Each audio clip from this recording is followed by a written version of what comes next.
And we are live. All right. Live on Twitch, on YouTube, and we are live on Kick. All right, everybody. Hope everybody is having a fantastic night. We are going to discuss CitizenCon panels. I'm gonna be watching them all together here, discussing them together, getting into the nitty gritty, picking it apart as you will. I'm not going to be playing anything tonight. It's all just going to be coverage of CitizenCon. So, if you want to review some CitizenCon, stick with me here and let's get into it. We're going to start with the very, very, very first panel here that came up. I have watched most of CitizenCon already, but I haven't really spent the time to discuss it with any of the community members or anything like that beyond, just a little bit of discussion on Discord with some people in there. But yeah, let's get into it. I will be talking throughout this, so don't expect this to be like commentation free.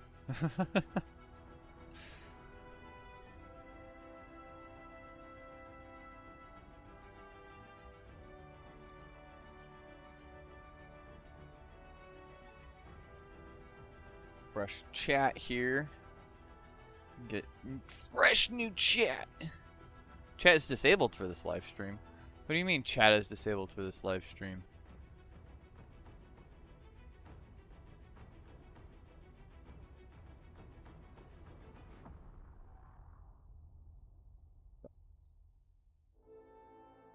Some browser docs.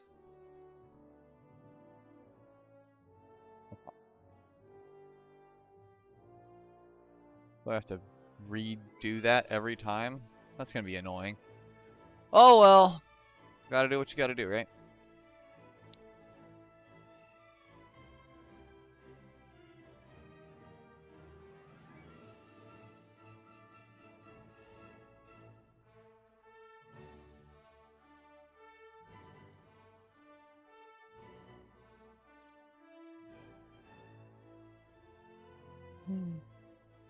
And if you want to talk to me in my own Discord, I am actually going to be hanging out in Discord, so feel free to hop in with me. Let's get the links for Discord in chat here. Ba-ba-dum-bum. Oh, it's not working on YouTube yet. Damn. Alright, sorry YouTube. You guys don't get chat commands yet.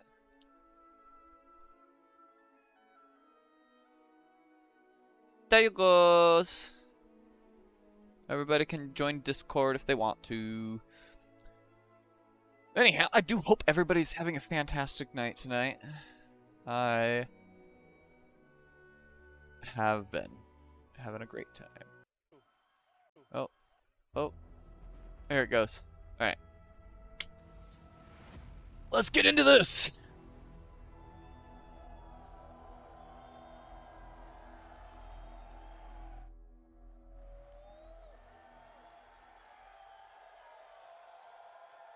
I might recognize some of these people as they go through it. May or may not. Well, hello! CitizenCon 2953.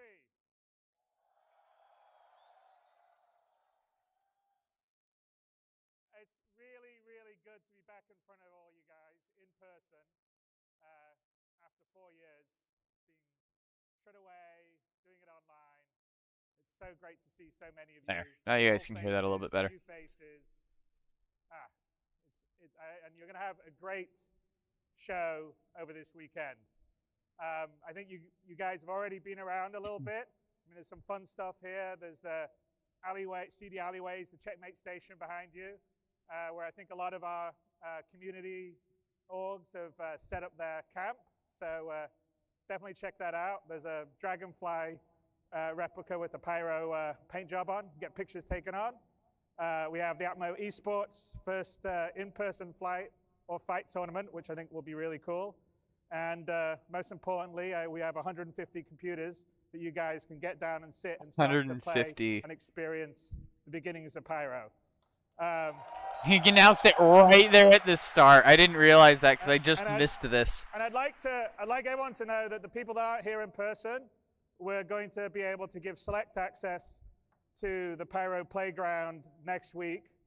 So we'll have more details on that if you go to our website, robertspaceindustries.com, to find out how that works. This year is the most excited I've ever been at a CitizenCon. I think we're going to show some stuff that's going to blow your guys' minds. A lot of stuff we've been working on really hard, actually, for the last few years.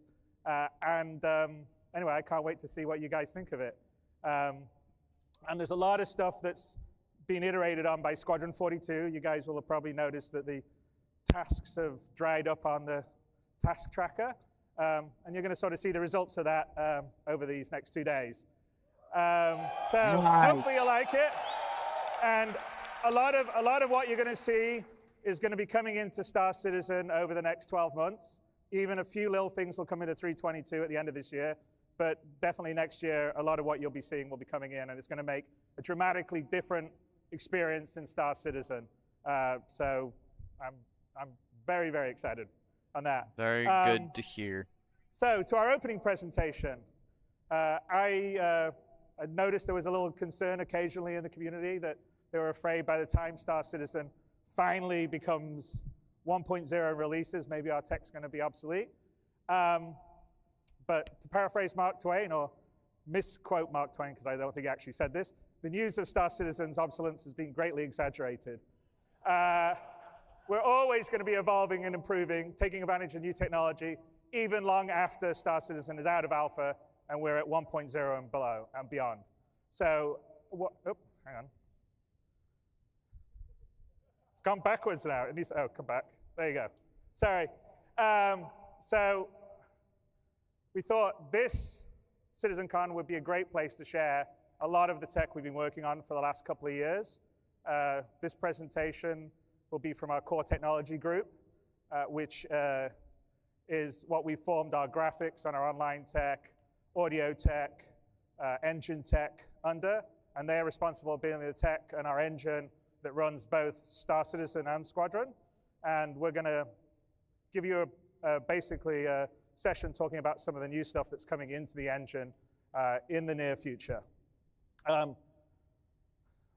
But before I do that, we're going to run a little video here to remind ourselves just everything we have in Star Citizen and our tech does, because I think sometimes people don't realize everything that we can do all together. So let's run that video.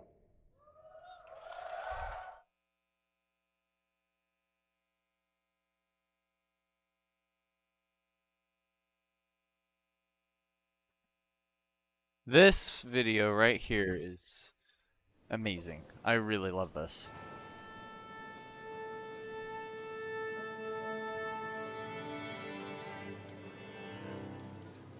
Let's take me. Oh shoot. Take me. We're gonna put me over here. Put me in a corner and shrink me down.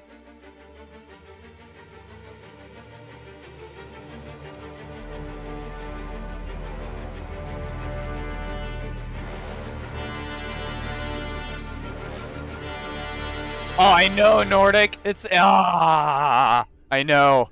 Oh my gosh. Everything that was shown at CitizenCon is just chef's kiss to everything. I've already like seen, felt a lot of the changes that they've brought in, but there's just so much more to come, and it's just gonna be so good. Welcome to the chat, by the way, Nordic. Good to have you here.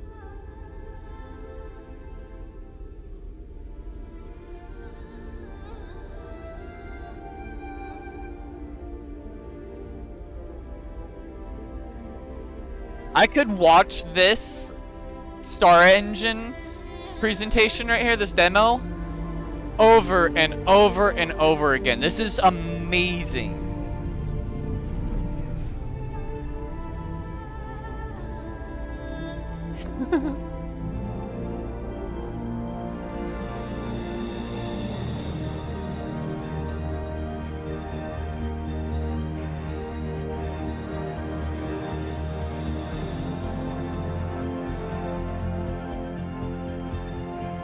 And they don't try to hide anything. This is done in engine. You saw some of the popping that happens in there, and they're trying to make that better, but they're not hiding the fact that it's still there.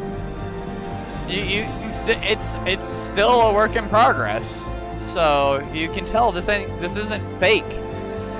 Well, I mean, every single one of us has already flown through this location as it is, so.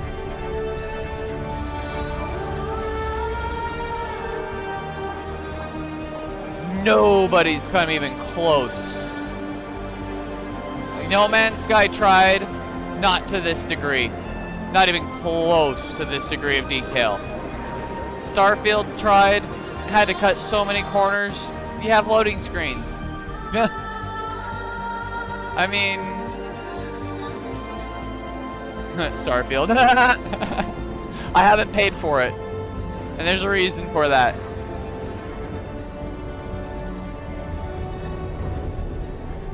Oh my god, I can't wait till we actually see entire full trams like completely filled with NPCs and players. That's gonna be so amazing. And actually like being able to interact with those NPCs, like, hey, what's your profession? Oh, you do this? Can I hire you to do this thing for me? Each one of them's gonna have their own little archetype. And depending on the archetype, you can hire them to do different things and everything. Oh, every single NPC will be interactable in some way. Exactly. My wife keeps saying, "Oh, it's a space game. I'm not gonna be able to play this because everything you do requires a spaceship." I'm like, "Honey, eventually, I'm gonna be able to plop you down on a planet, and you're just gonna be able to build your base, build our base to your heart's content." While I go do all the other shit. She can't handle flying around in a spaceship because it gives her vertigo. But I'm like, look, this is still a game for you because the base building, which is something she absolutely loves, is the base building and the survival aspect of things. And, you know, finding our own little corner of the universe to hide away in or whatever. That's the thing that she really wants. She just can't handle going around in a spaceship because it gives her vertigo if she looks out the window. Real-time biogeneration. Oh my gosh.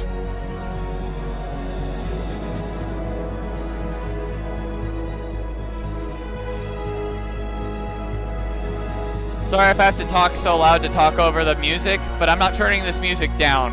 It's too good.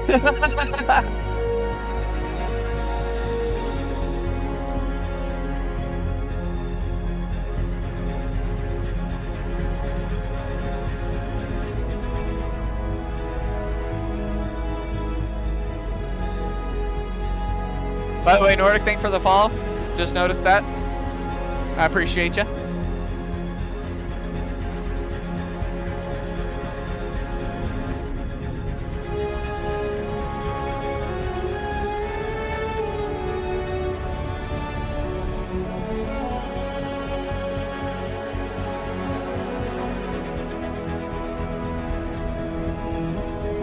Oh my gosh, I'm still getting emotional watching this. I was getting emotional the first time I watched it. I still get emotional watching it now, but I think that's partially Pedro's music. I was probably on Twitch. You sound your name sounded very familiar. And now that I am allowed to multi-stream, I am on Twitch, Kick, and YouTube.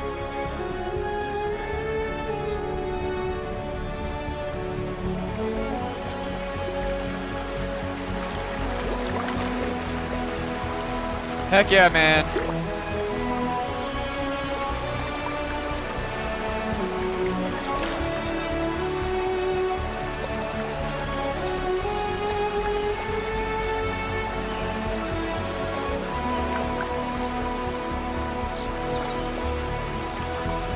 my gosh.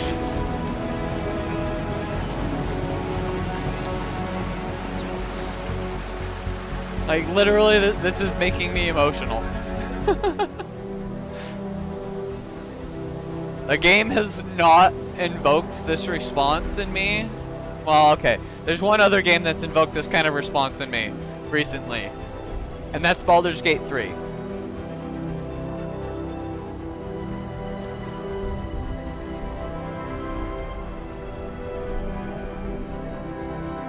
Same Nordic. I was kind of off put by Squadron 42 because it was taking so much away from Star Citizen. But now that I see the vision, see what it is, Squadron 42 is going to be a lot of fun. I'm going to play through that, and oh man. When they took it off the store, I was like, okay, they must be almost done. They must be almost done. I think we're going to have a release date in the next few months. Otherwise, why would they take it off the store? They didn't release a release date yet, although I know he was trying to... He was fighting himself so hard to not say a release date. And you can see his lips twitching. I'm not going to say a date. I'm not going to give a date. He wanted to. It's there. It's right there. I think Squadron 42 right now is probably in the state that Cyberpunk was when they released Cyberpunk. Although the scale and scope is much beyond whatever Cyberpunk was. They want to get it to what Cyberpunk is now before they release it. So, I'm right there with them.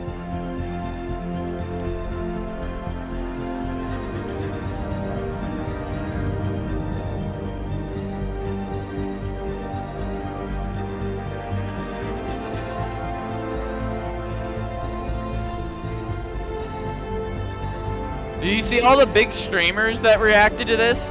Oh, no worries, Nordic. We'll see you when you get back. A whole bunch of big streamers that reacted to this that were just like, what? This is crazy.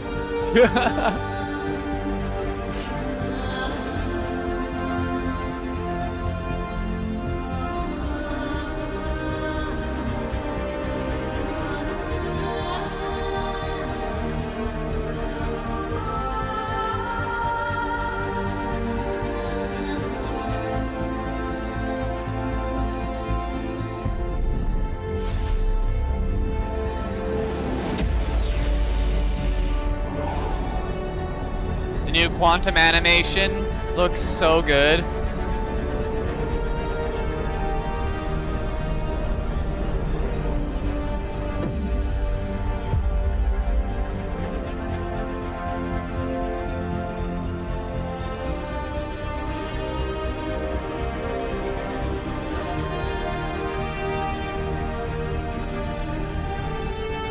Real-time large-scale asteroid generation and rendering.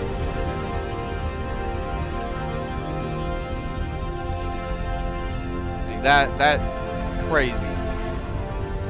So I'm sure since eventually you're going to be able to probably mine most asteroids, because there's going to be bigger ships that can mine the biggest asteroids.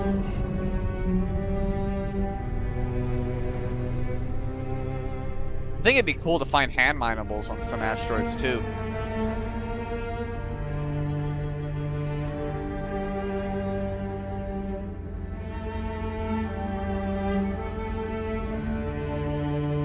Some stuff I say is in the realm of speculation, but there's also a lot of stuff they've kind of hinted at too.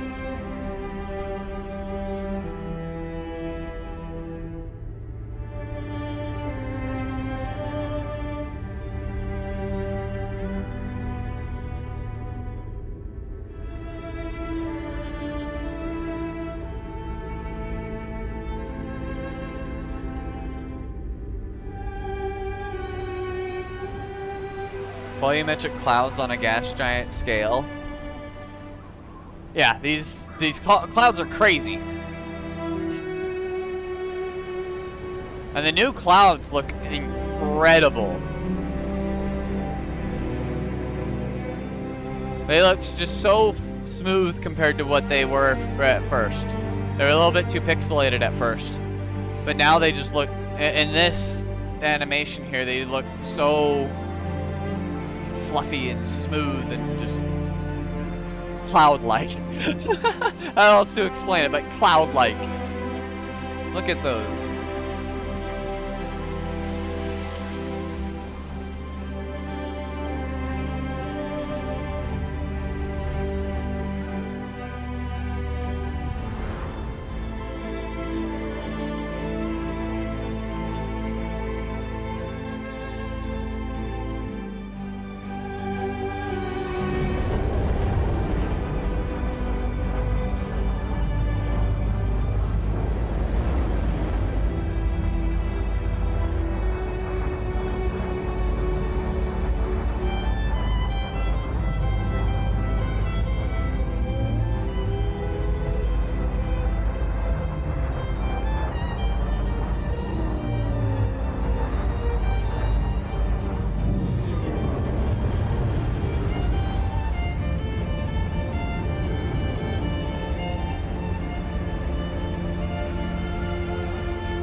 To the jump point.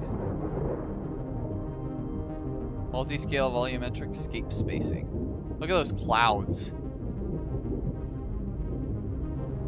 The jump point clouds. You can just kind of tell there's something weird going on in that space right there. That don't look like a normal cloud structure. With all due respect, and after that, I can say whatever I want now, right? Huh?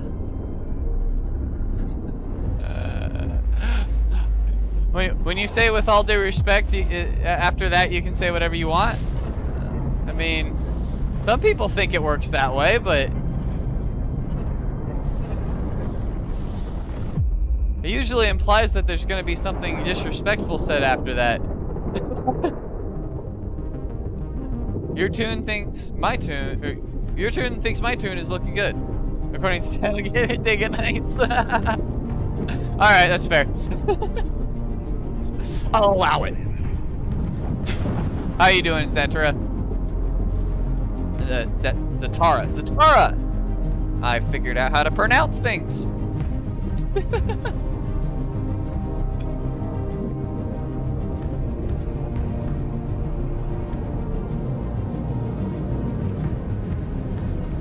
These space stations are going to be very interesting.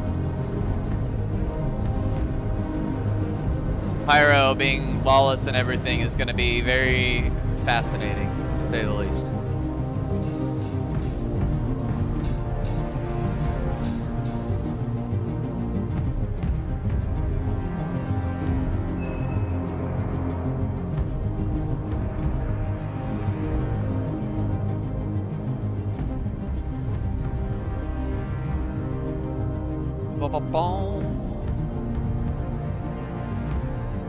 Oh my gosh, tattoos in games is gonna be so cool!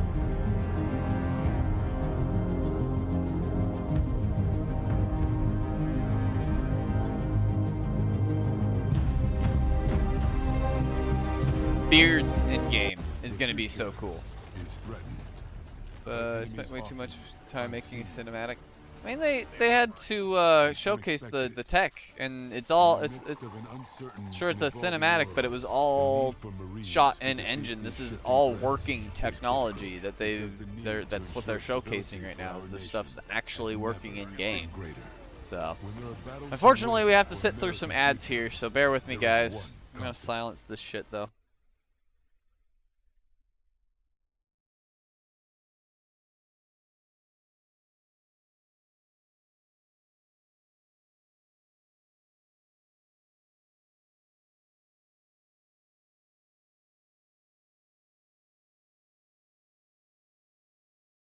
How am I doing? I'm doing pretty well. I cannot complain.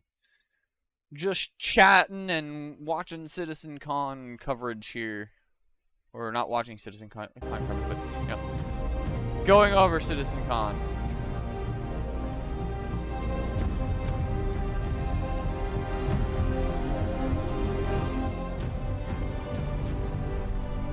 How are you doing today, Zatara? Good to have you back in the chat.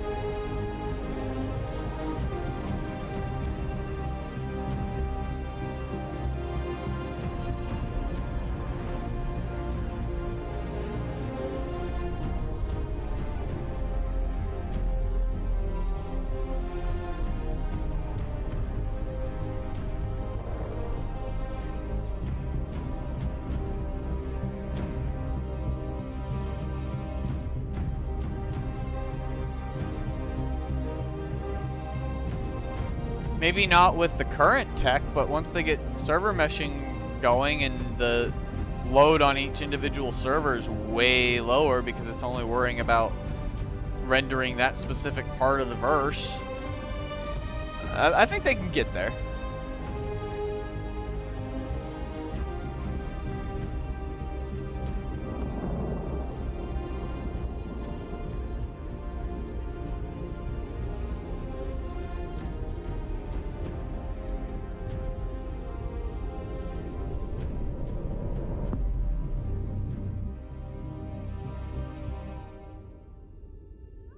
Where's the hammerhead getting jiggy with it outside the station?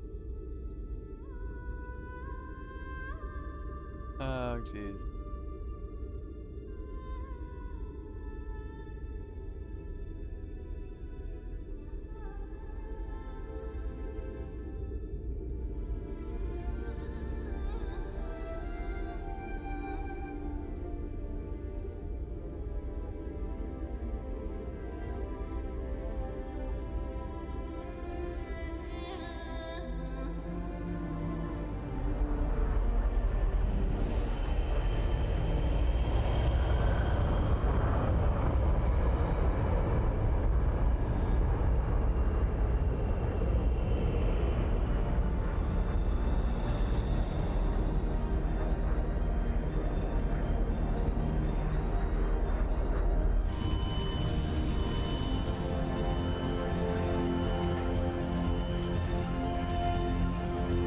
Yes. Runs great considering everything they're trying to accomplish. I agree. And I'll agree, there's lots of bugs with it too. But there's a lot of stuff they've got to work on and get it into the game before they polish the bugs out of it, because as soon as they add something else, they're gonna break it again and those bugs are gonna come back. So I don't know. Minimal time spent bug fixing till they get the core features all into the game, then they can bug fix to their heart's content.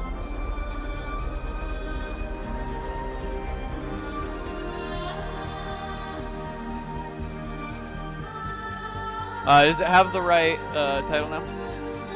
Okay. Thank you. I was wondering why my viewership was so low on on Twitch. Oh, I had one viewer for a little bit because I had the wrong title. That's not gonna help anything. All right, let's get a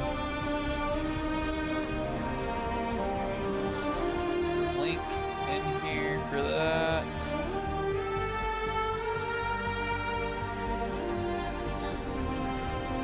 Enter. All right.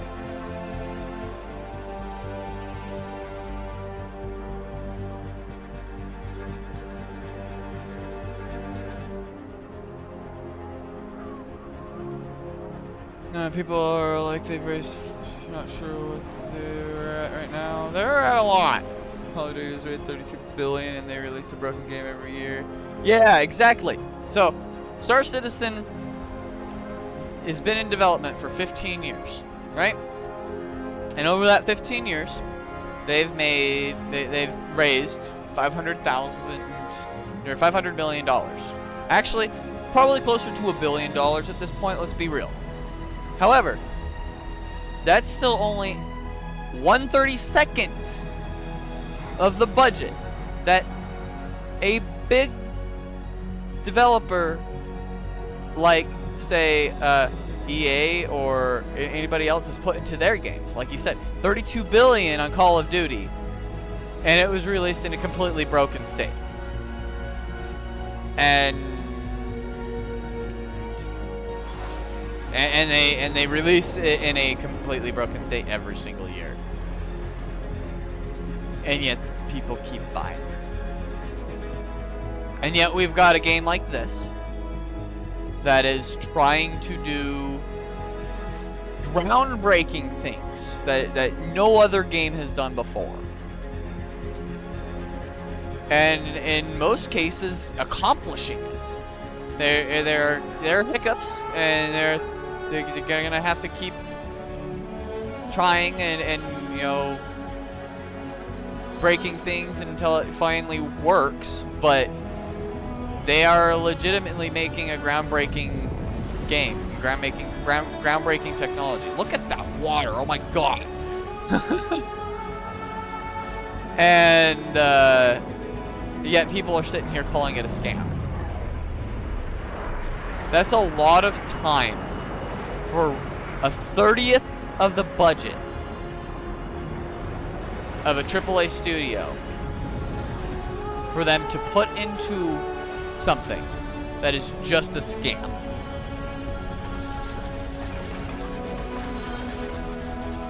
I mean, this right here, this the destructible environment tech right here that you're seeing. There are games that have done it in the past, but not on the level and scope that this game is aiming to do.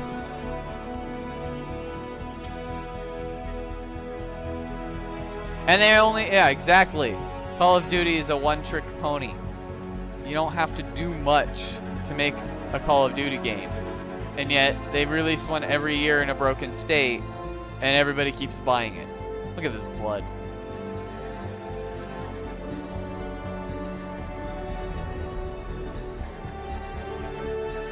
I'm wondering why he's bleeding, though. Why you got a bloody nose there, buddy?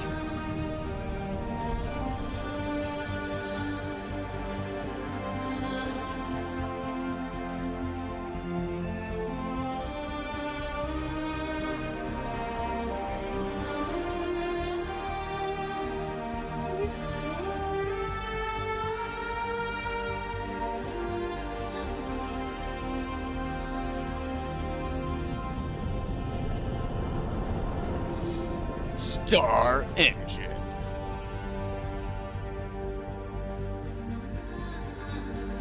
Oh, I love this game. Alright. So we're gonna switch over to YouTube now. We're gonna go to their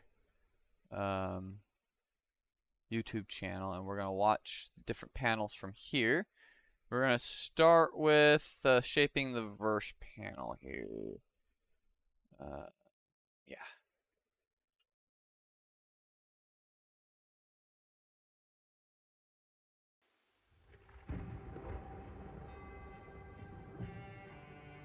He got a microbe up his nose that is eating his brain when he crashed the ship into the pond. Better up his nose than into the brain than up the pecker. Outlining a lot of. I guess, yeah. Alright, we're gonna go 1440p there. Alright. Next panel up for discussion. Shaping the verse, the future of Star Engine.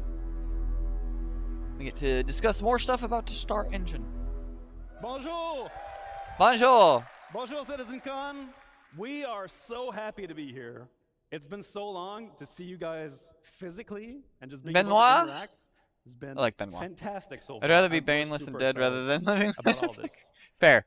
The video Fair. you just watched outlined a lot of features in the Star Engine. It's a reminder of what makes this game so special. It's a focus on fidelity. I said it. It's a focus on immersion. And it's a focus on seamlessness, being able to go everywhere, and you're just there. The accomplishments from the tech teams at CIG have been numerous in building all the technology that allow you to run the game and allow you to experience the same things that we see in our dev setups. And so what we're about to see today is a deep dive into all these features. But first, I wanted to touch really quickly on this last year. We have launched persistence, or added persistence. It's been a rocky road this year, and I want to thank you guys for keeping on playing, it's been giving a us rocky hand, road. giving us good bug reports. It's been fantastic for us to improve the stability of the game, so thank you so much. You guys deserve a hand of applause. Thank you so much. Yay me! I just 318 wanna big oof. Yeah, touch no on kidding. one bit, which is that all the people you will see in the Weirdly, next I was couple one of the tech people that panels didn't are have a really the horrible best experience with aircrafts in the 318. world. They are I infused. okay, I by did and I the did. value I got that we reset tremendously value at twice CIG, which right is after, and I had made a relentless bunch of money optimism that each this time I got game reset. can be made, that this But vision can be beyond achieved. those two And first so, resets, I was without actually able to further ado, play the game in the first But place. first, I got one more thing to say. So, in all of And the different panels that you'll see, secondly, I ran into everything minimal that you'll see on weird screen, whether it's issues, a to be HUD, honest an with you. It was MFD, kind of a interesting. ship UI, FPS weapons, everything. All of this is new. So as you watch the clips, you're going to see some differences. That's because this all comes from the freshest implementation that we have. We love open development. We love to show you guys the work in progress. And so that's exactly what we're going to look at today. And so without further ado, I'll leave you with Marco, who will show you all the cool and amazing that features was of our basically engine how it and the was with challenges me. that we faced. Thank you so much, Then guys. you broke all for a ride.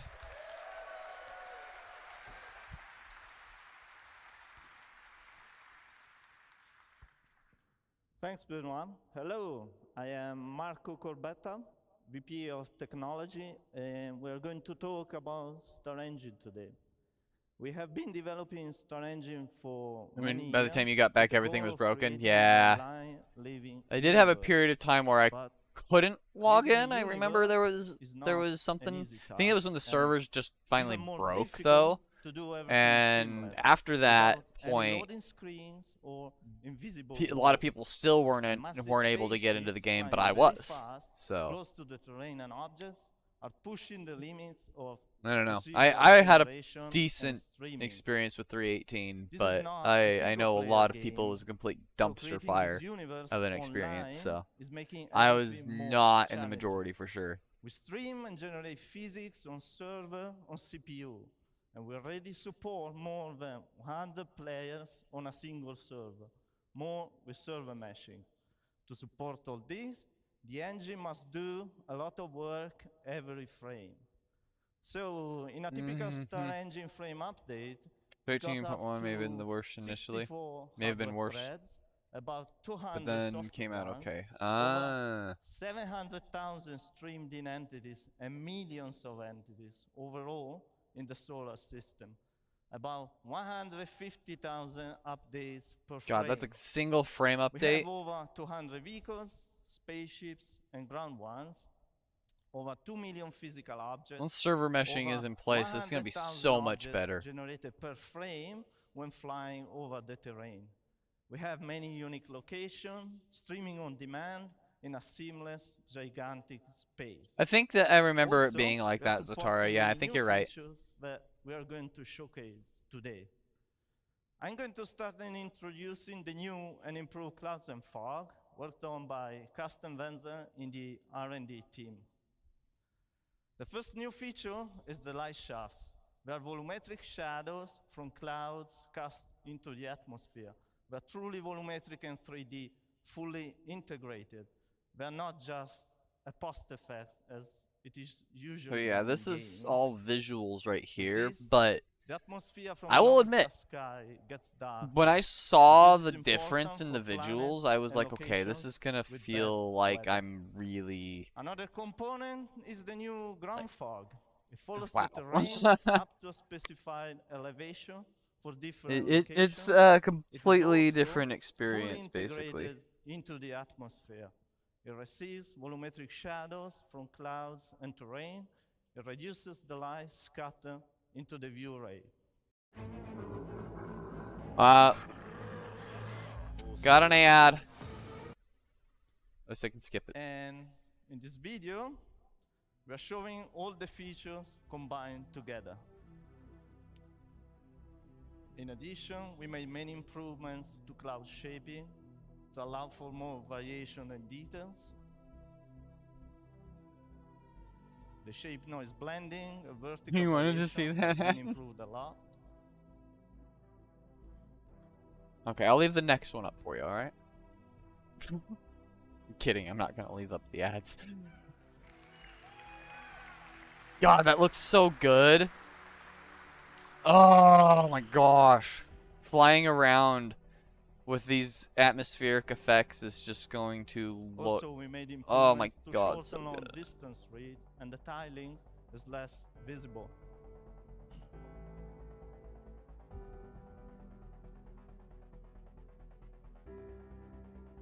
Those clouds.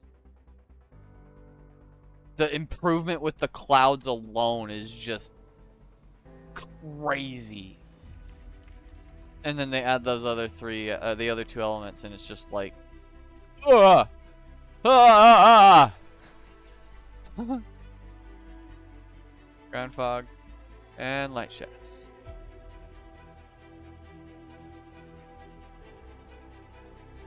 Looks at the pixelation. It was so bad, and then that just looks so much better. Oh my God! Best of all, Completely different. Night and day difference. So good. You just want to know, how come every time I do something client side, it's always in the dark?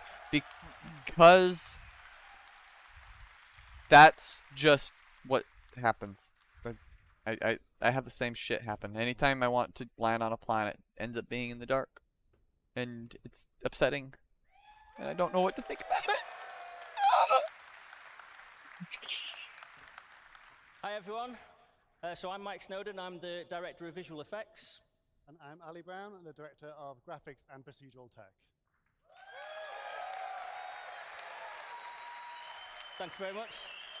Really happy to be here, really excited to show you. We're going to be showing dynamic fire in Star Engine.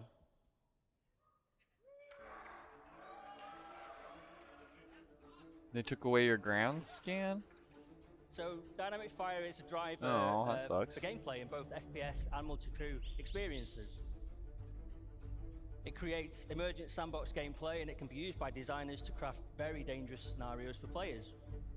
And as you can see from the video, it gets very intense. Oh, they made it so you have to hold it now. Yeah, that's right. Okay, so how do fires start in Star Engine? Well, there needs to be a source of ignition, and there are multiple ways in which it can occur. If you were able to fly by wire example, properly, it impacts or wouldn't matter misfires, so much. Explosions or damaged items, and the player needs to be alert to their surroundings. But, unfortunately, if a fire does break out, you're going to see it dynamically propagate through the area, causing damage to environment and player. And at this point, the player needs to limit the damage, of course, by extinguishing the fire in any way that they can. So when doing so, they're going to need to wear protective clothing to protect them from extreme heat. They're going to need to wear a closed helmet to protect them from smoke inhalation, poor oxygen levels. Hey, what's up, Mr. Mayhem And of there's actually Chaos? Good multiple to ways have the you fire over can in the be chat extinguished, on Twitch. Thank including you. the removal of heat. How are you doing today? For example, using the fire extinguisher, which We are is my live on favourite. It's a lot of Twitch. fun doing that. We're live on Facebook. We are live The on removal Kick. of oxygen, for example, We are locking off the reviewing area, the venting CitizenCon oxygen, panels and creating discussing vacuum. them.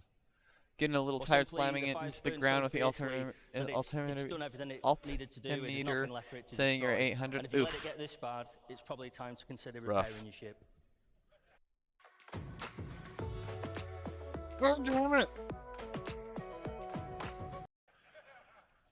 Okay, so how do we achieve this from the technical perspective?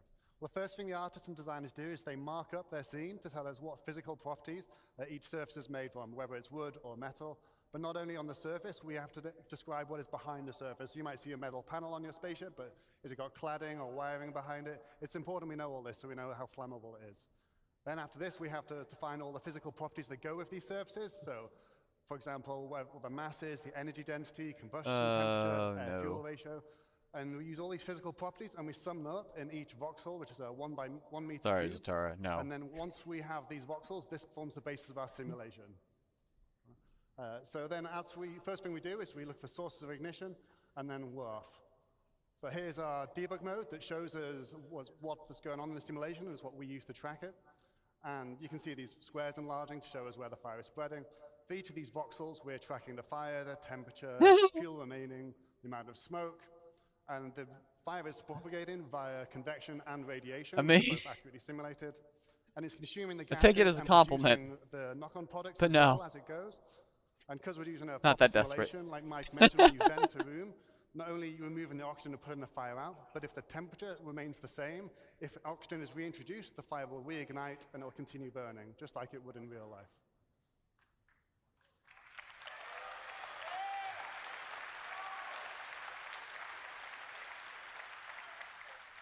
So what's next for this? So our focus has been on interiors, in particular spaceships, but all interior spaces really, and this voxel grid really helps us solve that problem.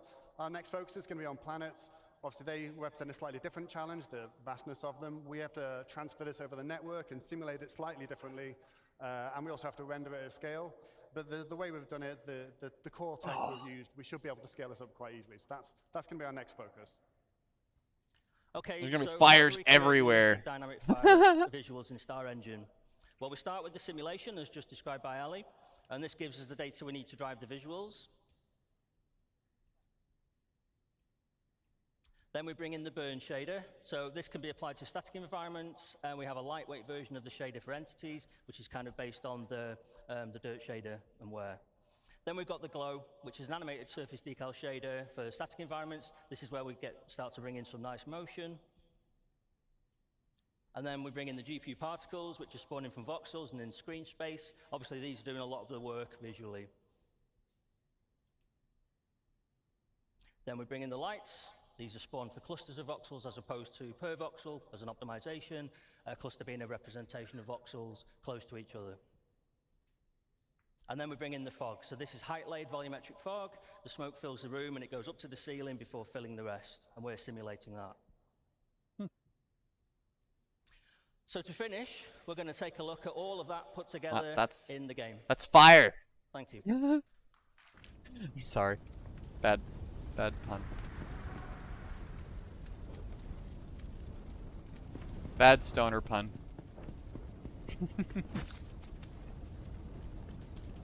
Ow, fire hurts.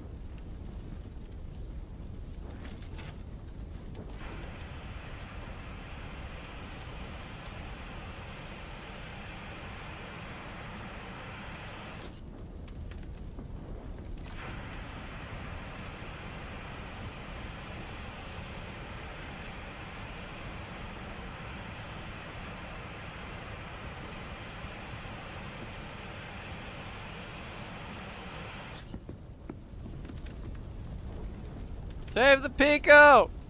Save the Pico! Man, that fire that you just put out just spread right back through that area that you put out.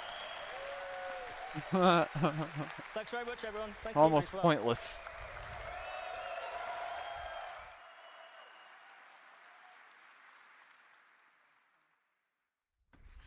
Hello everyone, I'm Will Hain. I'm here to talk about water in Star Engine.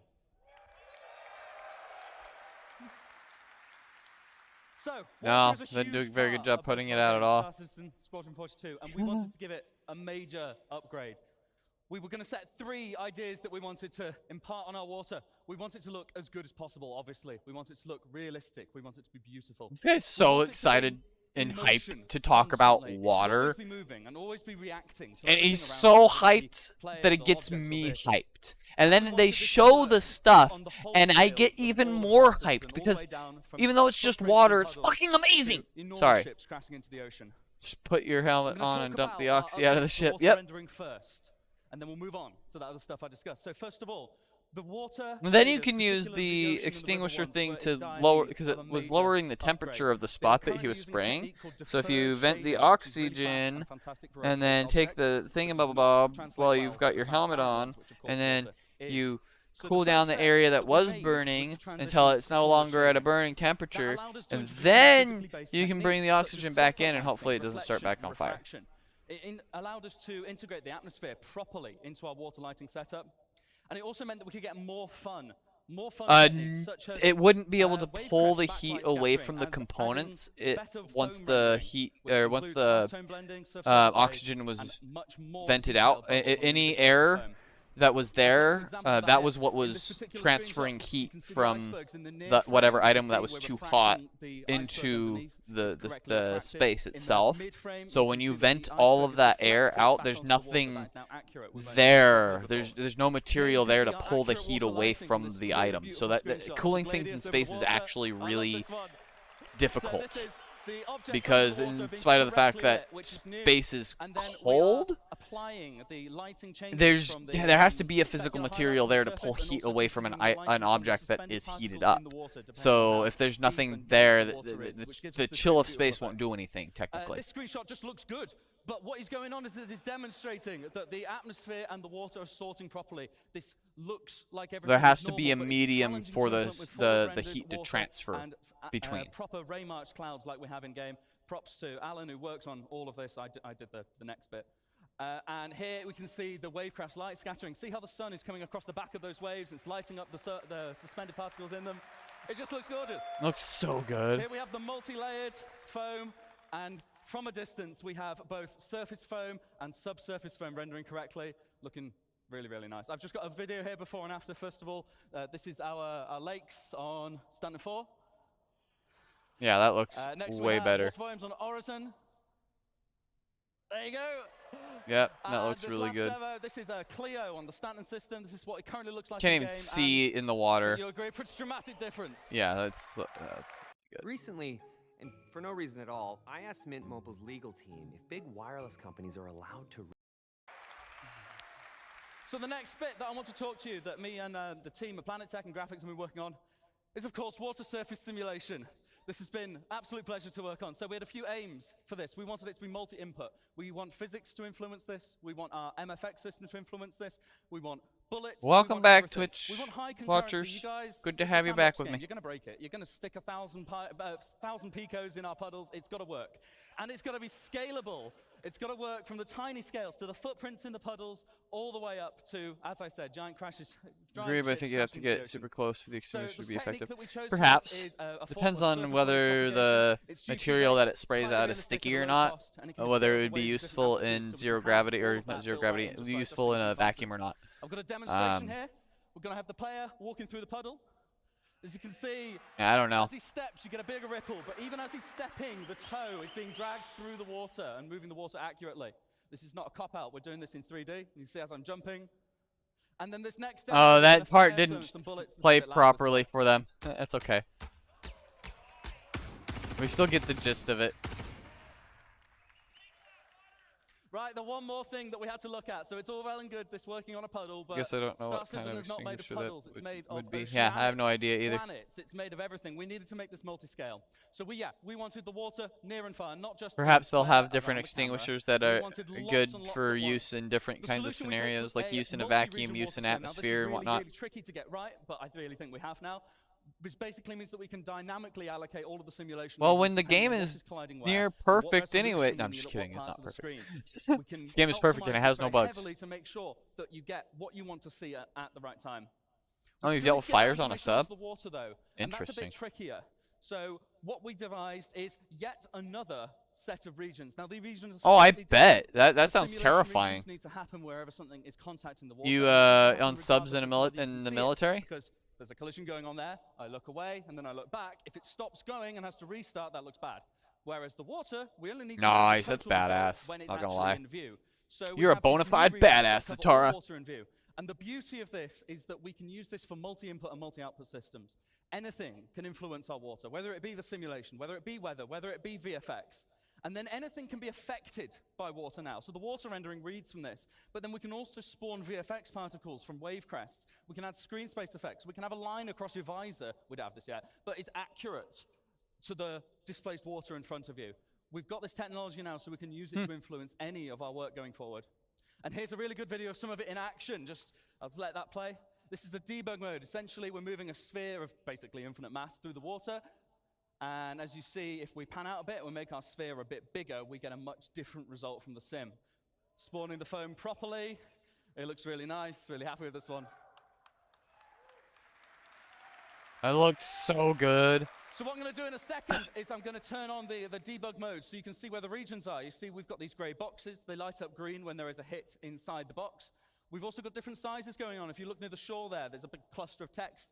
That is a whole bunch of other regions. So those regions, I think, can be individual servers potentially. Scale properly, we can for when they get server meshing going. Together, I don't know if that's exactly how it works, but I think it might be, because that's even got the transition regions where there's the overlap in them. I've gone ahead of my subtitles, but I'll just let that video play out. So, what does that look like when we bring it all together? What's it going to look like in game? Now, you did see a little bit of this in the Star Engine trailer, but actually, I think this video does a little bit more justice to it. So I'm just going to let that play out for you.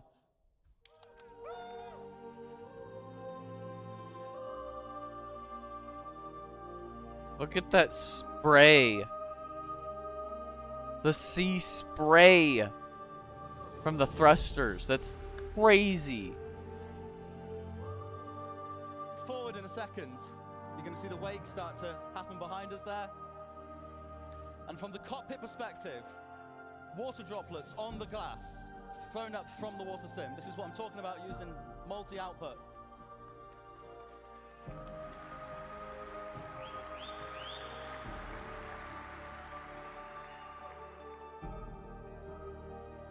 Yeah, that's really cool. And that's us. Thank you so much, Sitcon. Handing back over to Ali.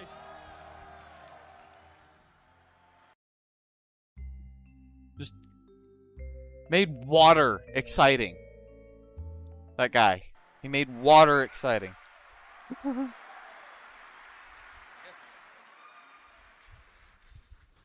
Hello again. So, I'm here to talk to you today about a few other graphical things we've got coming in. I'm really proud of the work we've done on the fire and the water. They both look amazing features. I'm going to talk to you about a few smaller features and a few longer-term R&D features we're coming in on the visual side.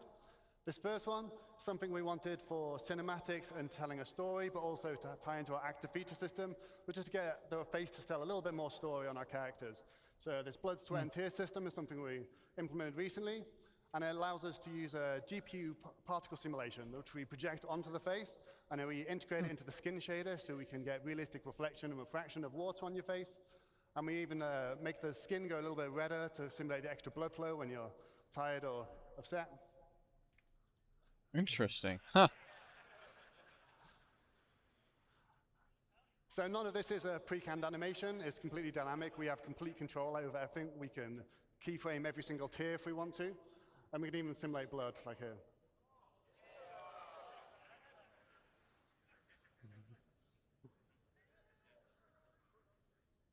So next thing I want to talk about is our scope shader.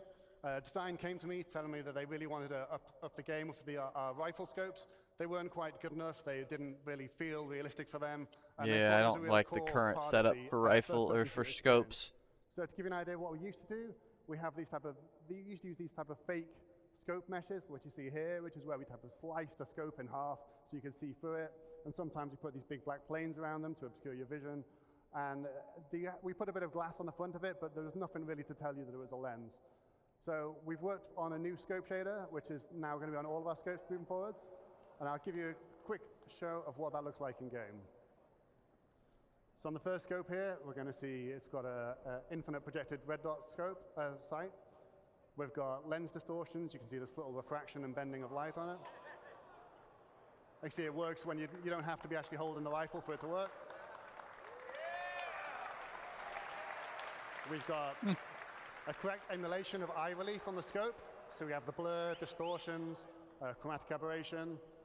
And then we also got support for digital displays like this one, which has light amplification and has support for EMPs. You know, if you get an EMP, you're going to have the display is going to get distorted. So we're quite proud of this. We think it's going to give a much better, more realistic simulation of the scopes in the game. Yeah, and the scopes I think are I've looking kind a of lot mentioned better. Before, but it's not a fake effect. It applies to our scopes no matter where they are. You don't have to be using the scope. You could look down somebody else's scope and see the same thing. It's fully integrated into it, so it's really quite proud of that. That's crazy. It's physically implemented on the item itself. Next feature I want to talk about, hopefully if any of you have a HDR monitor and you've been playing 320, hopefully you've given a go of the HDR feature. We're really proud of this. It looks really good. And we've got some great feedback from you guys as well. There's been some strong feedback about we want extra black level controls, so we're going to be adding that for you. So make sure you can tweak the image exactly how you want. And there's a great user guide on Spectrum as well if you want to know how to get the best out of it, because it's not always a straightforward tech to get the best out of. Just to give you an insight of how this works, we've got something called Unified Tone Mapping Curve, and this is the process where we map the real-life colors of real-life intensities of light onto what your monitor can display. And rather than having an SDR mode and HDR mode, we have like a smooth system where we can blend between SDR and HDR depending on the peak brightness of your monitor. We also pay a lot of attention to make sure we preserve the colors and the hues to keep an accurate image for the artist, and especially for skin tones. We don't want them turning red or white or doing anything bizarre. Just one thing to mention, we've got some content adjustments that will be ongoing. We've got a lot of content in Star Citizen. It takes a little bit of time to make sure we balance everything so it doesn't look too dim or look like a supernova. I work Monday to Friday, and I decided to switch out my lunch for Huel. This saves me a ton of time because it only takes... Next thing I want to mention, temporal upscaling. This has been something that's been asked for a long time, and we're proud to finally get it into your hands. We've got 3 different techniques we're going to be implementing. We've got CIGs, we've got our own temporal super resolution solution called TSR.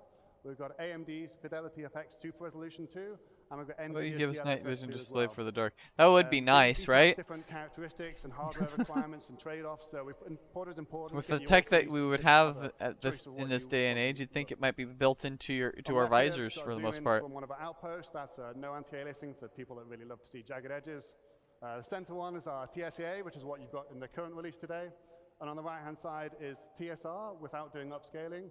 And this is going to be replacing the TSA solution. And this gives us better quality and more stable image and hopefully much less ghosting. We can use our TSR to do upscaling. Here's the example of how it looks at each resolution. And similar results from AMD's FSR.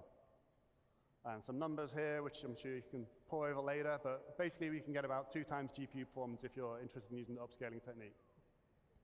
Obviously, if you're CPU limited, you might not get quite them numbers. It depends on your machine. We also intend to look at frame generation techniques like FSR-free and DLSS-free, but these are going to come a bit later. We're going to focus on GPU performance, getting that up first. Frame generation isn't really applicable unless you've got a really good performance first. Some other quick updates. We've got the screen space shadows as added to Alpha 320. It gives us some extra detail in our shadows across characters, and particularly on planets, it helps a lot. And we've also got a new texture and mesh streaming engine that helps us get as much possible detail as we can onto your VRAM on your GPU.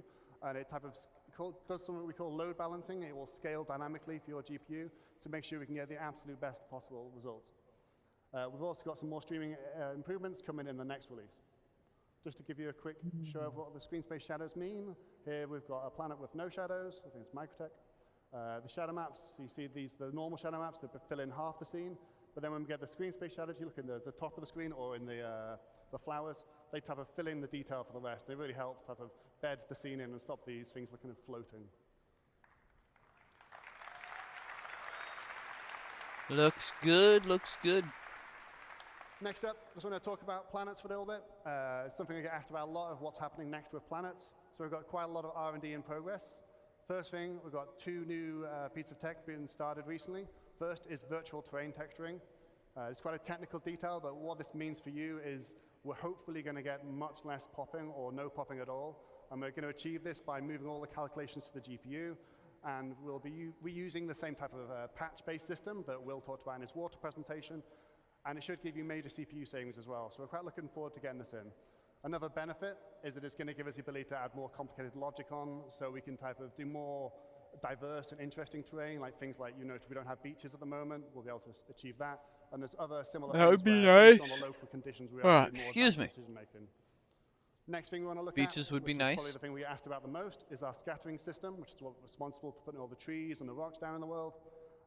We're going to, again, move this to 100% to the GPU, and that should let us have vastly longer draw distances right up until the horizon and much better performance. So we'll finally get rid of the dreaded pop of trees coming in for you. We also have to integrate it with our harvestable system, the resource system, and the awesome fire system you just saw a minute ago. Another point is it's going to be a hierarchical-based system, which what that means is we'll be able to use nearby vegetation or rocks to influence what other vegetation rocks can grow or will show up. And this lets us produce much more complicated rule sets, so we can do things like have a tree that maybe underneath it doesn't have any grass, or maybe certain trees come together in clumps. And we'll get a much more natural distribution of vegetation. Mm-hmm. And final thing we want for planets is we want to be able to build them much easier, much faster, and we want to make sure they are truly unique. At the moment, our planets are unique. Excuse me. However, they are built from type of tile sets, like pre-built things that get mixed and matched together and blended in complicated ways so you don't see the repetition. But it's not truly unique, not in the same way that the Grand Canyon might be, or the River Nile, or Mount Everest. And that's what we want. So to get that, we need to replicate the complicated natural processes on Earth, like geology, climate, erosion, and these things aren't trivial. So we've got three options. We've got offline tools, Houdini, Terragen, things like this. We could simulate all these processes in the engine, but we've started some R&D a few months ago on whether we can use machine learning to do some of this. So just to give you a quick idea of how that would work, or how it could work, if you just start with some random input here, it's just like some noise. We run it through a temporary simulation, so we can type of get a more reasonable approximation of simulation at different altitudes and latitudes on Earth. And then what we do is we categorize all this into different biomes. So based on the temperature and moisture, you'd find out what is a desert, what is a forest. And this part is crucial. So this is the input for our machine learning algorithm. We could come up with this image any other way. You could hand paint it as an artist, or we could just randomize the noise to get a different set of images. And then what we do is we take the large data sets we already have from Earth, from Mars, and from the Moon, and we train it on exactly the same distribution, so biomes, so forests, grasslands, and things like this.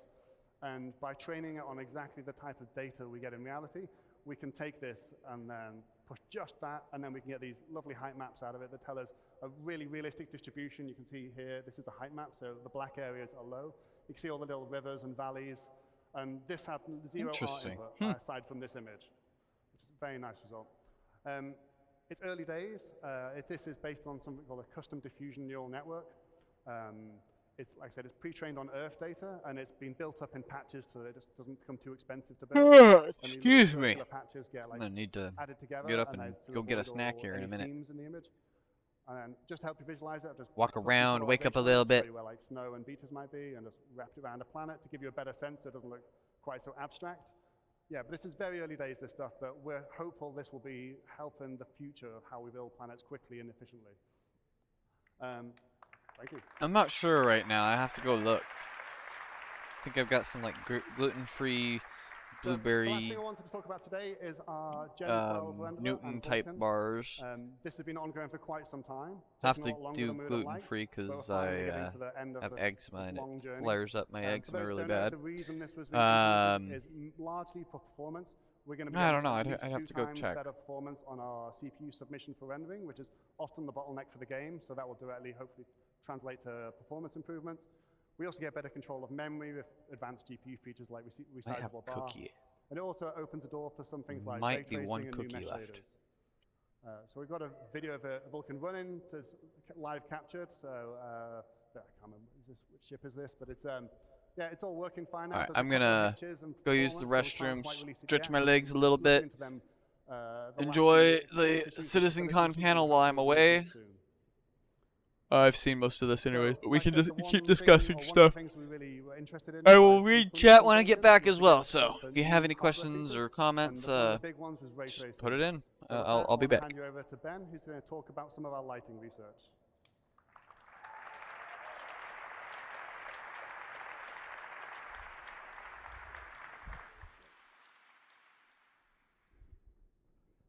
Mom, what are you doing? I'm gonna save your life, turning your hair from tangled, mangled, and freaky frizzy to tame, shiny, freaky fine. Whoa, it's like magic. Actually, it's science. Do you happen to have a science project to back that up? Why, yes. Yes, I do. She doesn't even go here. I hate brushing my hair. Oh, of course you do. Other brushes damage your hair, have uncomfortable grips, and leave your hair with static and frizz. But with Gimme, those issues are a thing of the past. Slay. Most brushes don't account for hair type. Gimme does. Whether your hair is thick, medium, or fine. Gimme has a brush made specifically for you. It's the ultimate pick-me, but in a good way. Gimme bristles are shorter and softer for finer hair, and longer and stiffer for thicker hair. Gimme also has a vented, curved detangling brush, perfect for quite literally any sort of styling. And since it's curved to conform to the shape of your scalp, it feels like a head massage. I won't lie to you, Mom. I used to hate it when you brushed my hair. Now it feels amazing. Right? Who knew? One brush could solve all your hair issues and your mommy issues. Yeah, I still might need therapy. As if, honey, your hair looks goated. Goated with the sauce. I definitely need therapy. Check out my Gimme Bands. They feel great and can withstand up to 80 pounds of pressure without snapping. Yeah, I think it can handle my hair. And you can wear your hair up without leaving any kinks. What if I like a little kink? Different kind of kink, honey. All kinds of people with all kinds of hair are going crazy for Gimme. All the brushes are amazing. Do you love them? You love them? So try them out, guys. And it is so soft and smooth through your hair, detangles so well. One of the best brushes I've ever used. If you care about yourself and your hair, go and get one of these bad boys. Go to GimmeBeauty.com to give your hair the love it deserves.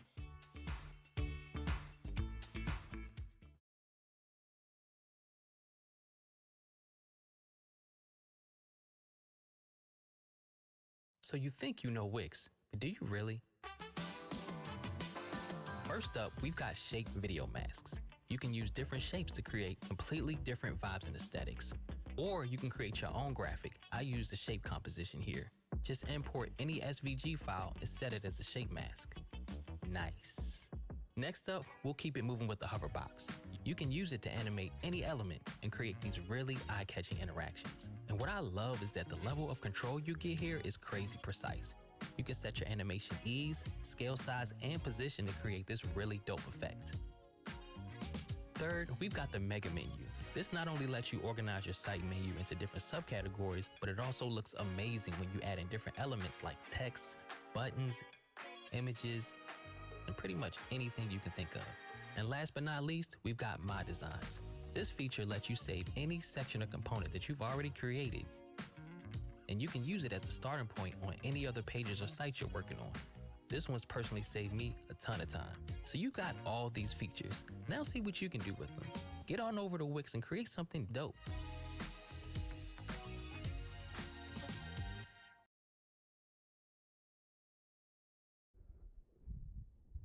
Hi, I'm Ben Parry, and this is Global Illumination.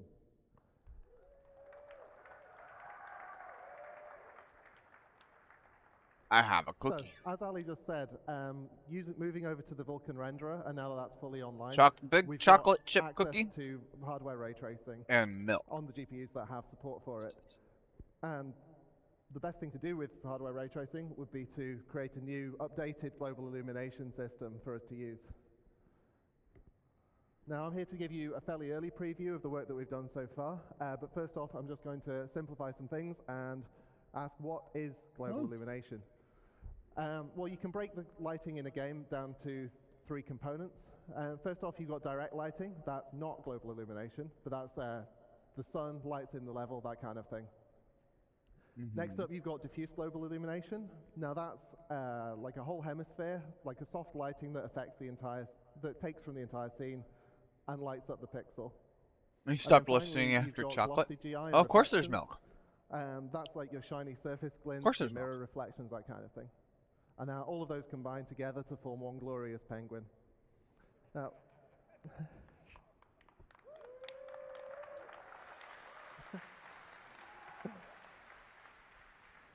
now for the rest of this presentation, we're specifically talking about this guy, the diffuse penguin.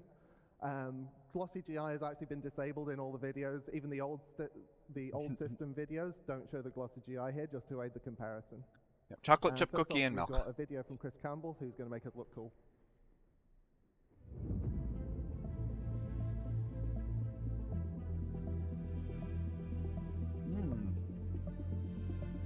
Oh yeah, that lighting is way better.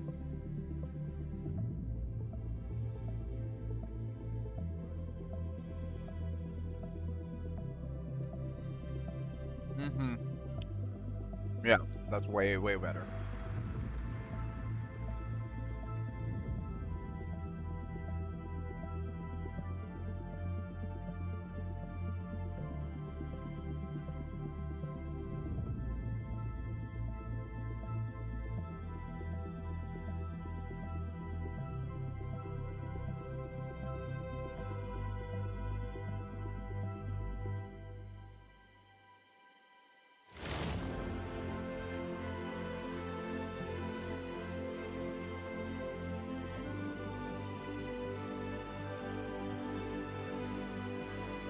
That looks really good.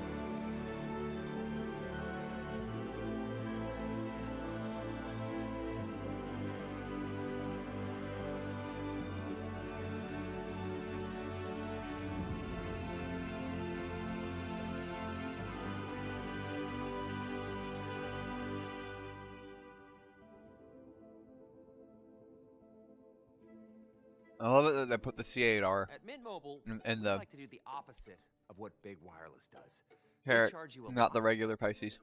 Rescue Pisces is the best ship in the game. Okay, not the best ship in the game, but best Pisces in the game. So next up, the best boring or medical the ship in the interesting game. bit. How are we doing it? How does the tech work? I'm just going to dig into that just a little bit. So we're closely based on AMD's recent paper, GI 1.0. We're probably going to build on top of that, but at the moment we're quite close to it. We ray trace against a simplified world so that we get like smoother lighting for the, since it's a diffuse scene, we want a sort of diffuse smooth signal. This also means that we get more rays per millisecond, which is always good. And we do generate a lot of probes. So the new system is generating, well, for comparison, the old probe was about 1 probe per room. And the new system is about 25,000 probes that are all on screen at the same time. And we're going to see that now. Wow. So here's a scene that I've dramatized a little bit just to give trouble to the old lighting system. And this is what the ray tracing sees. So it's a simplified single color per object kind of thing. But then we've also got this kind of a 3D dictionary of average light values so that the light is kind of shared over things in a similar area. Mm-hmm.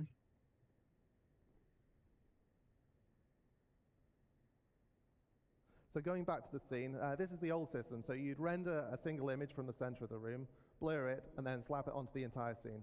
Now, as you can see, like the middle of the scene is about the right lighting, but everything else has got the middle of the scene's lighting. Like these red lights at the sides, basically drowned out by the table bounce that somehow made it across the room to them. So we want to replace that system with 25,000 probes, each one of them only providing light to a small area around themselves. And then we interpolate that to provide like a smooth bounce. And you can see already in the distance, like the red light is really bouncing up there. And then we add a screen space occlusion pass just to tidy up the edges on things. And there is the final composite.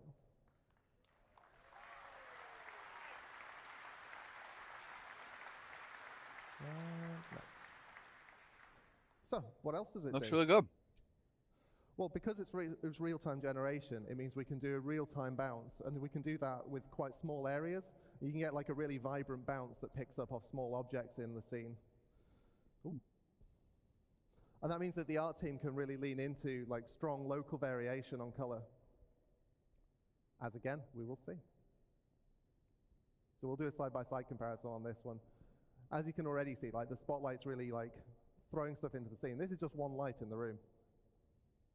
And we did have live updating, as you can see in the old system, but it was designed for like time of day changes rather than this continuous smooth view. And finally, it means that we can do things like glowing surfaces can just illuminate the world without having to add special lights to fake it.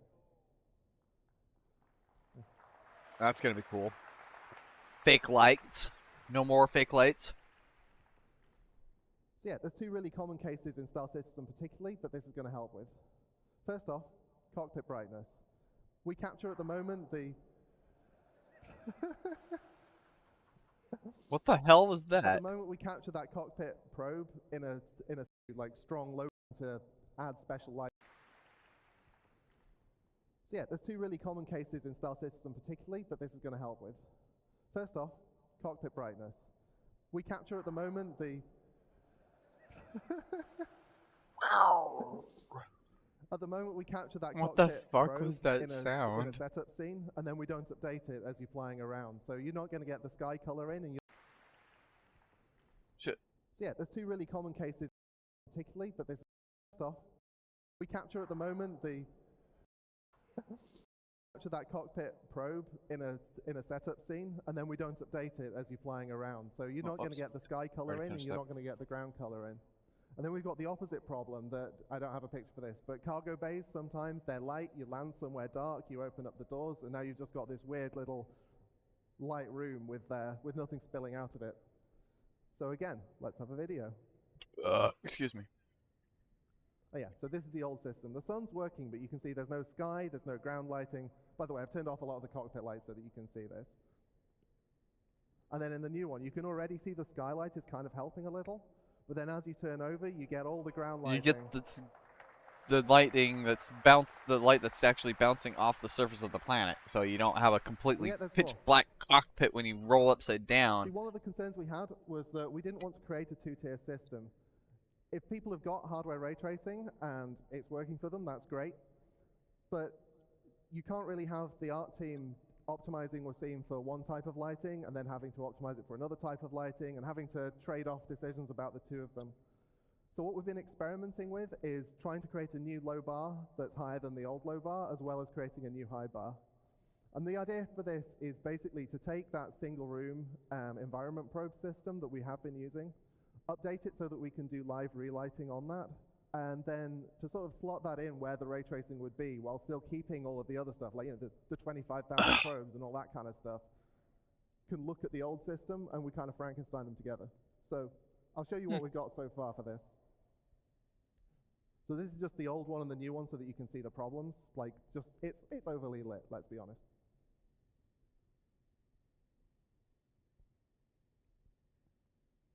And now this is what Star Citizen would have looked like if we released it on the PS1.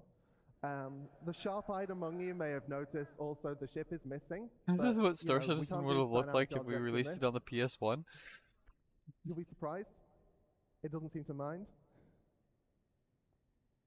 And there we have software GI in the middle, which is, yeah, like I say, it was using the same 25,000 probe system, but not having to use any kind of hardware ray tracing.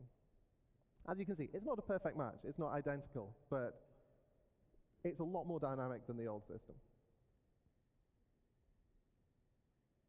I work Monday to Friday, and I decided to switch out my lunch for Huel. This saves me a ton of time because it only takes like 5 minutes to make. I know that I'm getting a nutritious lunch without having to worry about going to the grocery store.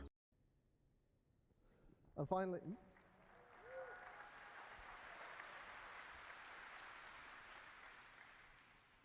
I'm just going to show you a to-do list here. I don't have pictures because it's stuff we've not done. Glossy reflections. Obviously, we want to complete the picture, and for that, we need to handle glossy reflections. That's self-explanatory, really. I don't know what to say about that. Secondly, you've only seen it on opaque surfaces so far. The next step is to extend this so that it can support glass and water and all the other transparent things in the game. And beyond that, we've obviously got fog, we've got other atmospherics. We want to expand GI to make sure that it affects everything smoothly and equally. And the final thing is a Star Citizen thing. We've got giant scenes, we've got a ridiculous scale on some things, and we've got plans to make sure that this GI extends to handle that full scale. Nice. Anyway, that's all I've got to tell you now. I've been Ben Parry. Next up, we've got Star Clock with Chris Rain.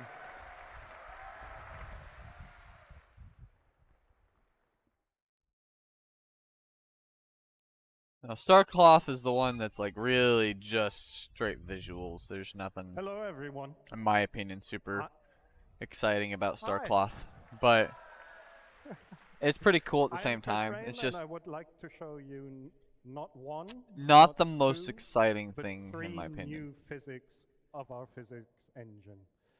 And I would like to start off by introducing Starcloth, our new character cloth simulation with a short video.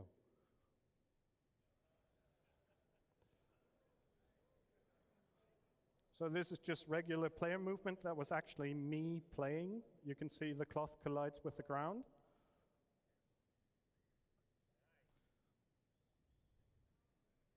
You can see multiple layers of cloth that do not interpenetrate. Cloth gets influenced from wind and has accurate collisions with the player's body.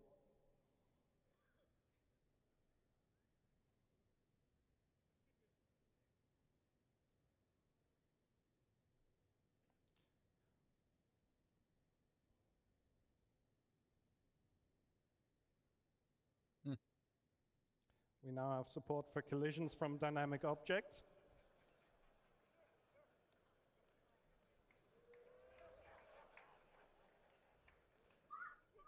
You can play football in any outfit.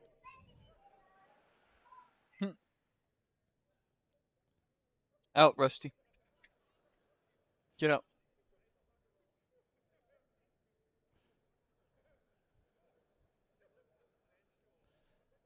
Starcloth supports the full range of motion a human can make, from fast movement to extreme poses.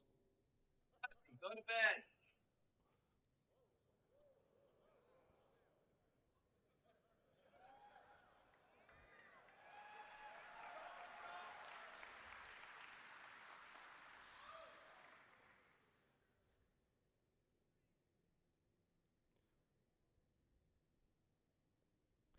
Starcloth is designed to be a first-class member of our physics engine. It interacts with everything we have to offer, from character movement over forces like wind, thruster backwash, explosion, to projectile impacts and collisions. It's efficient. It always updates at 120 FPS, regardless of the frame rate, and is hand optimized. It's immersive and believable. It's a realistic simulation based on physical properties. It's high fidelity, high quality. We want to raise the bar with this. The visual geometry you see on the right is complex and not suitable for simulation. The visual geometry is made with visual quality in mind, and that does not translate well to simulation. So we decided to add the ability to use bespoke meshes that are made to simulate well and let their movement then deform the visual geometry. This allows us to share the same sim setup across multiple visual meshes, which is a huge productivity boost for tech art. We can seamlessly blend the simulation on and off, so we can disable the simulation at a distance. Back to the football. Everything that is dynamically simulated is able to interact with the cloth, from ships, over crates, boxes, and even footballs. We ensured that the collisions are accurate and believable. As you can see in the image, the football parts both layers of the gown. The cloth itself supports self-collisions, which means it will create folds and wrinkles, but not interpenetrate itself or other layers of cloth. That's pretty cool, not gonna lie. The same applies to the static environment as well.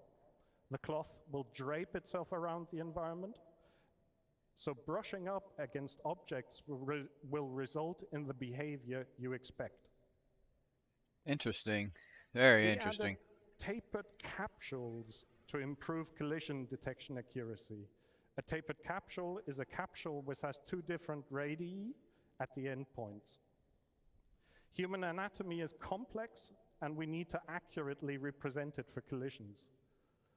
The traditional capsules we use on our ragdolls lead to jumps in the collision surface.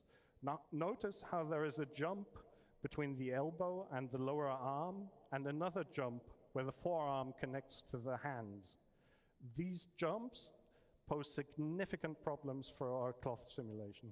If you look at the upper torso, you can see the collision proxies are actually completely hiding the cloth, and they're essentially completely useless. So now notice the difference on the same body represented with tapered capsules. We can now faithfully represent the hips, legs, and arms of the character. An additional benefit of tapered capsules is that the collision detection is significantly faster than with regular capsules. Currently, we're only using them for cloth collision detection, but in the end, we'd like to use them for everything. Nice. We simulate the cloth always at 120 FPS or 120 Hertz, regardless at which update rate the game is running at. We do this to be faithfully able to detect collisions with a fast-moving character. As we're simulating at a higher rate than the game updates, we have to interpolate the joint positions between updates we get from the game.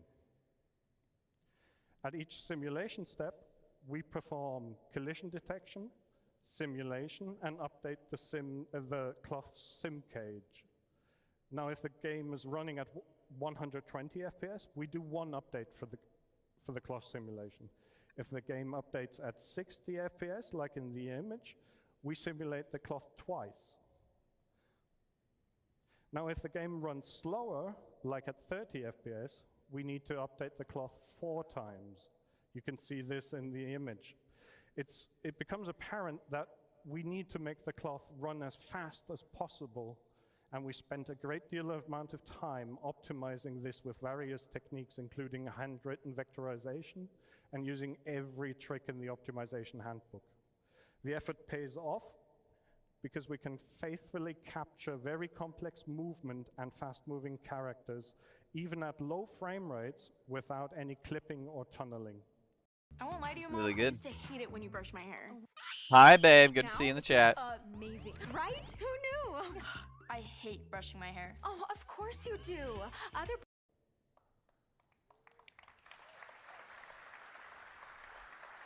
Thank you.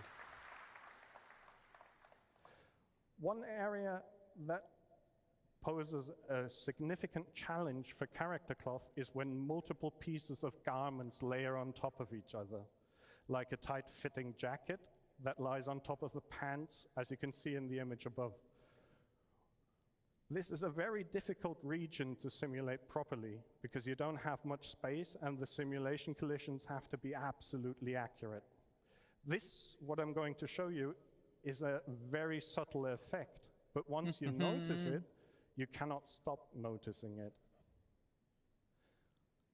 Oh yeah, this is actually, I thought this one was pretty cool. Region of the character. Here we tweak the simulation settings in real time to see the effect.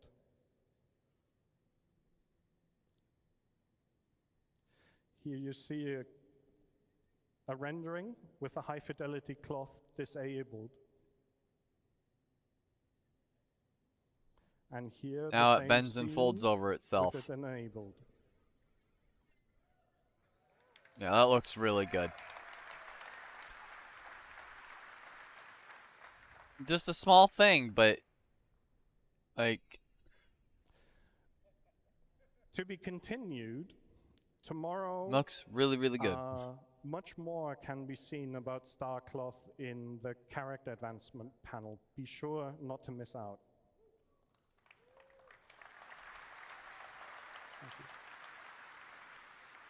So, next up, Star Hair. Star Hair, this is very interesting as well. The effect of moving hair with a lot more joints visual that are stuff. Essentially simulated pendulums. It's not super uber exciting or anything, but these joints move for character customization, it's really cool. Moves with it. This leads to a fast and believable movement of hair. However, the quality is directly correlated to the quality of the skinning, which is tedious for tech art to achieve for some complex hairstyles.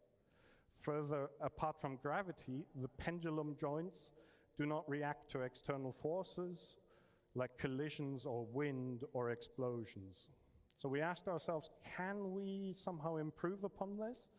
And I'd like to show you some early prototype results of our research. This is an image of the raw geometry you saw in the previous image. You can see many strands of hair, and we thought to ourselves, maybe we can simulate all of these strands. This is a single strand isolated from the rest. As these are simple triangle meshes, we initially thought we could simply use our cloth simulation and simulate such a strand like a sheet of cloth. That didn't work out at all. It turns out hair does not behave like clothing. Also, the sheer number of strands and their individual triangles and vertices are simply too much to simulate efficiently, even for our highly optimized cloth engine. So they had to find a different way. Artists are actually using splines to create these strands. And a spline is a smooth curve or line through space. You could see that in yellow. And we thought maybe we can just simulate these. They're much simpler.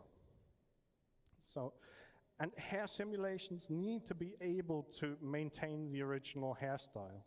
You cannot have the hair simulation change the visual appearance of a character. One of the reasons why using the cloth simulation for hair did not work out at all is that the cloth only simulates vertices and they have no concept of orientation. So you do not know how the next segment has bent in relation to your current segment. In other words, you cannot easily simulate twist with vertices alone. For splines, however, that is very easy to do. So all of this together allows us to simulate the strands according to the theory of Courseratte rods. A Courseratte rod allows you to model the behavior of slender one-dimensional rods, exactly what our splines are, and simulate bend, twist, stretch, and shear, exactly what we need. Hair also needs exact collision detection to not intersect with the head, the ears, the cheeks, the jaw region. The video I'm about to show you is some very early prototype footage of how such a simulation actually looks like. To be free and flexible and creative was really essential to what I wanted to make. Oh, And I another think ad. finding- All right.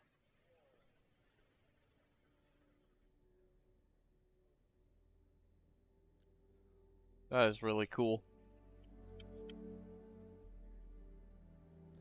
So this is a test of various head movements to see how the hair reacts. Hair simulation is one of the hardest things to That was a good to ad, simulate, though. especially Sorry. in a real-time context. Not sorry. And very tricky to get right. We're actually simulating all the hair strands. That's crazy.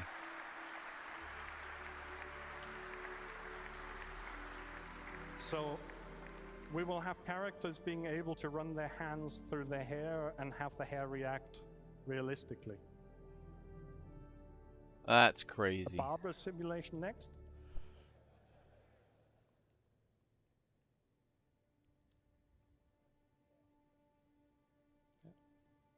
Actually, being a bald man, this was a very touching moment for me when I made this video.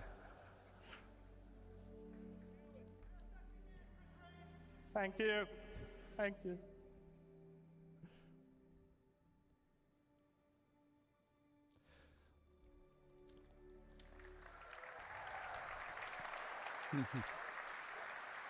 Yeah, that's some good hair tech right there.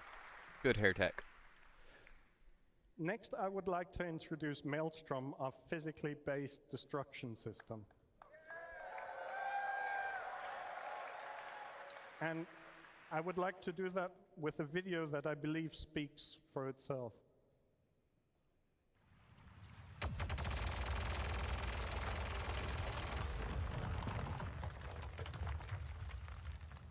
Wonder if Jada Pinkett would feel the same way. I don't know.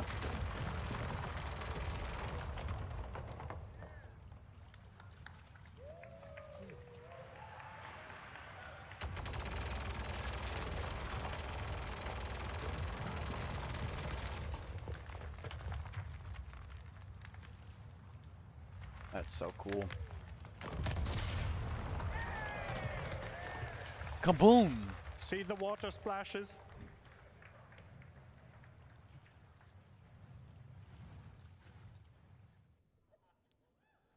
That's pretty cool.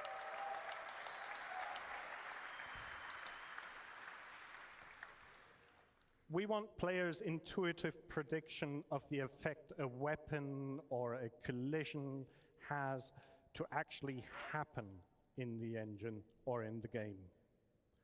So we decided to move away from hit point pools or other abstract models to simulate damage, but rather have damage be calculated from a physical model and from the physical material properties of each entity.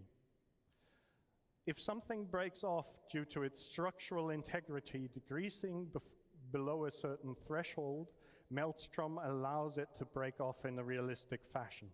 If you shoot off a wing, the missiles and weapons on that wing should still remain attached. If the broken off part still has power, electric items should still function. This means Maelstrom was needed to be designed to work with a hierarchical setup to begin with. Interesting. From the hierarchical representation of the geometry we want to break off to the same hierarchy on a higher level item for items like power plants, lights, weapon systems, and so on. Maelstrom is persistence and networking ready. We designed it from the ground up to work with high latency situations, to persist and replicate easily.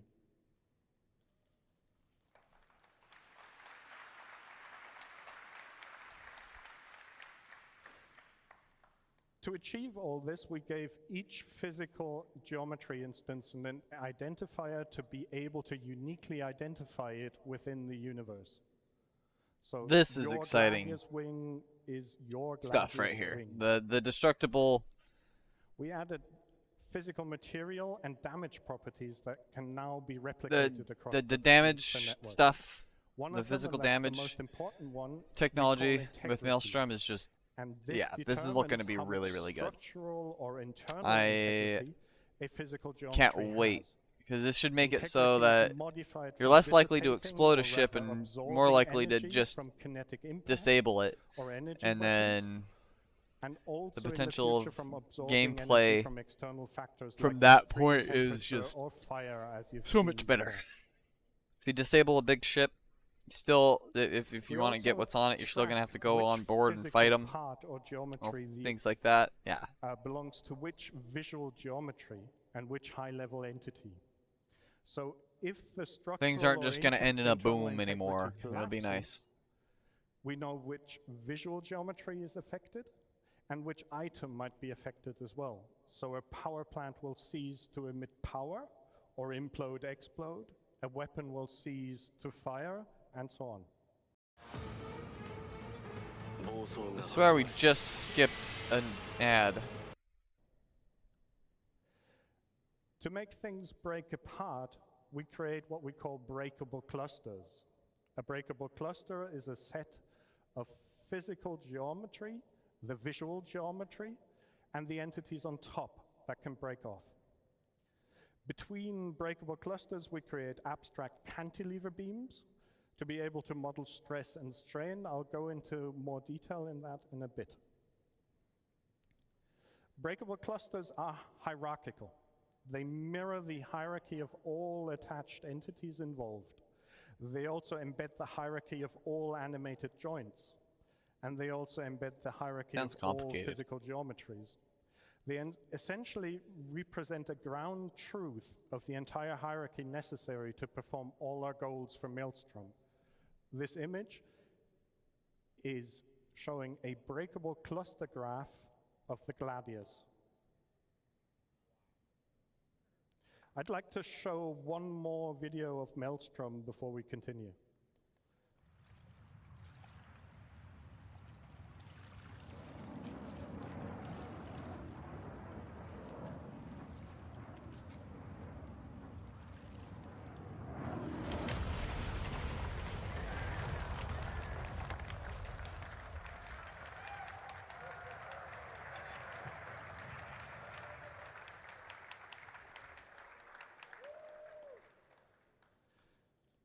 We needed to find a good way to easily and efficiently determine when a breakable cluster breaks.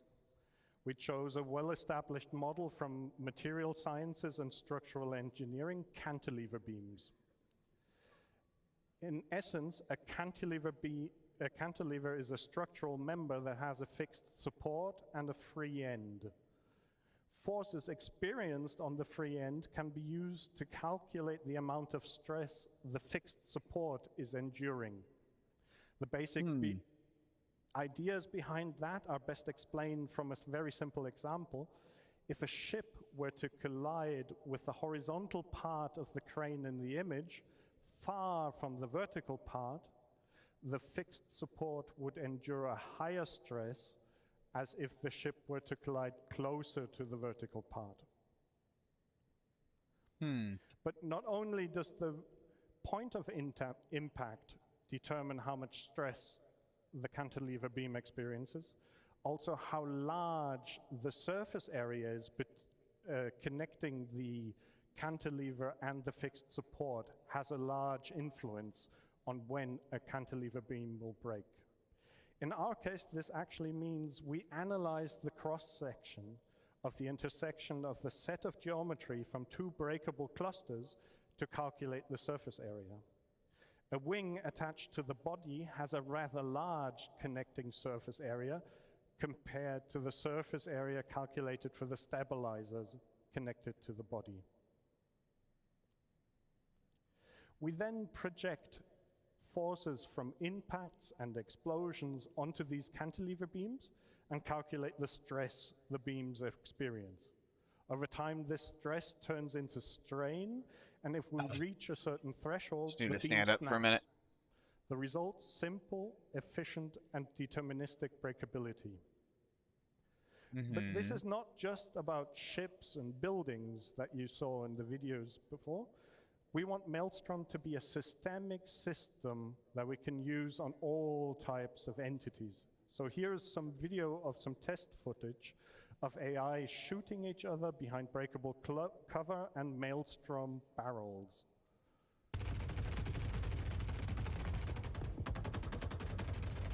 Okay, that's pretty cool.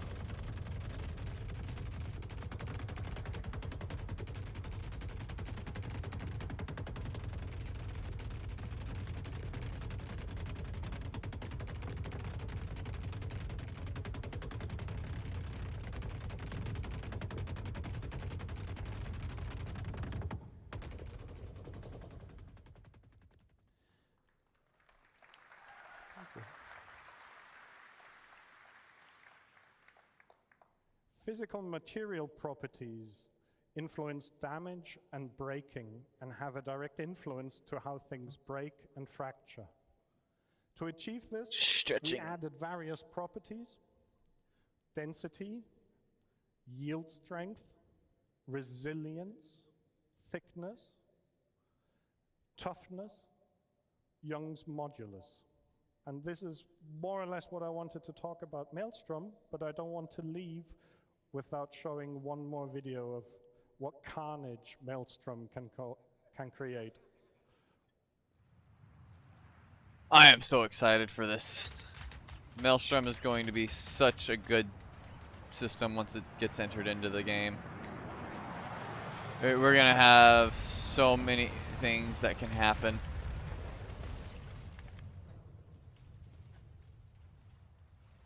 That's so cool.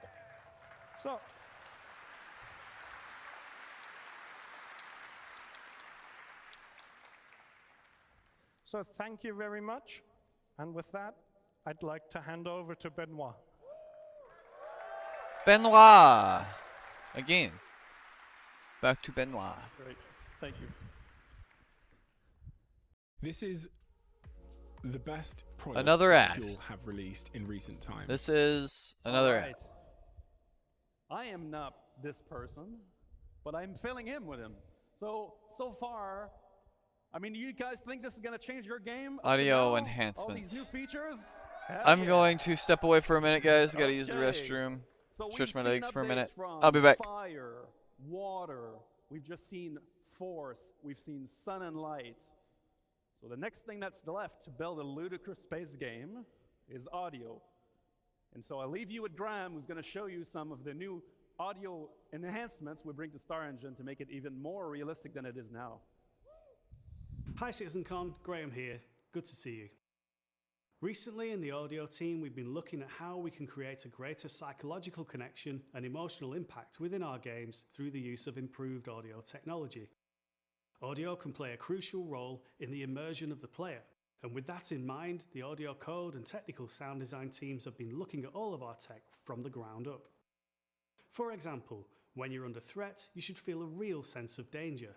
When you're armed, you should feel the dangerous power that you hold within your hands.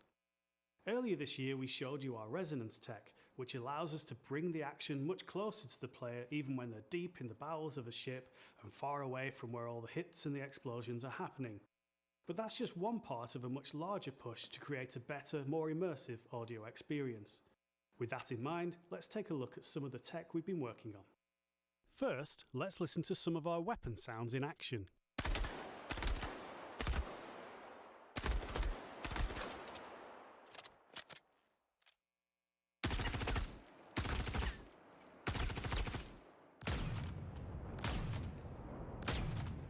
They're a great simulation, but we wanted to take them further and express the sound pressure, the forces being exerted. Our new in-house audio effects, particularly the multiband compressor, tuned by our sound designers, give us this result.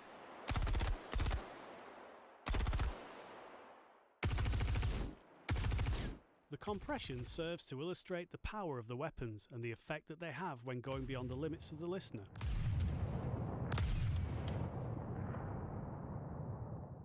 Let's show you the same audio effects applied to the ship weapons, taking us from this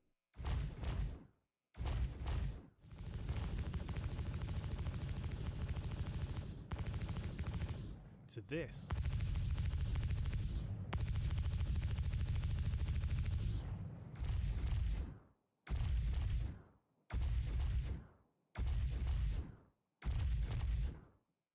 But it's not just about feeling powerful. Changes in audio can create a sense of danger, of being out on your own and under threat. Here's an example of ship combat.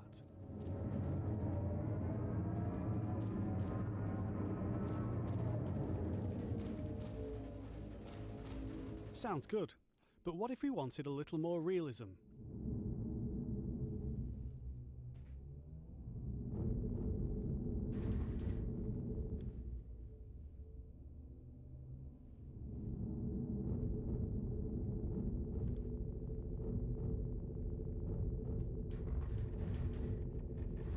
The audio propagation tech that we've been rolling out makes it easier to change the soundscape in real time, and a nice use of that technology is to provide a more realistic option. Here, your own weapons resonate through the hull of the ship, only what's in the pressurized cockpit is heard clearly, and the threat level feels higher due to the isolating lack of enemy weapon and ship audio.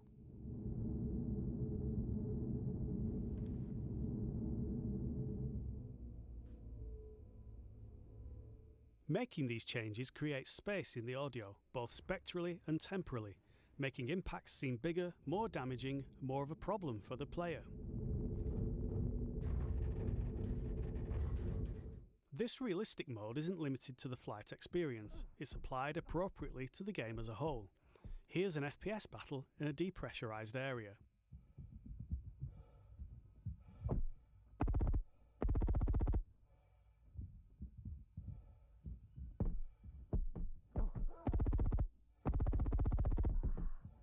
With realistic mode, we get that sense of isolation again, giving the location a different colour and adding variety to the audio experience.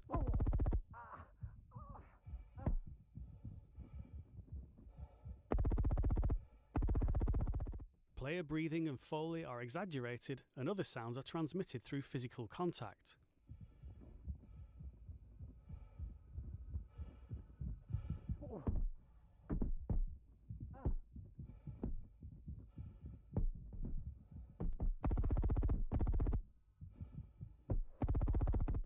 That's all from us for now. We look forward to getting these new audio features into your hands.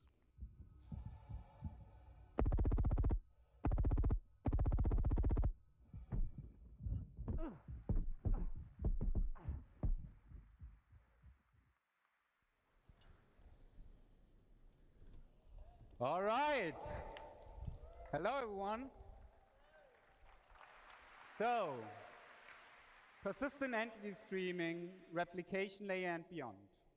My name is Paul Reindel. I'm Director for Online Technology. And I'm going to show you a little bit insight in our technology for persistent entity streaming and the replication layer. I thought about what's the best way to show you something about that tech, and I thought about putting some technical drawings on the slides, or maybe show video like we did 2 years ago. But really, the best way to show you how persistent entity streaming works is to give you a live demonstration, and that's what I'm going to do. All right.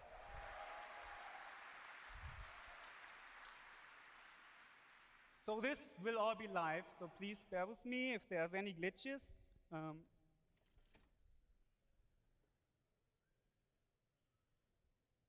let's keep this rolling. I think I'm supposed to press the button. No, it's already switched. Before we start, a little bit, I just give you a little bit an overview what you see here. Let me set up everything.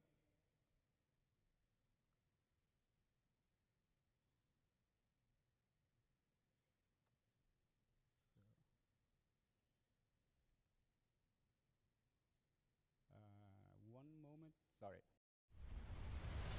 EVE Online on Mac immerses you in a universe with thousands of star systems like never before. Follow a path of your own choosing and become a titan of industry.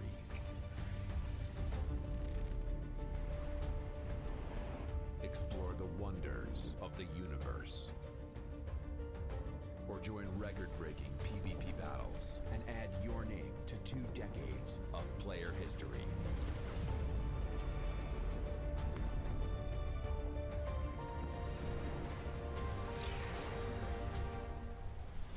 Play free and experience EVE on Mac the way it was meant to be.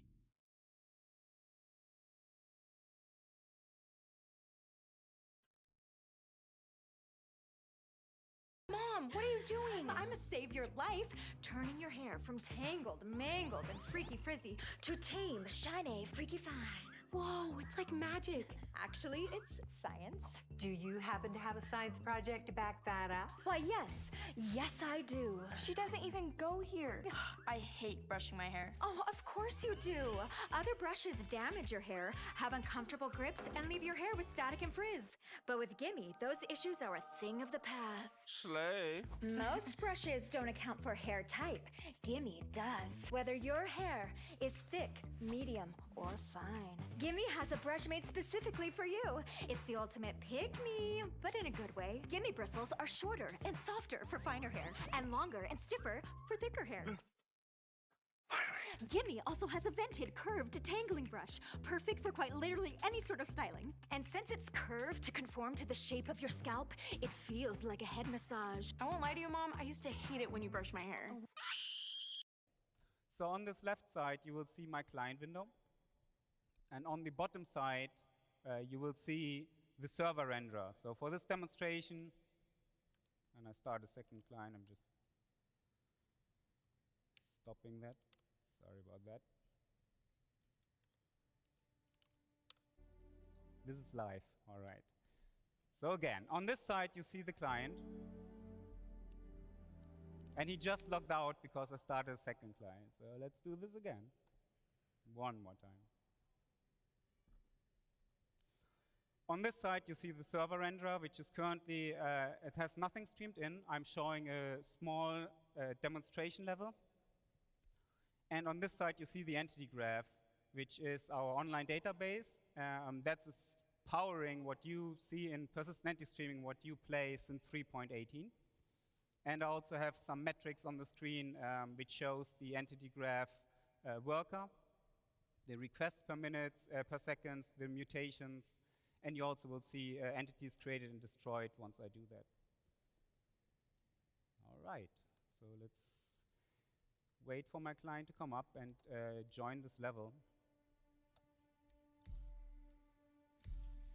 So the first thing that will happen when I join this level, you will see on that server, everything streams in, and my client gets connected and also streams in everything on the client view.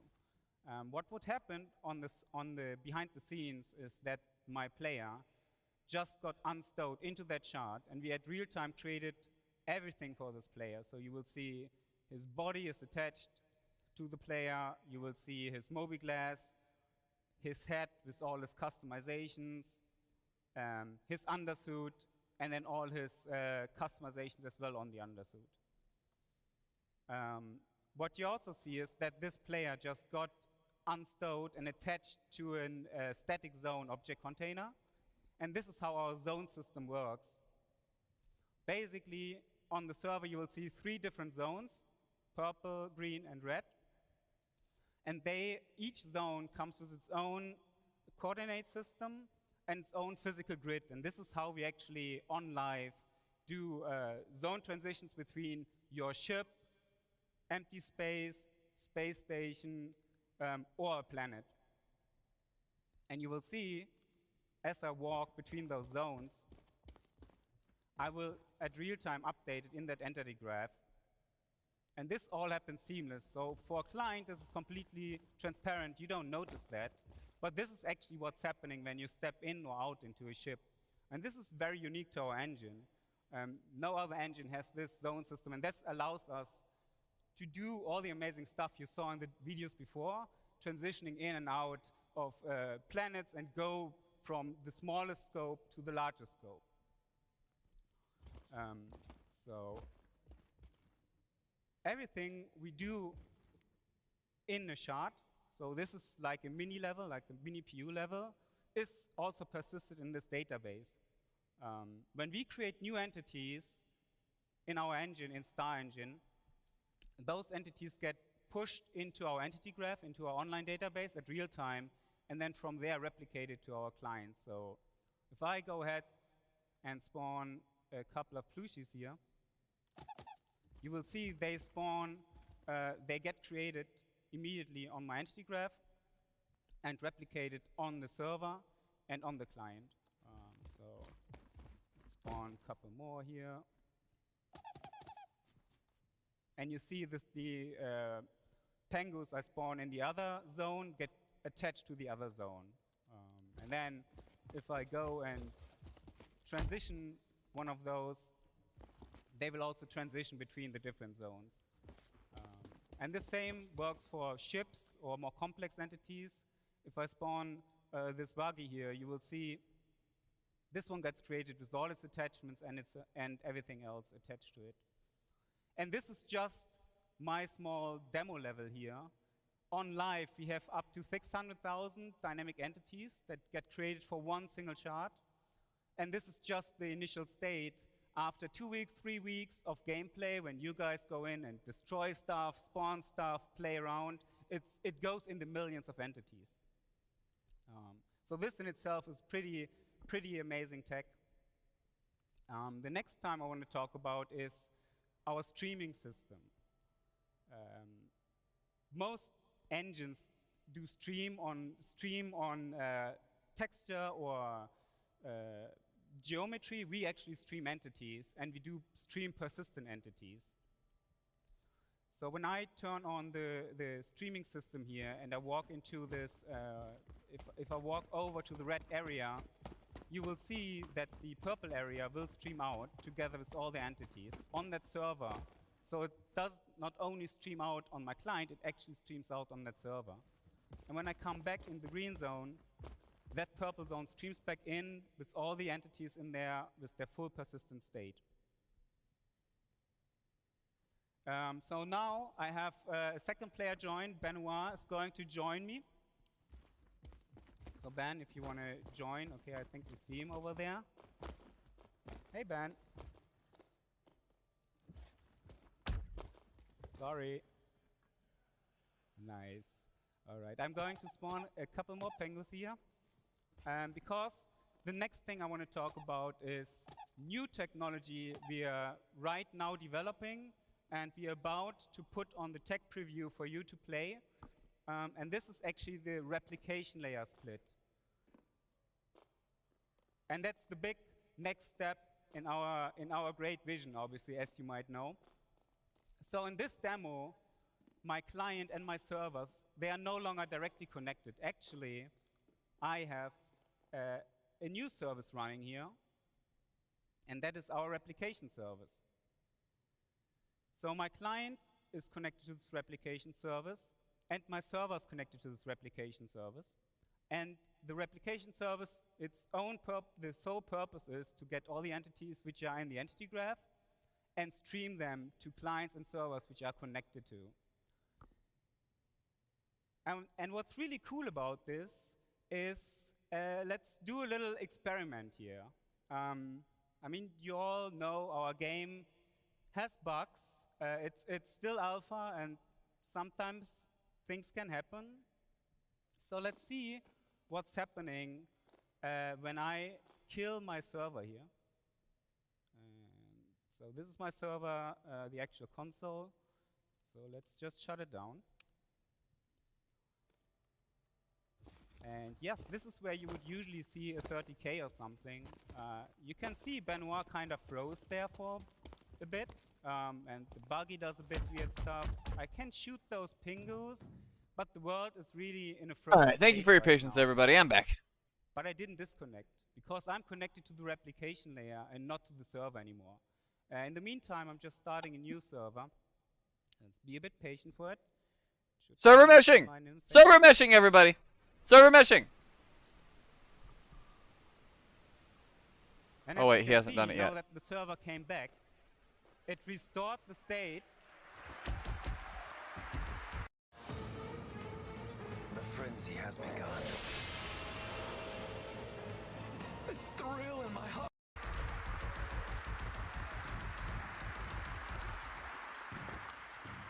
It restored the state, and the simulation just continues to work as before. So this will be, again, this is very early tech, but this is a great benefit of what we have with our replication layer split. But there's one more thing. And let's try this thing again. I just killed my server, and I'm trying to do that again. But this time, we're doing something different. So let's first go in here. This is my development tool. I can talk about it in a second. So let's stop that server again.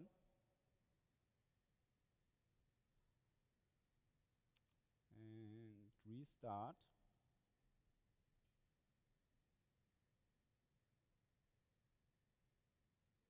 And this will take a little Three bit. instances. I'm running this tool you see here. This is our internal development tool. This tool runs the entire stack of our game on this PC. This is obviously for development only, and I can do that with my small test level. But this really helps online devs and all people who work on the incredible, complicated tech we hear to be able to develop our game. And because I run everything on this PC, it's a bit slow. So let's wait and see what's happening here.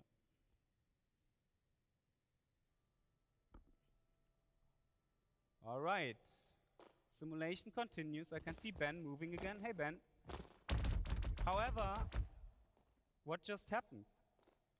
Well, as you can see on my screen, I no longer have one server connected. I have 3 servers connected to this replication layer. So what you guys see here, this is the very first version of a working server mesh.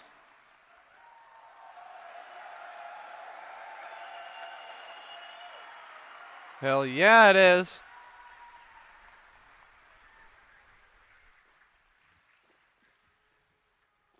All right. So now I'm going to explain a little bit how this magic works, because it is truly magic. Each server, when it came up and the replication layer realized there are 3 servers, we assigned different zones to those servers. And we said, okay, server 1, you are the authority over the purple area. Server 2, you are the authority over the green area. And the last server is authoritative over the red area. You can still see that those servers have all those entities replicated but only the entities within their zone are actually authoritative on that server. So while I'm in this green zone at the moment, my entity is simulated on that green server and just replicated on the other server. And now, as I transition between those zones, you will see that on that green server, I just lost authority, and on that purple server, I just gained authority. And because my player was replicated on both servers, this completely works seamless. And again, let's do that a couple of times. You see on my client here, I don't notice anything of that. This all happens behind the scene.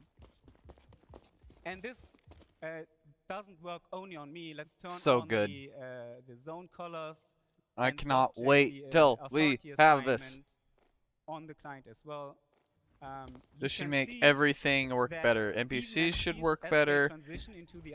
You should have way more players per area of the world. Like, oh my god. And not only that, I can also interact with entities that are on the other side. So if I go on the green zone, for example, and I shoot this, I can still shoot that purple entity. And I can also just go ahead and destroy that buggy which sits on that other zone.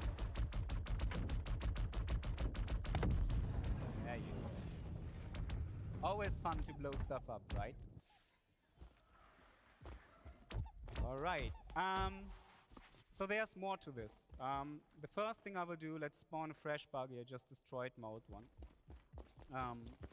When I go into this buggy, I will become part of the aggregate, and that means that now my buggy and myself will transition authority together. And this is how we make sure that my player, while he's driving this buggy, is always authoritative on the same server. So you can see, as I drive around with this buggy between the zones, I will switch between the different servers. Very nice. All right. But there's more to this. So remember when I turned on the streaming earlier? The same streaming mechanics work here as well. Like, obviously in this example right now, you can see all those servers, they have all those entities replicated. And it's a little bit wasteful because you have 3 servers, all need to replicate all those entities. And that's where streaming come into play. I can turn on streaming here, and you will see that suddenly my purple server no longer has the red area streamed in. And the red server no longer has the purple area streamed in. So let's see what's happened when I drive my buggy backwards into that red, into the red zone. What happens on that purple server? This is going to be and I just interesting. So right now, on this server, there's only Benoit replicated. And Benoit, if you come to me over in the red area, it frees up the purple server altogether, and it just goes down. You will see that now on this server, there's no client at all. And in theory, we could now completely stream out the entire area on that server. Stream out that area. And yeah. Have that set up so it automatically does that and keeps as much resources free as possible. As I drive back into the green area, I will magically reappear on that purple server. And this obviously works on the other side as well. Let's get a couple more player join. I have a couple more QA in the back, so you can just see the whole thing running at live. Running in live with a bit more things going on.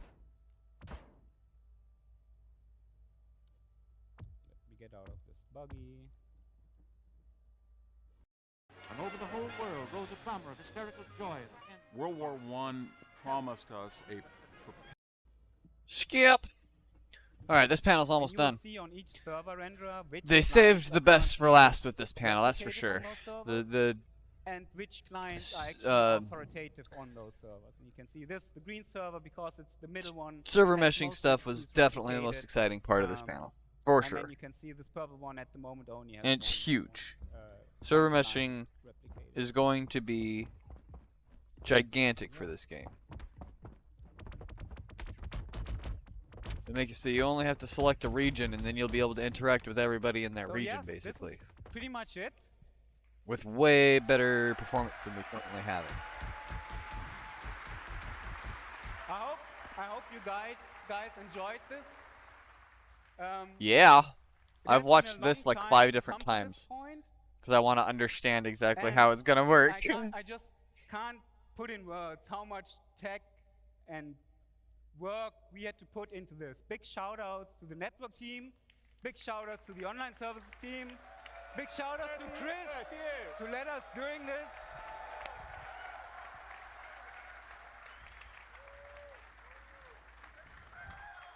It's been a really long journey to get to this point.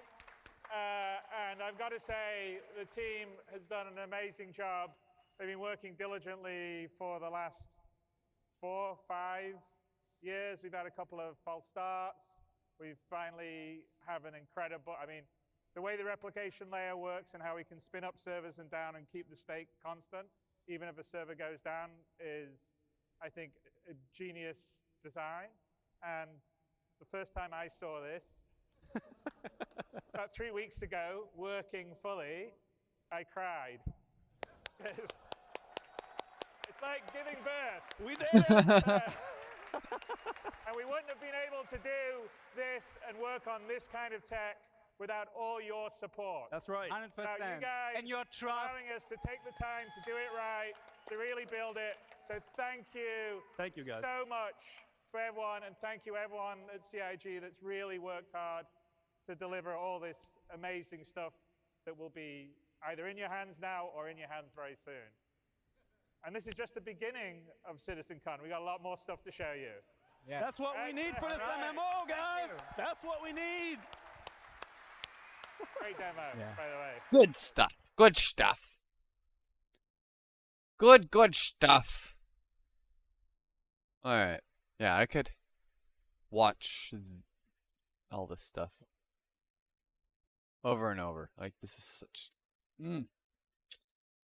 juicy good stuff. Yeah. Navigating the verse. It's gonna be the next one.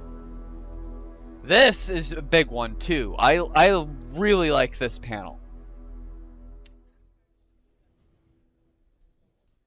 Really like this panel. Woo! Oh wait, no, I'm not. Boys, a lot of you here. It's great to see you. Hi. My name's David, but everyone calls me Bone. Don't ask. Or maybe ask me later. So, my job is to oversee all the technical implementation of the UI across the company. And if I'm lucky, I get to do some programming from time to time.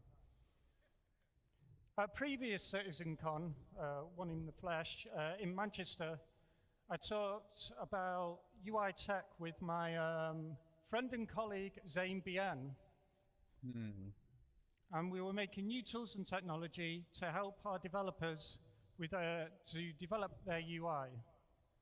So that was a few years ago now, and now I'm really privileged to share with you how this technology has been utilized by our talented designers to help improve your experience in the verse. So, along with some of my UI friends that are hidden out the back there, I'd like to standing show you up. some of these Trying to improvements not fall that's asleep gonna here. help you, the players, navigate the Star Citizen universe. Tilt that up so y'all can keep So, hanging out with me here. why are we doing this? Well, Star Citizen is big, really big.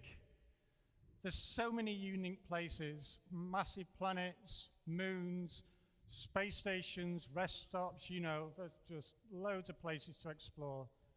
We have a huge range of spaceships of all shapes and sizes, and there's an enormous amount of things to do and see and people to meet, and all this can be shared with friends online.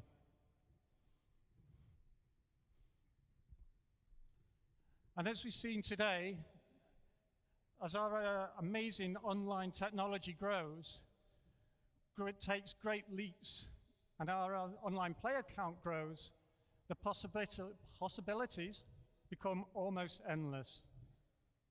So how are we going to make sense of all this? Right. Well, one of the main ways we do this is with a user interface, or UI for short.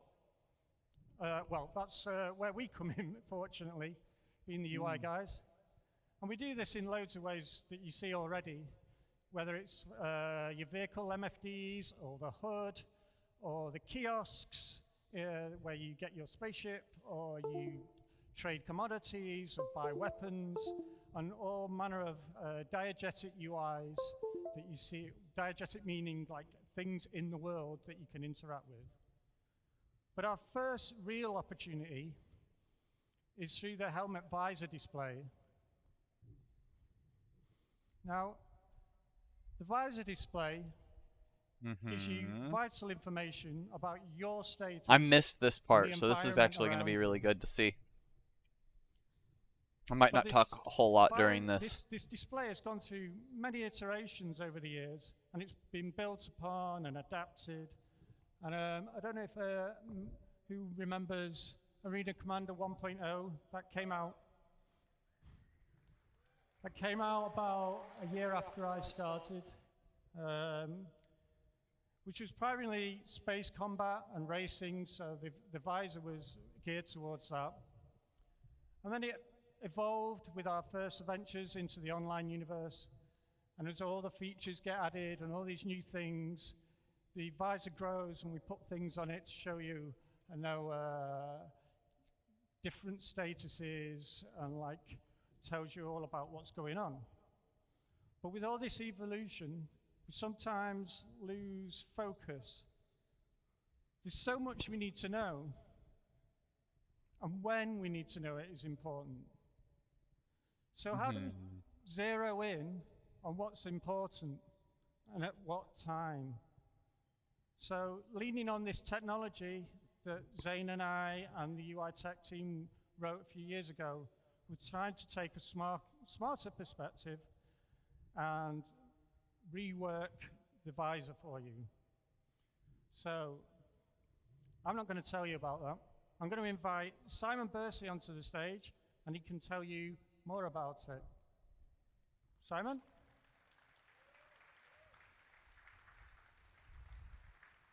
You on this? Hey everybody. Okay, so Star Citizen, as you know, is a big project which has evolved over its lifetime. Early on in the project, we added the visor, which is the display you see on your helmet when you're walking around the universe in first person. Visor's been really neglected lately. We often add new For a while, actually, it really needs an update. The various teams slotted pieces into whatever place made sense at the time, but this eventually meant the view became very complex. As you can see, the current live UI can get very cluttered. We have lots of information competing for your attention, so you don't always know where to look, and sometimes the overlaps can make things difficult to read. So, as you can probably tell, the UI team wanted to do a redesign.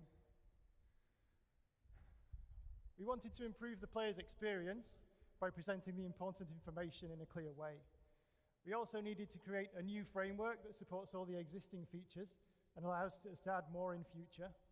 And finally, we wanted to bring the visuals up to the high standard we're setting for Squadron 42 and soon the Star Citizen persistent universe. So how do we go about that? I believe user interface should always be a collaboration with the teams who build the underlying features. So we worked closely with them on a new layout, keeping some pieces, combining others, and maybe getting rid of a few. Once we'd figured out the design, we built a new framework using our 3D UI system, and then we worked closely with the various game teams to take all that complex data that existed before and hook it up to the new user interface. When we designed player-facing UI, we often tried to start with the worst case first, so we can see everything we have to deal with. It was important for us to keep the central area as clear as possible to make it easier for you to see the underlying game. We designed a set of regions that attach to the different parts of the view, and with each of those, we have a set of widgets that can show, hide, and stack when you need them. So, I've told you about everything we wanted to achieve, but wouldn't it be great to see it in game? Does anybody here want to see a live demonstration? Yeah. Good. I was hoping you'd say that, otherwise it would have been a very short do demo. it. Okay, so we're going to show you some of our new UI running live in the game. Everything you see is in real time, but I have to tell you we've created a special mission just for the show, which is a little different to what you see in the live game. Okay, so as you can see, Bones driving. I'm going to say Bones' name a lot, and the other guys too, so it's probably the most times you'll hear that in any presentation.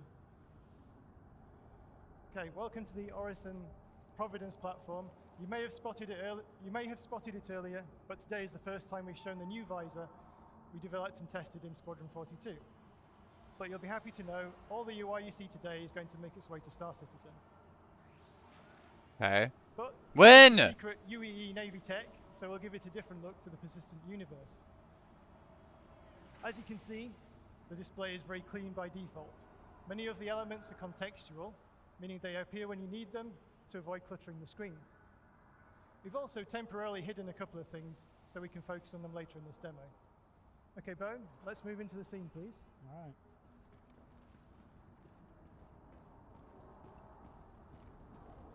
Okay, when we get a new mission objective, it appears in the top right of the screen.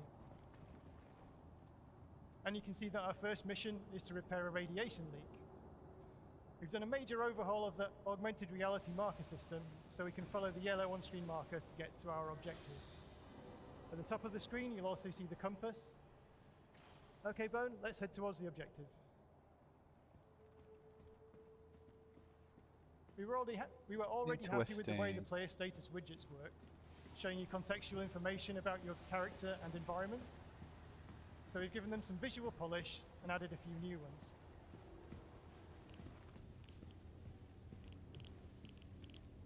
The environmental radiation here is quite high, and over time it will wear down our suit and damage the player. Looks like we can see the source of the radiation there. I think somebody's damaged a pipe, so how are we going to fix it? If we were in space, we could use a salvage and repair ship. Luckily, UEE have some advanced portable tech. Bone, please equip the military multi-tool. The military multi-tool from Squadron 42 has various modes, one of which gives us the ability to salvage and repair while on foot. Okay, Bone, let's use the multi-tool to repair that pipe.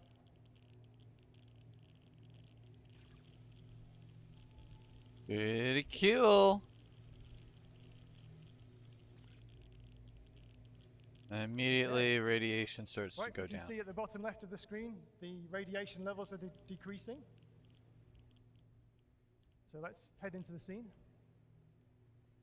And now is radiation levels going to start Let's dropping walk forwards a bit. slowly. Okay, now we fixed the damage, we need to find the enemies that caused it.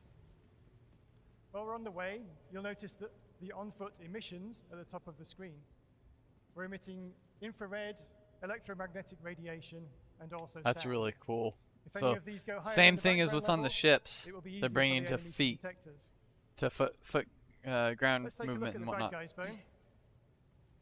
As part of the emissions and radar tech, we also have the ability to scan while we're on foot. If we tap the button, we can do a quick scan to reveal info about anything that's in our view currently. Okay, Bone, let's do a quick scan. This highlights whatever's in our line of sight.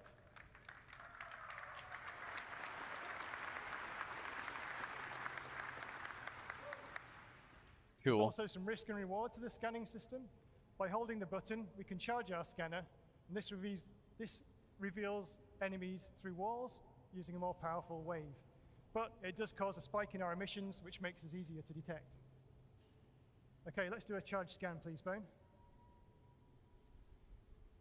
Bloop. Okay.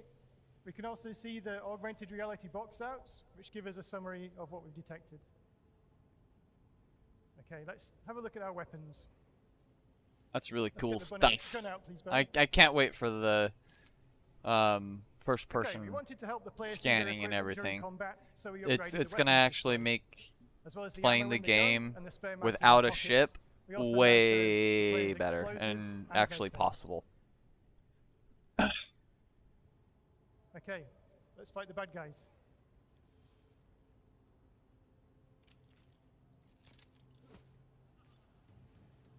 There you can see our new explosives marker, designed to help you spot deadly grenades, mines, and missiles more easily.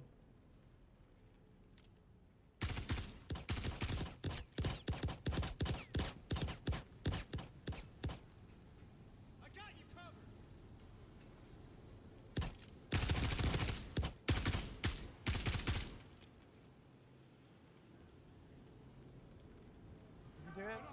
Okay. Well done, Bone.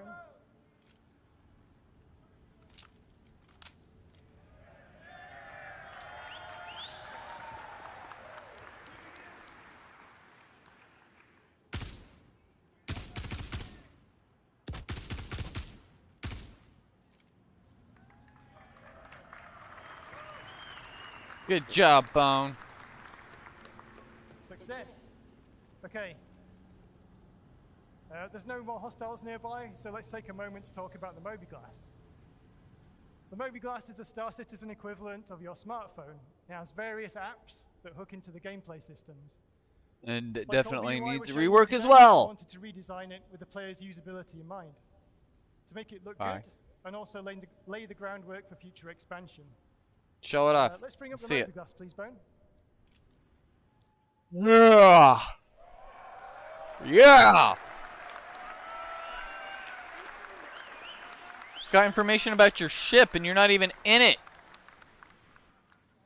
Pretty cool, huh? We've redesigned the interface to give a smoother user experience. We've overhauled the visuals, as you can see, to make it feel more three-dimensional and holographic. This is actually a sneak peek of the UEE military Mobiglass we've created for Squadron 42. This version has a focused selection of apps, and we're going to expand on that when we bring the Mobiglass to the Star Citizen persistent universe. We'll also have more of a That's really smartphone cool. feel in the PU with a wider range of apps. Okay, let's briefly You have talk about access this to the home screen. Galactopedia It too. gives us an overview of our That's health, pretty cool. the environment, and even our ship. We can also check our mission objective. Okay, so that's enough about the Mobiglass. We've got some more really cool UI just around the corner, and to tell you a bit more about that is the very talented Zane Bien.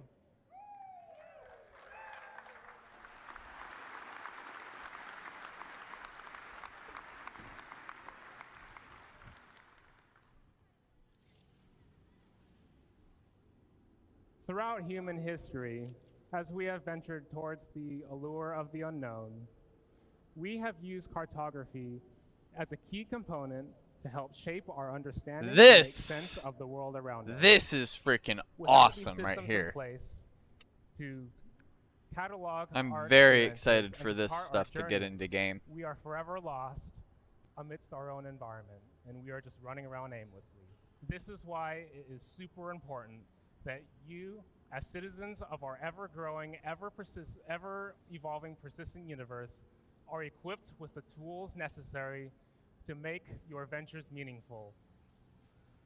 So, with that said, I want to show you something that I think is extremely cool. So, Bone, our next objective is to go to the map kiosk and download a terminal.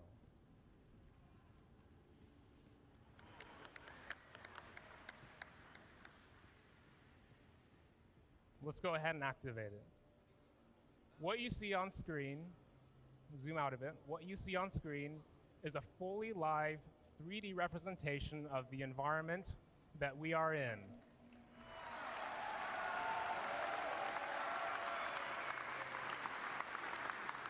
You can see callouts of the various default points of interest. You can pan the map around, you can rotate it, and you can even cycle the floors that you're on to isolate the visuals of the floor that you're on. Oh, it even shows the trams coming and going. That's cool. So our current objective, it's much more interesting if we can actually take this on the go. So let's download it to our data bank.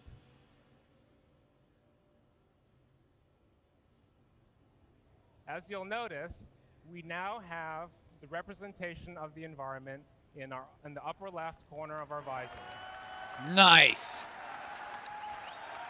Mini map. Actual mini map. Hell yeah.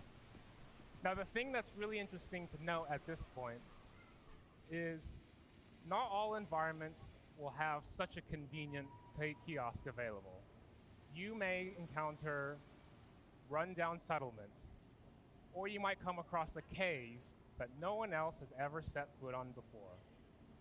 What will happen in this instance is your radar will incrementally update your map, and it will incrementally reveal your environment and save that to your databank. So you kind of reveal it incrementally. So this map, what That'll we be see really in the cool. upper left corner of our visor is not really just a map. What it really is actually data. It's our radar. And we can see contacts on our radar as we scan. And it's basically what we have available stored in our data bank. So because we have the location data saved to our data bank, we can obviously access that via our mobiGlas. So let's go ahead and pull it up in our mobiGlas, because this is going to get really interesting.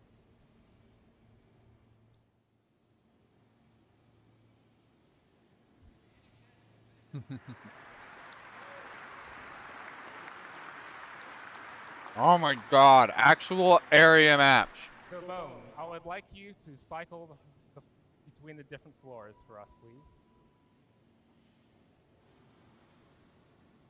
So you can see this lerping transition between the different floors and marker callouts of our objective and also where we are. I would like to talk a little bit about the tech behind this. What you're seeing is not a pre-baked asset.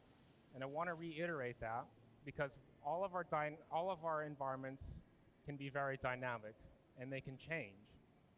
They can take damage. Perhaps economic shifts might cause changes in the environment. And we can't export totally custom assets.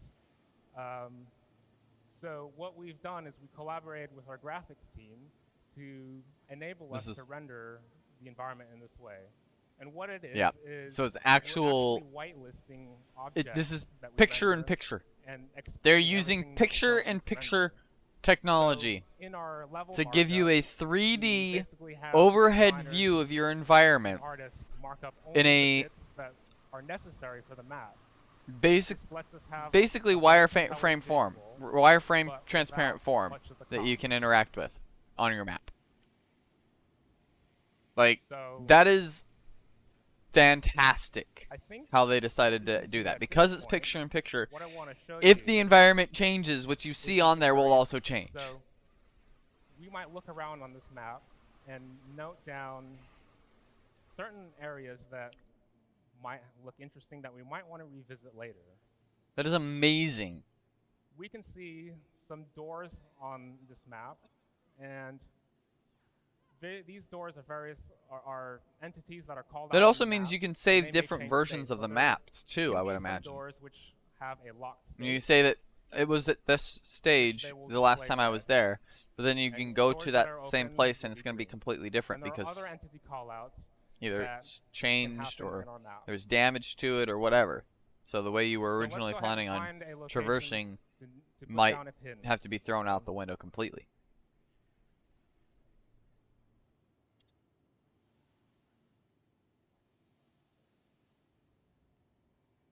Maybe that one. Maybe that door looks interesting. Press T. So, what we can do is set a marker, and we can customize the details of that marker. Now, what you'll notice as well is as we set markers, there's metadata that is encoded into each of these markers on top of the customized name that we can specify. So we can mark as many markers as we want in this map. And these are Map all markers! saved to our data bank. and we can eventually share these markers and even sell these markers on the market. So the thing about this, you can't really talk about markers without mentioning data running. The MSR is gonna get its So you data might data specialize running. in exploration. It's gonna get its whereas perhaps a miner might specialize career path. in That's what I meant. the The equipment and MSR is gonna make get its investments in their career equipment. path. So you, as an explorer, might be in the business of going around and exploring and finding locations that are very valuable to other professions.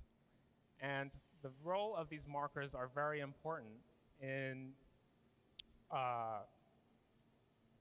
coming up with the data and yeah, so it's very important. We can basically, when you name your markers, you can make today, it as, Junior. Maybe obvious, or you can leave it a mystery. So you'll have when you sell it on the market, you could get rated for how accurate the data is. So the other thing is we have a mission objective as well, and it would be very nice to be able to route to that mission objective. How do we get there?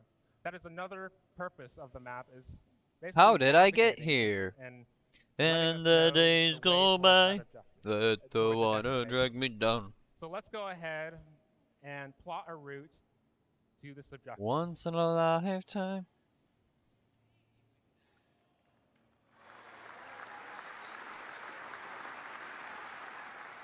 On foot routes, guys. On foot routes. We can see a line being drawn from On foot routes. Stairs to Pathfinding. and where we want to go. So you will no longer. Oh my be God. lost amidst all of our And this should super work complex environments. with ground vehicles too. They, And what's all they worth gotta do is mentioning implement the at this visors. point, You just gotta get and this what's stuff really in. cool Give it to is me. Give it to me this so I under can the live hood is actually on the utilizing ground for a little while. Another piece of tech, AI pathfinding. And so what that allows us to do is leverage other existing tech to basically, it does all the heavy lifting, we just make it look pretty. Hell yeah! So because of that, there are certain cases where the path might be blocked. It might have a locked door, or there might be a fire that is in our way. The AI pathfinding will account for that.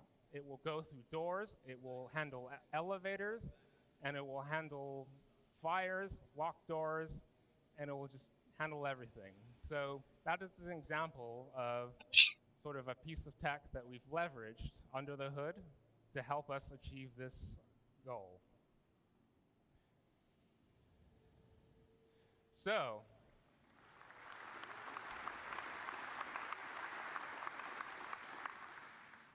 one last thing we can do at the moment is we want to ensure that there are no more hostiles in our way as we make our way to our objective. So what we can do is we can send out a ping. Bone, if you send out a ping, please. You don't even have to leave the menu to send out a ping? That's badass! As it is when you're in FPS. So we know that there's no more hostiles. Let's go ahead and make our way to our objective.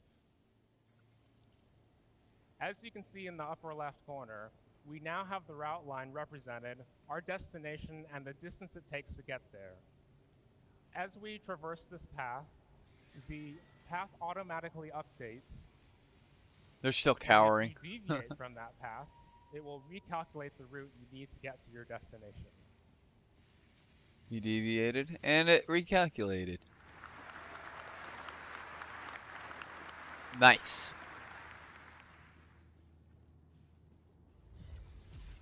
So there's our buddy. He's flying in. So we'll make our way up to the Carrack here. To the right.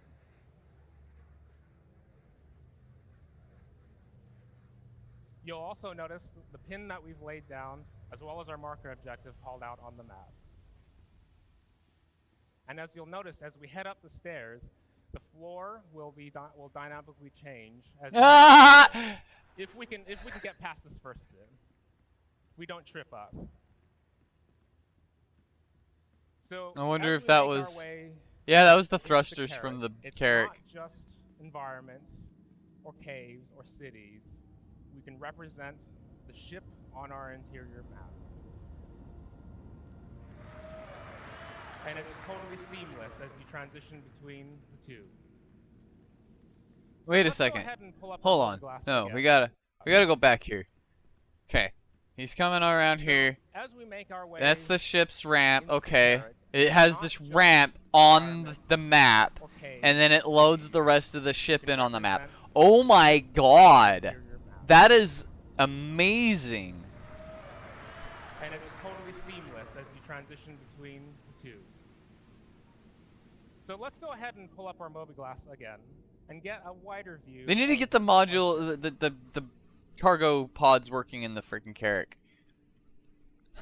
It's currently a pain in the ass to load that damn thing. On the technical deck, but we can also see the other floors. If you traverse the floors, Bone, just to demonstrate it. But I know Carrack is due for a big rework, so maybe that's what they're waiting for. They're just going to do the rework and get it all working properly. And our habitation deck.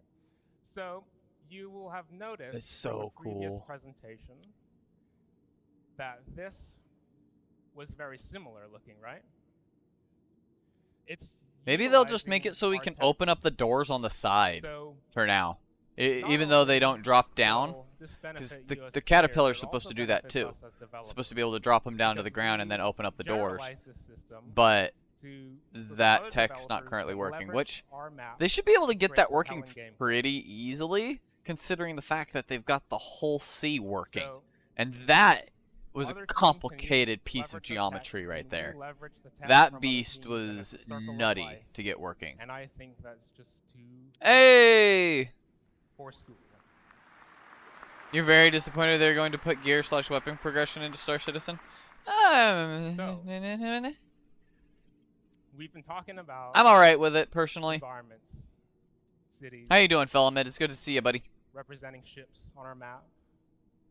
Maybe planet terrain.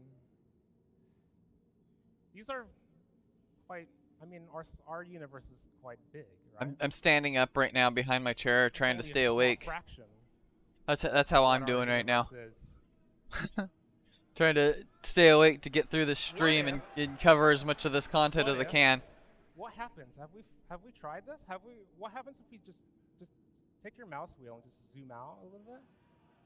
You don't like losing gear you've worked hours on? Keep going. I mean, yeah. Keep zooming out all the way out. That's all the way part out. of why, as you're let's go. Getting stuff, you create stashes places. They'll have that ability, I'm pretty sure. It's not just the interior map. It's not just the radar. It is the map. It is one single unified system, just across different scales. And I want, at this point, all the scales. Oh my god. We are above Crusader, and at this so point, good. I want to invite Emily Hansen onto the stage to talk about the map as seen at this scale. Thank you very much, everybody.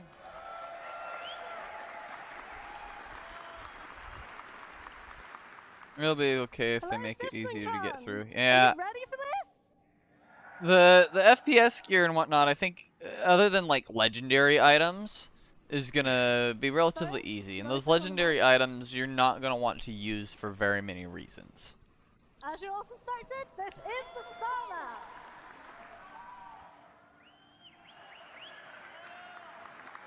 Oh my gosh, I cannot wait for this map system. Just give it to us. Give it to us now. I hope you're excited too. He's not even in a freaking pilot seat. This is all done from the mobiGlass. He's not. Ah. And we've done that.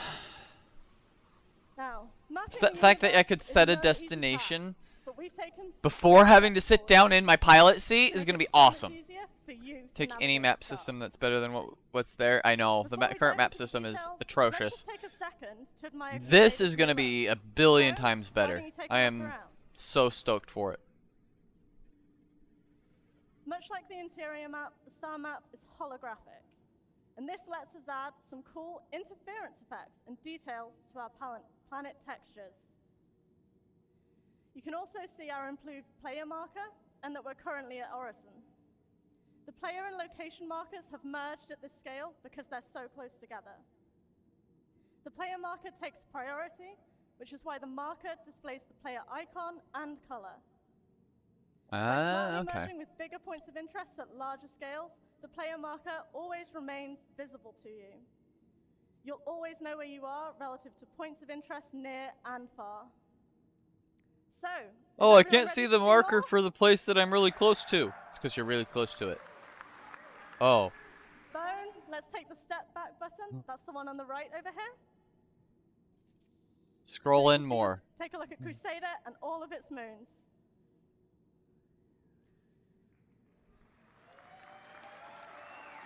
Very nice, very nice, very nice.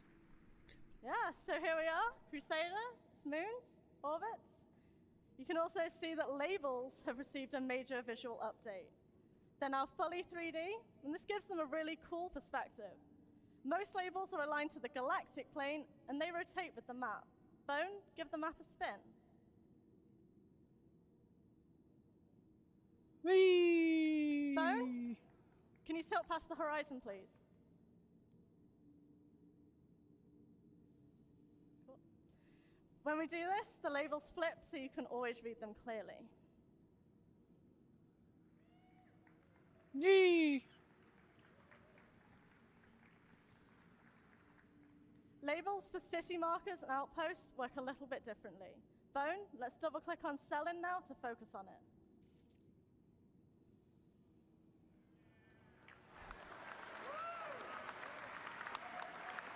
Alright. See how it works when they move stuff around here. Face the camera and appear when they're in the central part of the planet, reducing on-screen clutter. Bone, want to show this in action? Ah. I like it, I like it. Markers on the far side of the planet fade out, so they don't take focus from the locations you currently care more about on the near side of the planet. Bone, can you double click on one of the points of interest? Notice the player markers just on the edge of the map there. As we In the select this direction of marker, wherever its the label will stay visible player at all marker angles. actually is. But you can always double click that player So marker to far, go back we've to it. showed you that you can use buttons and double-clicking to jump to objects you're interested in. But wouldn't it be nice if you could also freely zoom out and into locations? Shall we try it, Bone? Let's zoom out until we can see Crusader.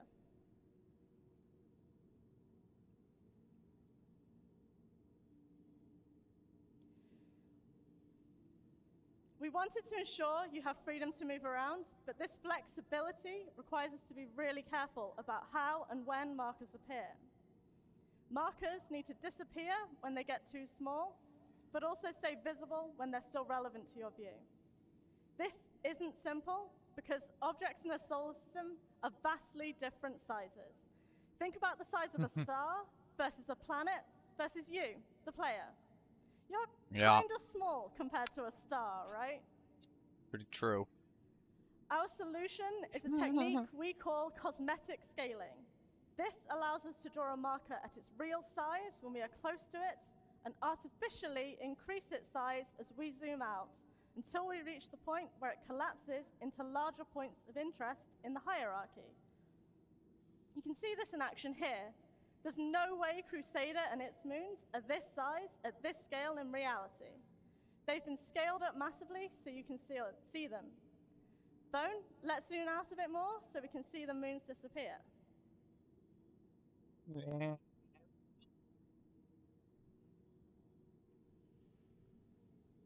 You can also start to see Crusader's orbit line around the sun here. But before we go back to before we move on to that, let's zoom back in so we can see everything come back as we get closer. Beep.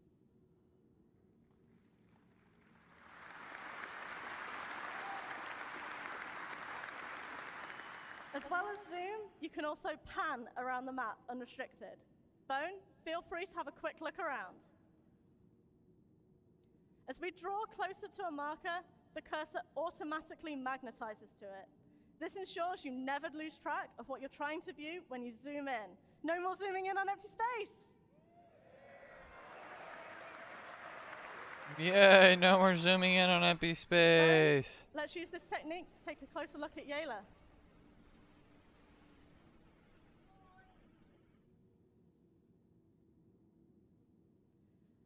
The magnetic cursor does not require us to click on markers. Keep zooming in. Bone, can you keep zooming in? Thank you. You can see that the surface markers appear without us needing to select Yayla itself. Imagine how much easier finding that outpost will be now. Good stuff. Crusader, as you all know, isn't all there is, though. We've got a pretty big universe out here. Do you want to see some more? Let's have a look at the location further afield. Can we just pan to Calliope, maybe? Bone, let's give that a try.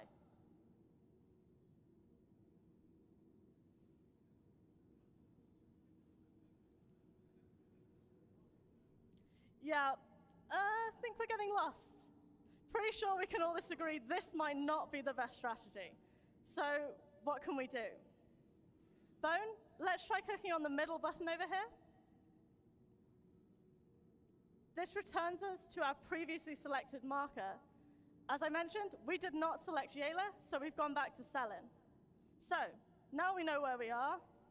That's a step in the right direction, but we're still not at Calliope. So we need to find a different way. Bone, could you use the step back button until we can see the whole solar system, please? There we go. And there it is.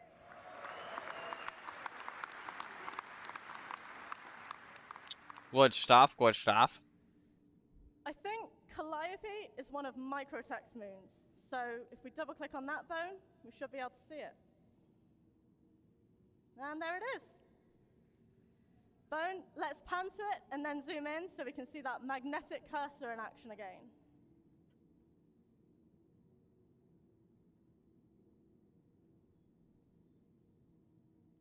Can you zoom in, Bone? Thank you.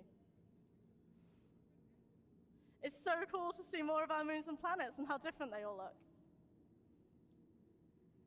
Okay. So, this is great. Works way better than it used to. The The only question not answered is when? Yeah, when?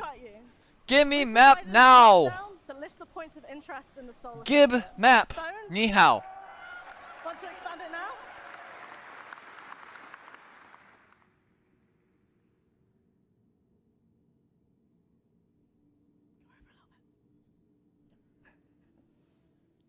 We're actively working on ways to improve the way this list is presented to you, to make it even easier to find what you're looking for. And yes, this will include search functionality. Thank God. Because this might be a bit ridiculous. But for now, Bone, let's use this to go to aerial.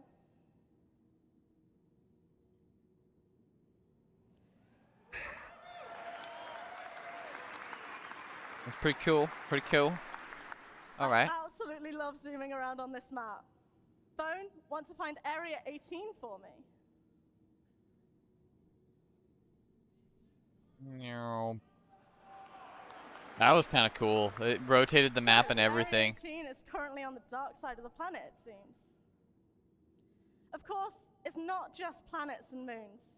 Bone, how about we take a look at Security Post Korea? Go way down. This is where the upcoming search will really come in useful. No. Bone, want to zoom in a little and show off our holographic model of this station? That's pretty cool. Nifty, nifty. I like the new models. Bone, can you also drop down again, please?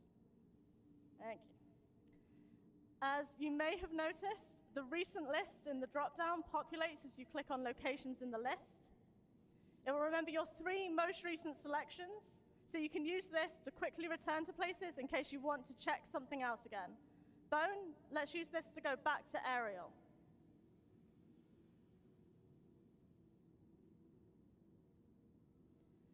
Okay, so we've done a lot of exploring. I think it's time that we head back. We could do this by selecting Orison from the list, but we also have our own marker that we can take advantage of here. The eagle-eyed amongst you may have noticed that the player marker clamps to the edge of the map, keeping it visible to you no matter how far away you go. To get back to our position, we could double-click that marker, or we could click the first of the navigation buttons to zoom straight there. Now, I'm sure many of you have been wondering if we can go back to our carrot map from the star map, just like how we got here from the carrot map just a few minutes ago. So, let's see what happens when we focus on our player marker. Go ahead, Bone.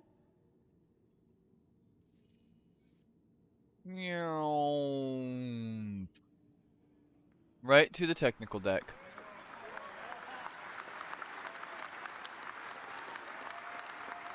I love it. All right, so yeah, here's our carrot again. Being able to simply zoom between these map contexts lets you draw meaningful connections between what's on the ground and what's in the skies like never before. Bone, just for fun, let's zoom all the way back out so we can see the entire Stanton solar system. Whee. It's just so cool to watch the verse open up before our eyes.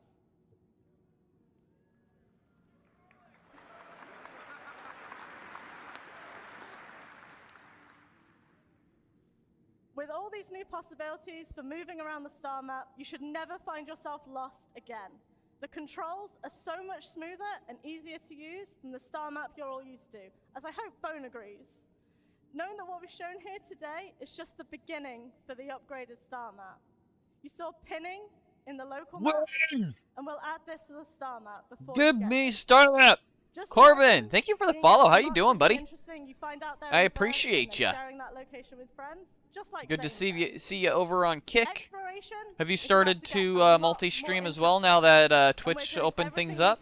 To ensure the star map is your brightest window to the stars yet. Ooh, 7. How you doing, man?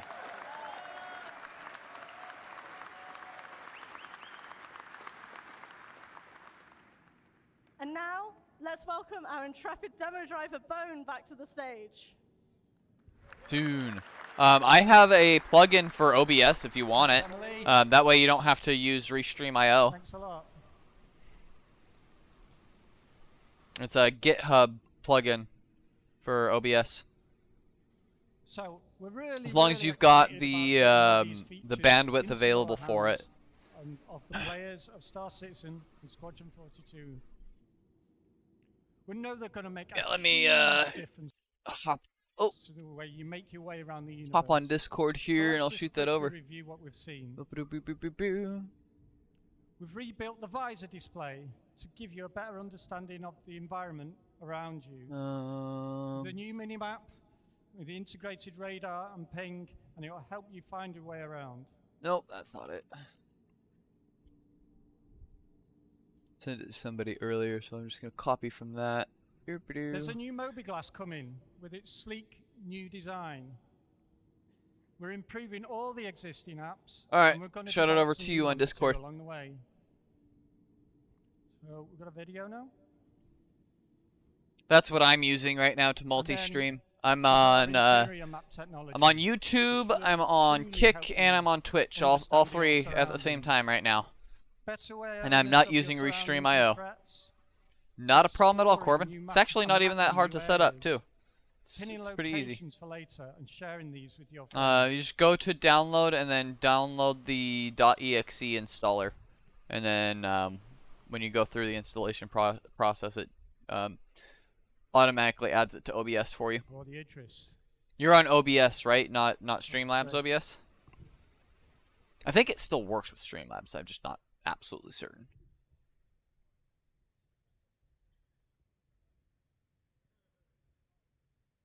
Yeah, OBS is way better than Streamlabs.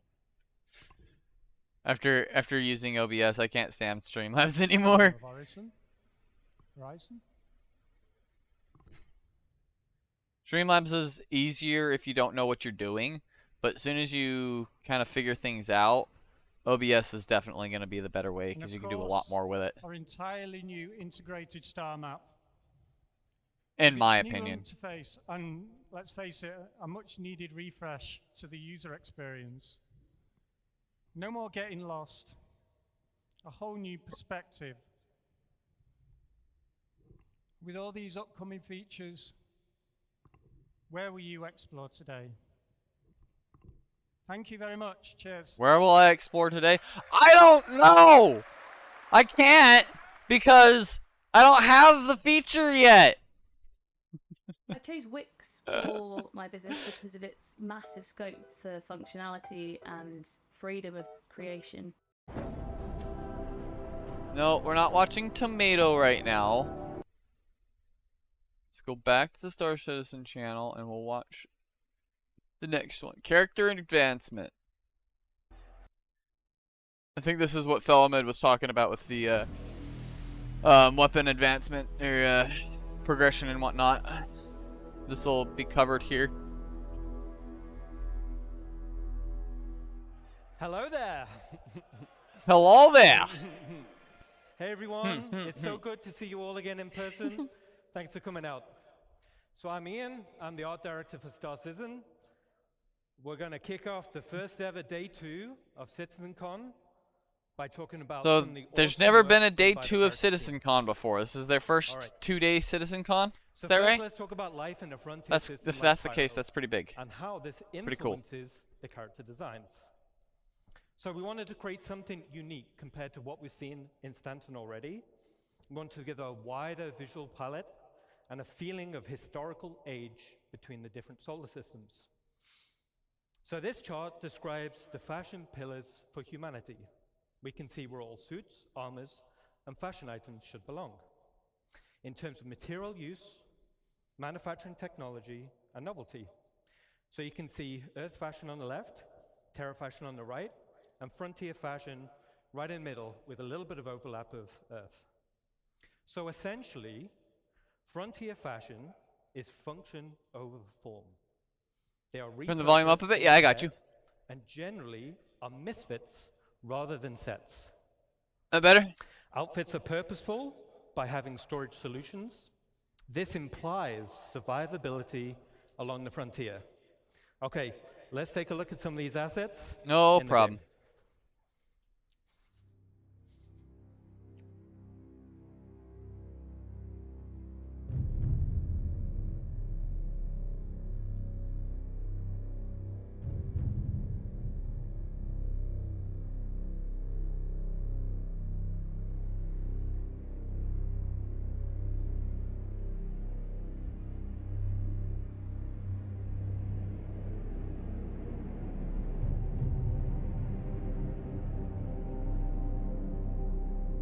I'm wondering if this is already using the Starcloth tech. It might, maybe?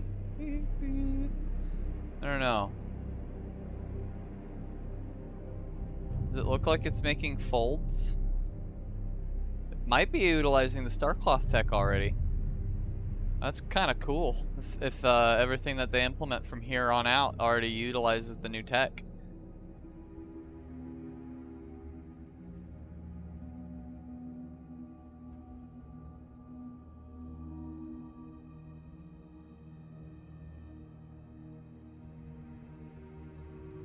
A drunkard walking around.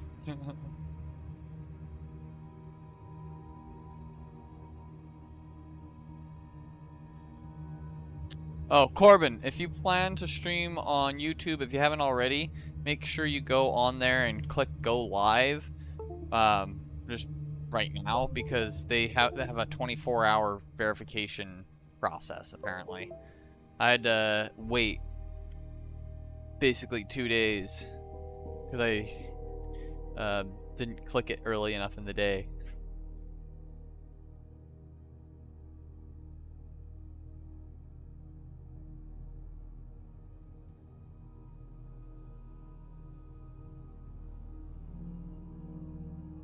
Yeah, no problem. If you've already gone live there once before, you've probably already gone through the process. But yeah, when I saw that, I was like, I can't just go live right now. I have to wait for the 24-hour freaking verification process. All right, fine. It was yeah, a bit disappointing, but hey, I'm better off for it now because I can stream on all so the hopefully platforms. you guys that played Pirate Playground, you will have seen a few of those assets being showcased. So as we saw from the video, pouches and storage are a key part of the Frontier aesthetic. This drives That's gonna the be pretty feeling cool. of survivability. But from here, we thought it'd be really cool to give the functionality, but also some customization options. So let's take a look at a video we just developed internally, and this is for modular storage items on the player.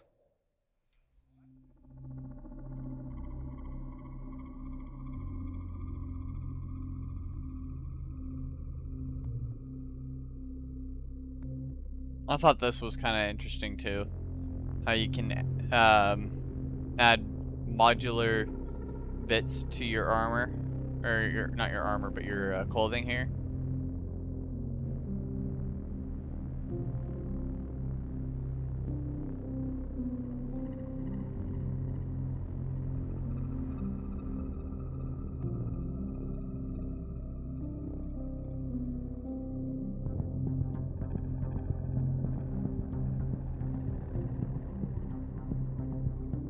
You have a bunch of different mounting points that you can put them on and everything. It's really cool.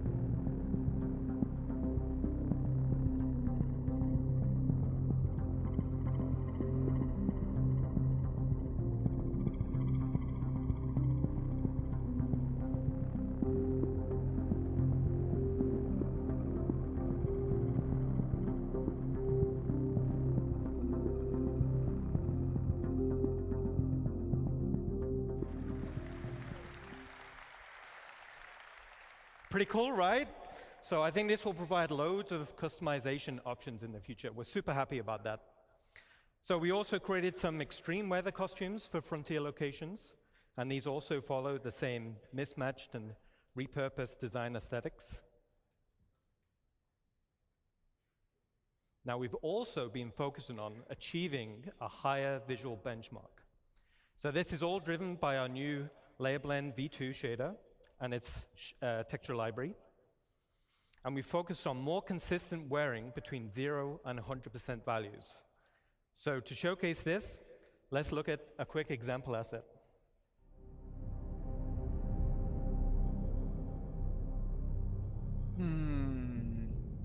Oh, the wear. Yeah, it's going through wear.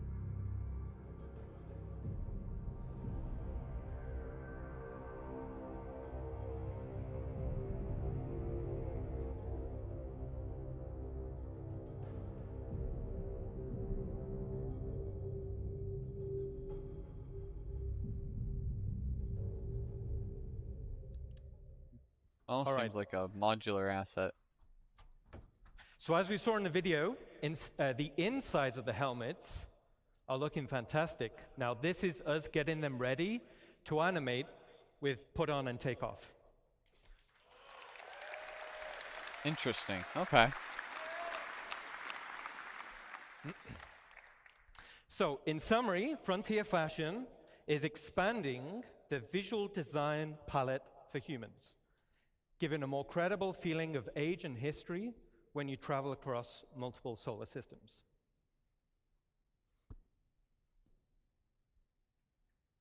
All right, now let's talk about something different. Now we're going to talk about some of the gangs in Star Citizen. So Ninetales have been one of the main gangs in the game. So far, over 105 million have been taken out by you guys.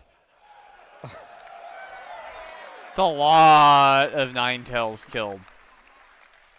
Damn. So you guys have been busy. Great job. All right. So it was like, all right, now we're going to need to introduce a few more factions to the game, okay? So the first faction we're going to talk about is Rough and Ready. So the aesthetic of the gang was to be subtle. Interesting. They're understated in terms of clothing, and they almost blend into their environment. On closer inspection, you'll notice their tattoos. These signify rank and progression within the gang. Let's take a look at a quick video.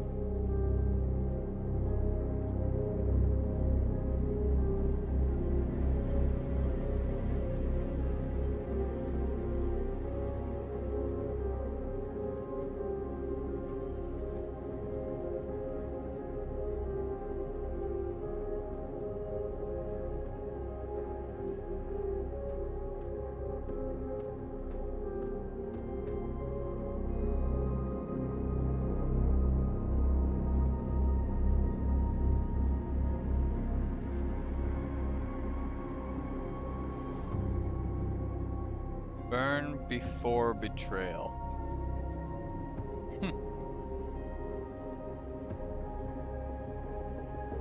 I'm guessing these are higher ranking members. Repel. Yeah, these guys must be higher ranking members because they're covered in tattoos. You guys got a space station tattooed on him. Rage, burn before betrayal. That's common. Us against all. Another high-ranking member.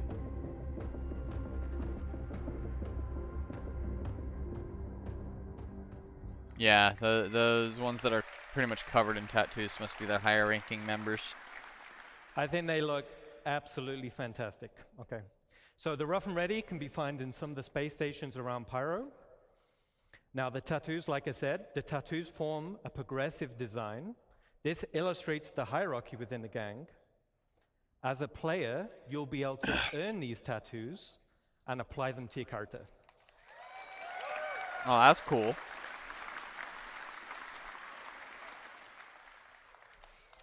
Okay, cool. The next gang we're going to talk about is Headhunters. So this gang is also located in Pyro, but offers a completely different frontier aesthetic. More of a wasteland vibe with lots of personality, and this will translate into the behavior types. Now this gang is currently in production, but let's take a quick sneak peek.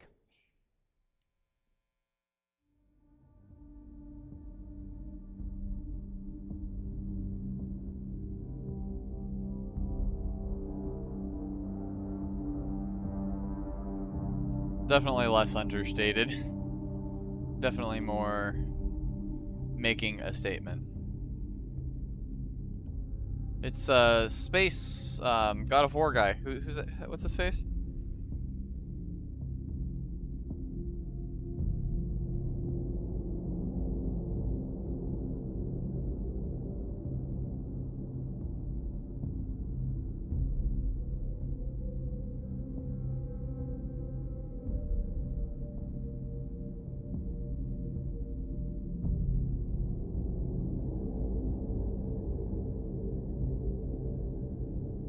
Yeah, that looks really cool.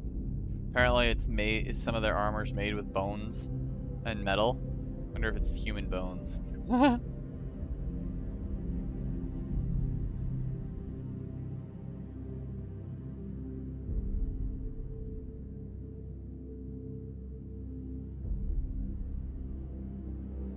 Space Kratos.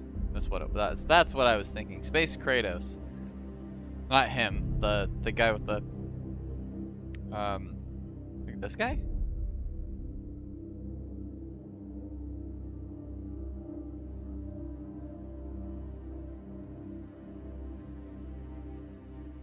Or is that the same guy that they were showing us just now? I don't know, it's cutting off before it shows the head. First guy that they showed. That was Space Kratos. Okay, so cosplay competition next year. I can't wait to see what you guys come up with. All right. All right, so they're looking awesome. Now the last gang we want to talk about is Dusters. The Dusters. So Dusters are a criminal gang specializing in mining-related crimes. Now, internally, I love the original Desert Nomad armor. You can see him here, right? Now, I wanted to use it as a starting point to establish the Duster's design language. So here we can see. Damn. So here we can see the Duster's gang lineup, showing armor leveling and rarity. So as a player, you'll have horizontal armor progression. This will define your role and playstyle. Then you'll have vertical progression. This is your progression within that role and playstyle. For example, Interesting. a common bounty hunter armor set will be weaker than a legendary, and as armor progresses in strength, it's harder to acquire. So harder missions, rarer drops, higher reputation. Interesting. Now, as we're talking a little bit about armor sets, let's recap That's really a little. cool. So the goal. I'm that actually players all should for consider the progression which there, armor to personally. equip Especially if it's based something on the like, role they wish to let's say fill you and the get the scenario rank they're with heading into. the gang. All you have There at will that be point, you can also buy the major armor, differences and if you between lose it, current you armor just pay the types. nominal fee So to light, replace medium, it. and heavy, and this will be Because detection armor doesn't cost and that much in mobility. comparison to components New and armor things like that. categories will be And if you're combat, you're making enough specialist, money, if you lose it, utility, not and such support. a massive deal. But it also should become a lot harder for you to die in the future. So. And these will define the type of items that are quickly available on the slots of the suit. There will also be additional functionality to assist in your chosen role. A matrix of armor type versus category will provide a variety of roles, with each providing best-in-class benefits. There will also be hindrances to out-of-role gameplay. For example, if you're wearing a heavy armor set and you're trying to fly a little snub fighter, you'll have restricted visibility and less vehicle control. That's actually kind of cool. I like that idea. So in this scenario, like a flight suit armor type with resistance to milder G-forces would be preferred. Okay. So as we saw in Ali's presentation yesterday, hygiene simulates and tracks the accumulated effects. Oh, we of gotta a have character stinky going citizens. unwashed for any length of time. Ain't gonna be Star Citizen. Poor That can be hygiene Stinky Citizen. can lead to disease. Lowered Shower health Citizen. And snarky comments. Hygiene decays faster if a character becomes dirty or wears dirty clothing or armor, and visual effects are going to be displayed on the character's skin, such as blood, sweat, and dirt. Certain usables, such as a shower, will reset the character's hygiene and clean away all of those dirt effects. So Yeah, get to let's mom. keep clean. Yeah.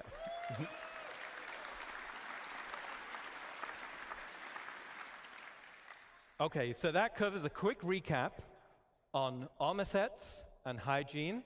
Let's get back to a video showcasing the dusters.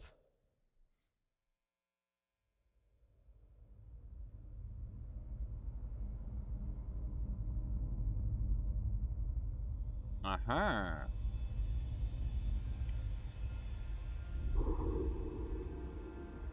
Yeah, that armor looks really cool. Probably not going to be the kind of armor I go for personally, but definitely looks cool.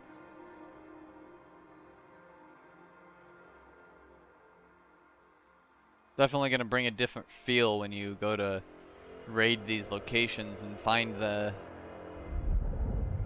gangs with the different armor types and everything, and then, you know, the different difficulties involved with taking them out in those different armor types. Like the legendary armored ones are going to be really tough, I'm sure. Not like bullet sponges, but like just more reactive, be more tactical, maybe a little bit more spongy, but not like hugely.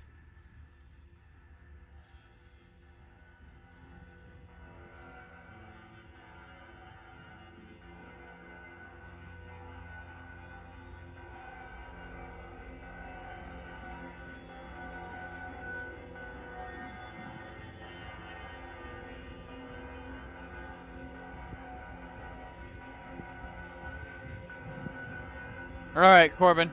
You have a wonderful rest of the night, man. Not a problem at all.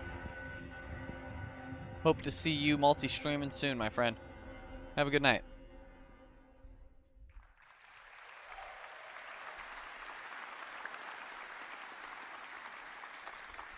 Awesome. So you'll be able to find the dusters scattered around various derelict settlements and wrecks in Stanton. And the dusters will be available Q4 this year. Oh, nice. And with that, I'll hand you over to Sean Tracy. You guys have been awesome. Q4, Enjoy huh? the rest of your show.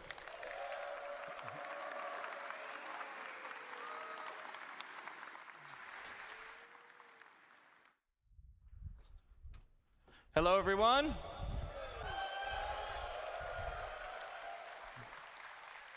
All right, so I'm Sean Tracy. I'm the Senior Director of Tools and Tech Content here at Cloud Imperium Games in Los Angeles.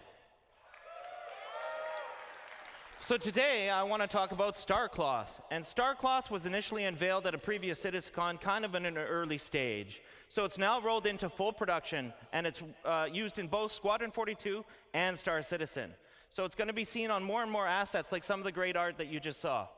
So what's really cool about it is that it's unified with the physical world, whereas before it wasn't unified and was based completely on character movement. Now, it's faster than the previous cloth setups, and in the end, it just looks a whole lot better.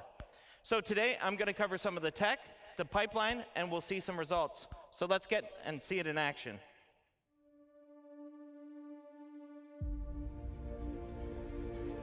Nice. Trench coat. Cloth is hard. Guys have to run upstairs, they have to crouch, they have to prone. It's got to collide with the environment.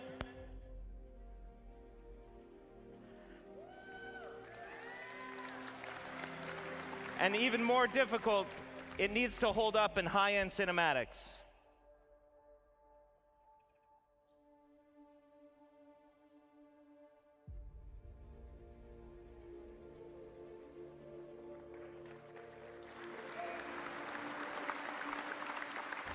Oh my gosh. So that's just the cloth doing its thing. That's not them making it do it for the cinematic. That's just it doing its thing because they have wind in the cinematic. Just before some good spoilers, so. Yeah. All right, so how's it all work? Well, cloth uses two meshes, a simulation mesh or cage, and the render mesh itself. So vertex colors indicate how it's constrained to that cage, and thus the simulation. So for example, black vertex colors indicate a full constraint. Basically, it follows the skinning. White vertex colors indicate unconstrained vertices. So the movement is determined entirely by the simulation. And then we can do a blend of gray values that is used for fine transitions and blending and fall off in between the fully skinned and fully simulated assets. So in the end, these meshes are sent to the engine where we bind the cage to the render mesh, and then tech artists can leverage some of the runtime tools. You can see up on the image that the sim cage mesh has about 5,000 triangles, whereas the actual render mesh is about 45,000 triangles. So it's obviously much more efficient to simulate the sim cage mesh versus just the render mesh itself. Oh yeah. So part of the technology is the runtime iteration support, which you can see in the image above me here. That's with all the red spheres. Here we're actually painting the collision radius of every single one of the vertices, and it allows us to fine-tune the simulation without having to add arbitrary collision meshes, though we can. We paint a variety of properties, so some of these other properties are mass or displacement. In the top right, you can see an example of the old legacy implementation using pendulums. And this uses joint chains and collisions, but assets with multiple layers like the one that you can see there, or ones like skirts or gowns, they were really, really difficult to do with pendulum simulation, but they are solved with StarCloth.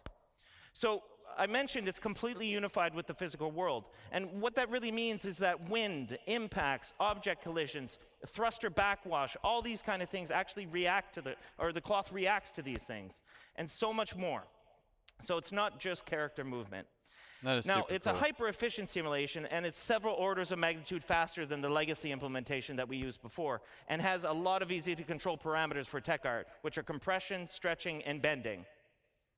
So as mentioned yesterday by Chris Rain, our senior lead physics programmer, we support soft body tapered capsules, which are twice as fast as our ragdoll capsules.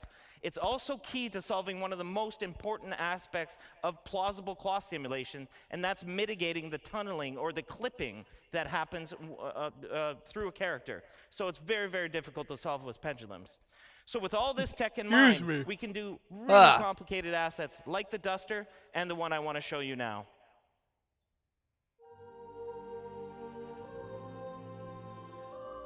Oh so my here gosh. you're seeing about 5 different layers of cloth going on and self-colliding between each other. That's nutty. It's reacting to the planet wind, which is always changing. That's crazy. On the front, there's a big leather apron. So this one's actually a lot heavier, and it moves a lot differently than the cloth on the back. That is crazy. So he's walking into the wind here.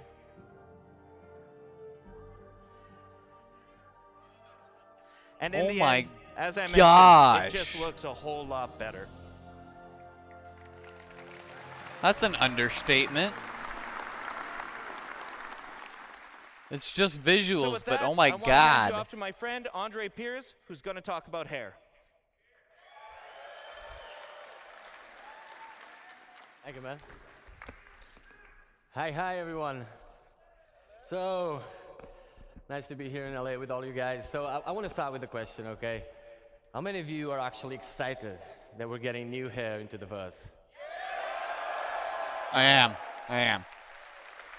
This one was a big one for me because I really like character customization. I'm Andre. I'm the lead artist in our recently formed hair department. We branched out from the character art team and created this department. And it's a pleasure to be here today with all of you and tell you that we're damn proud of what we achieved. It's been a long road, but definitely worth it, okay? Now, we're going to start by just looking at the most impactful changes that we have in our workflow, okay? A bit of a technicality part. Then you're going to get to look at the benchmark assets we have created, okay? And from there, we're going to take a glimpse into the future of what hair could be with a more diverse hairstyle, where we're trying to run away a little bit from the military look that was driven mostly by what Squadron 42 was, so because we did a lot of work for that as well. And yeah, from there, as a last note, I'll have a special announcement for you guys, okay? Don't want to spoil it, but you stick around, you're going to love what we have, okay? So, first thing I want to touch now, very simply, okay? Hair for games is hard. It's really hard. Oh, by the way, did I tell you these are actually game-ready assets in the persistent universe? Woo! Fully rendered in our engine, okay? Game-ready, performant, ready to be shipped, okay? So, hair is really hard, like I was saying. It is a AAA challenge, basically. You see games that get it, games that don't. Some of them get it more or less. Either way, for us, the challenge is the same. We're not different, and the challenge is real. With the scope of Star Citizen, like day-night cycles, all these light shafts, all this MMO, people running around with the hairs, a lot of motion, a lot of fast-paced movement.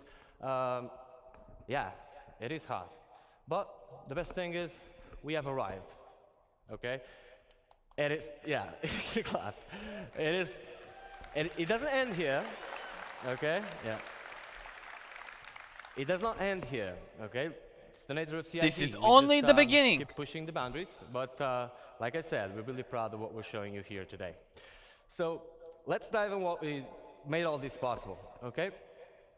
On a high note, on a high level, basically, a successful hair requires 3 fundamental elements, okay?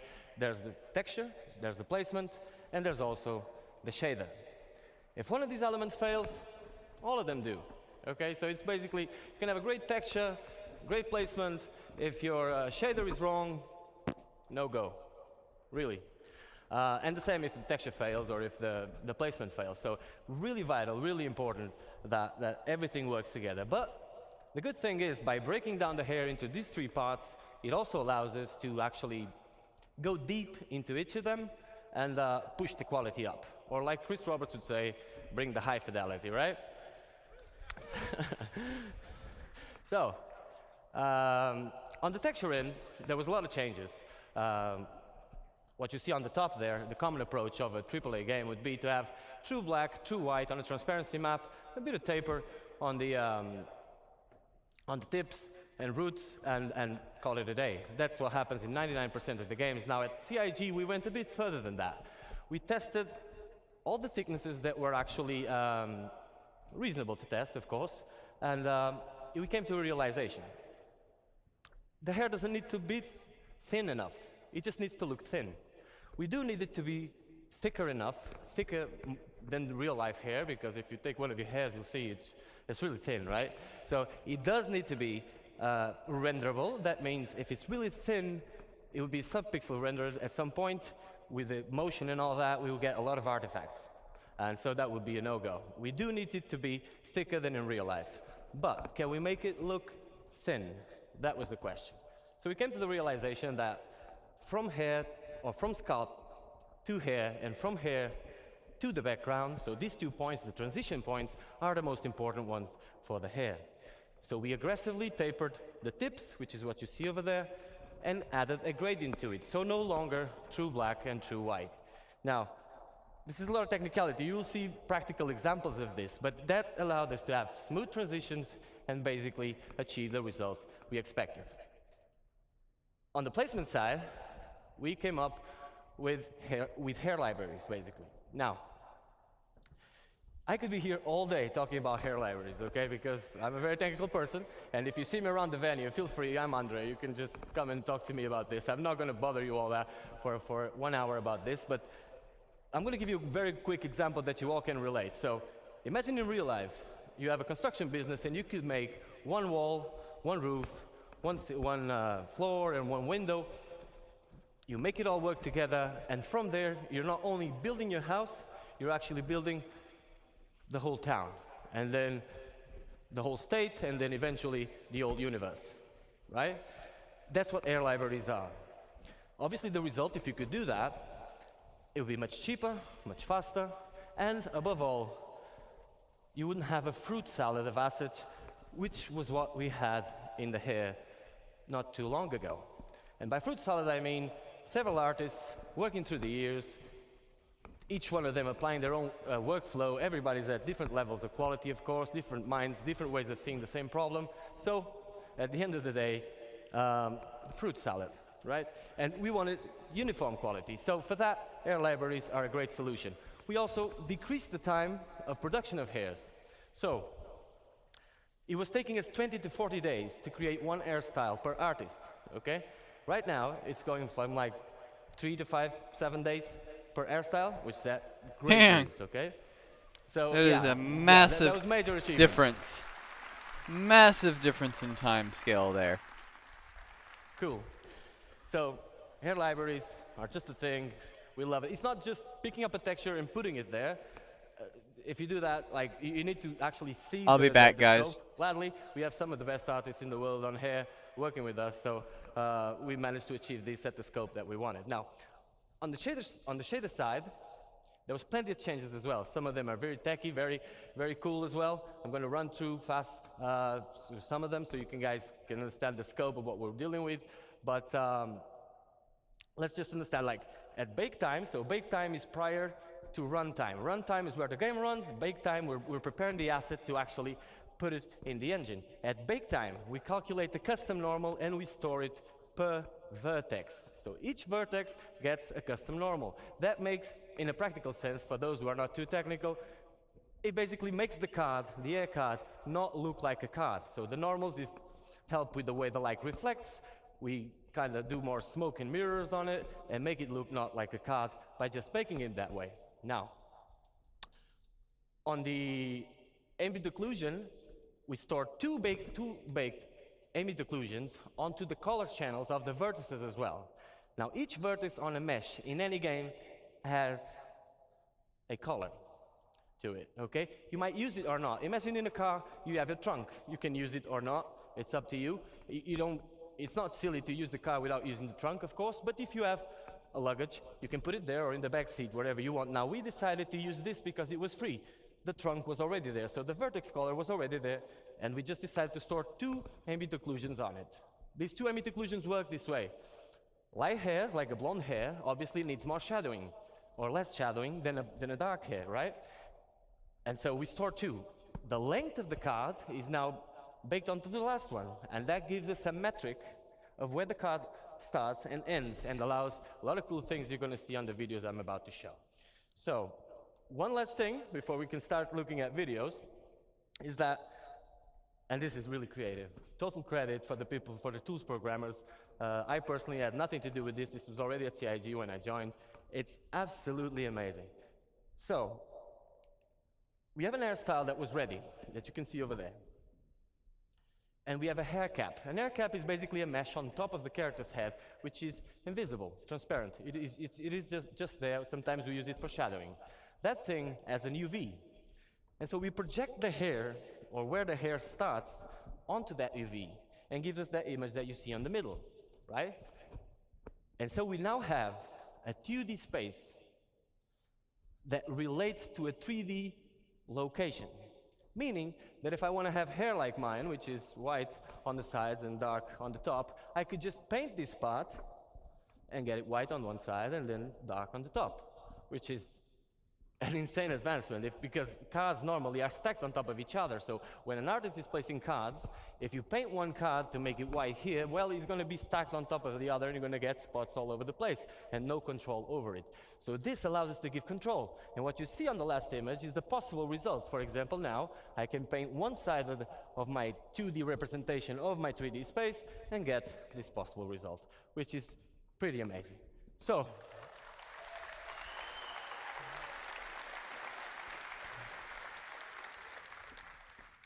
next video, we're going to take a look at our tools, okay? This is not the way it's going to be exposed to you guys in the character customizer. You'll know more about that later, okay? This is the tools we use we are able to actually create the hairstyles. So let's take a look at this video.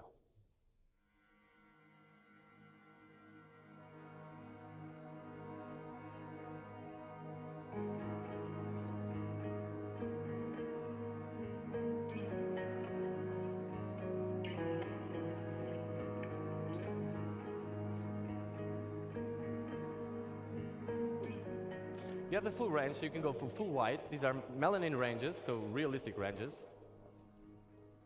Fully white up to black.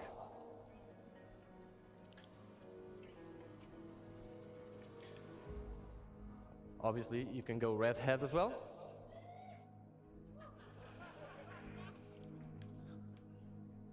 Get out of the way. You also have the dye feature, where you can see all the things we talked about implemented. You can go a bit more wild on this.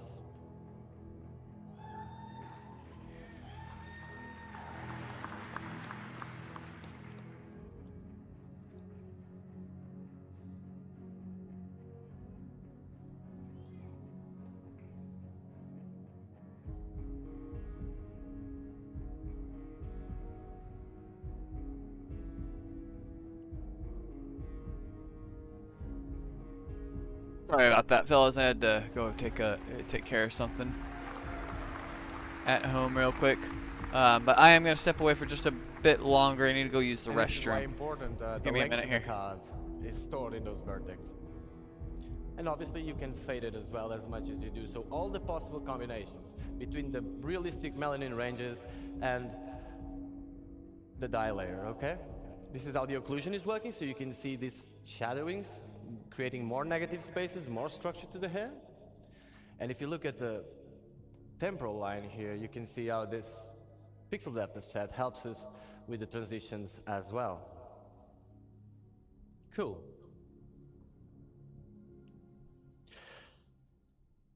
By the way, did I tell you these are actually game-ready assets, ready to go to PU?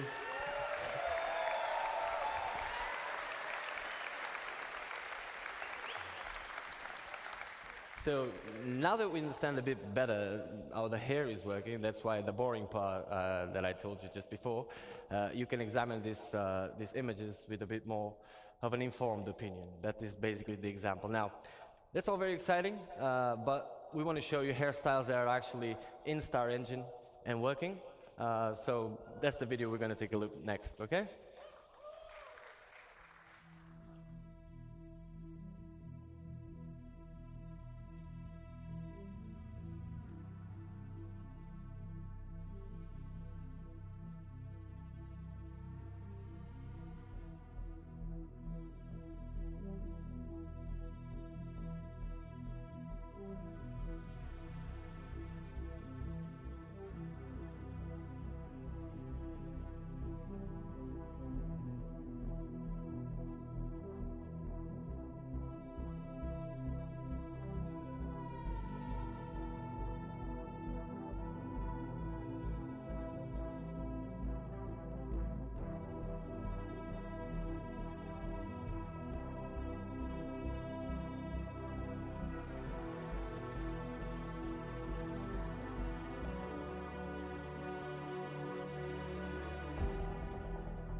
Sorry about that, fellas. I'm back now. This hair presentation though, this looks really good. Yeah. I'm very, very excited for the future of character customization and advancement in this game. It's gonna be freaking amazing. Great, guys. So I can see by your feedback that you really enjoyed the dye, so I'm going to try and direct things that way next time. Pretty cool. Okay, yeah, these are game-ready assets as well. Now, like I promised you, we're trying to make this diverse and get away a little bit from this type of hairstyles you just seen now, which is a bit more military. And for that, we'll have the next video. Now, it's important for you to understand if there's any 3D artists, character artists, air artists out there, you will know. Some of the hairstyles you're going to see next are some of the hardest things you can do in hair for games. In a practical sense, if you can do what is going to be shown next and render it at 60 frames per second on an MMO, you can do pretty much anything, okay? It's our glimpse into the future of what type of diversity we want to achieve, We're not only going for this style, but just showing you that if this style is one of the directions, then the full range will come. I hope you enjoy.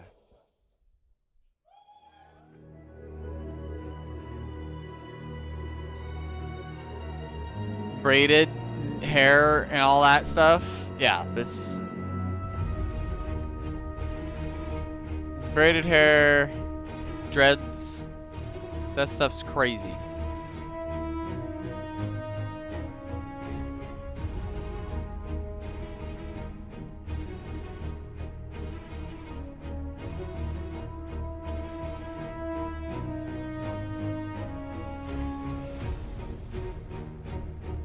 Look at the shadows! Like the individual freaking things that cast shadows on there. It's crazy.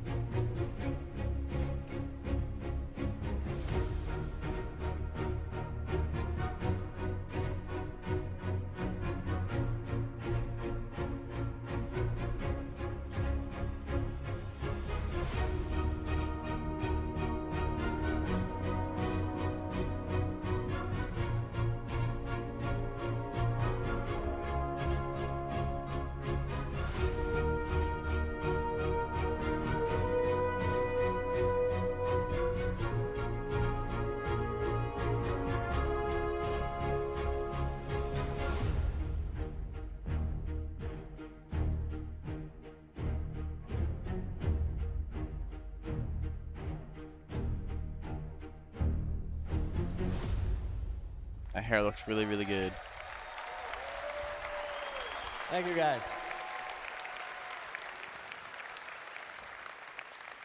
So yeah, like I've been saying, these pictures you see here, they are all rendered as you've seen in real time, depending on the light conditions and stuff. But there is no tricks here. This is actually how it looks. And that's why we're really proud. Like I said, it doesn't end up here, okay? We're pushing this forward. This is just to replace the stuff that was there. I'm pretty sure you guys were tired. Nobody at CIG was happy with what we had. I can assure you that. Yeah. It was pretty bad. It's pretty artist, bad. Right? So, but we finally arrived. Pretty bad right now. We've seen all this. What does this mean in a practical sense for you guys? It's the question you may have. Well, let me tell you really fast. We made over 75 hairstyles since like 6 months ago. On the last 6 months, we made 75 hairstyles. That is a lot. That was possible with all the changes we made. Yeah. Yeah. That is a great achievement. Now, we cannot hand them all to you right now. It's very simple. It's very simple. It doesn't end up here at the artist end, okay? After this, there's a tech art pass where they need to skin it, they need to make it work with hats, with goggles, with everything that needs to work, right? So it's a process that takes time, but we wanted to have a certain amount, a quantity that would be enough to replace all the stuff that it's there, give you enough variety for you to start, and that's what we're gonna see next. Now, it also tells you when are you getting it. So, as a last note, I'll leave you with this video, and next, Forrest will come here to talk about his stuff. So, let's take a look at this, guys. This is actually what you're getting. These are what we're gonna be getting in when they do the first thing for hairstyles here. I think these are the male hairstyles and these are the female ones.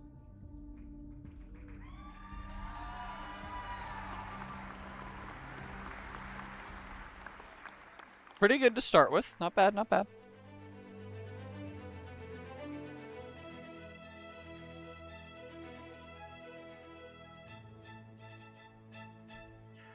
Q4. So is this going to be the 3.22 patch then? You're all going to get to enjoy these hairstyles. It was a pleasure to be here with you today, guys, and see you in the bus.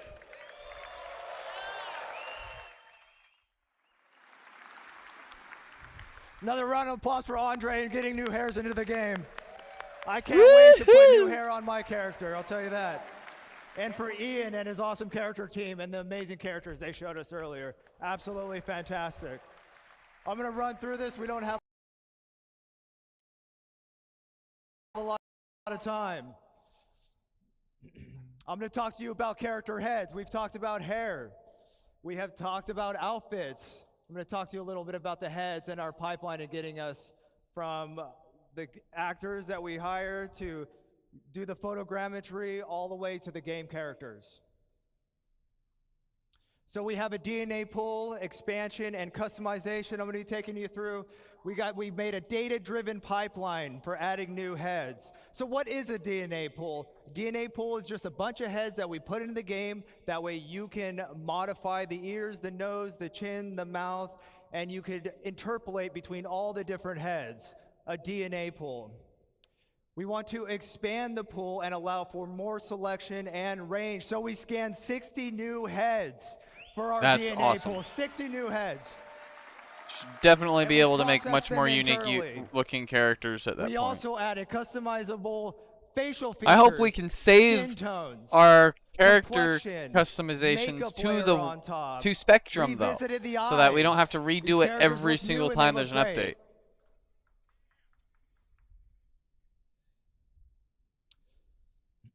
All right, so our current pool, there's the 18 heads right there, but that wasn't enough. We need more. That is our new pool.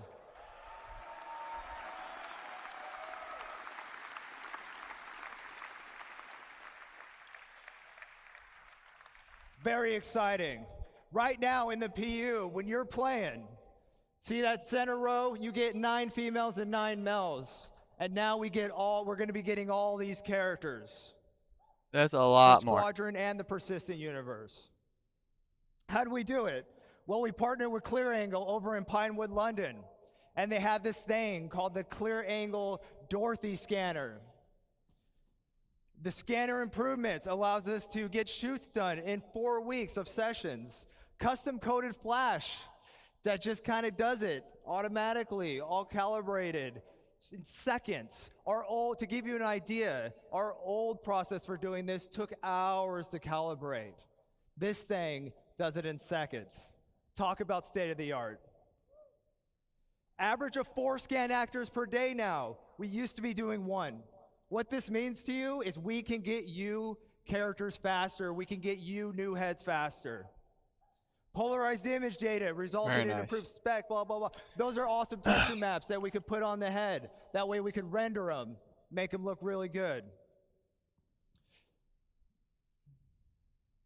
Photogrammetry captured in raw images at 8K texture map resolutions. Hyper accurate scan results. Now, close your eyes if you're a little sensitive to light.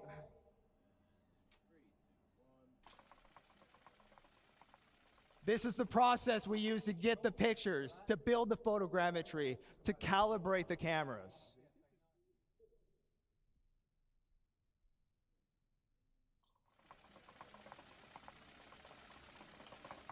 Oh, relax. So they're making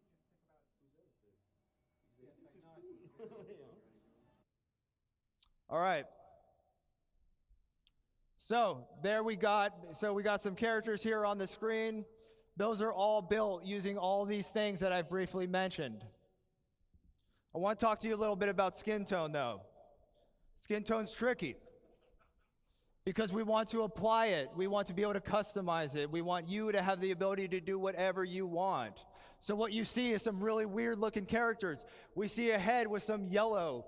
Yellow's good in this case. What we're trying to do is we're trying to find the average skin color. Once we find the average skin color, we can figure out what that skin tone is, and then we can apply it. The blue means it's further away from the average skin tone. So when you apply your skin tone, it has less influence, keeping those high details, keeping the color, the blemishes, the imperfections. That middle one, that whitehead, that's where we get once we've extracted the data. It's now ready to apply the skin tone, which you see at the end.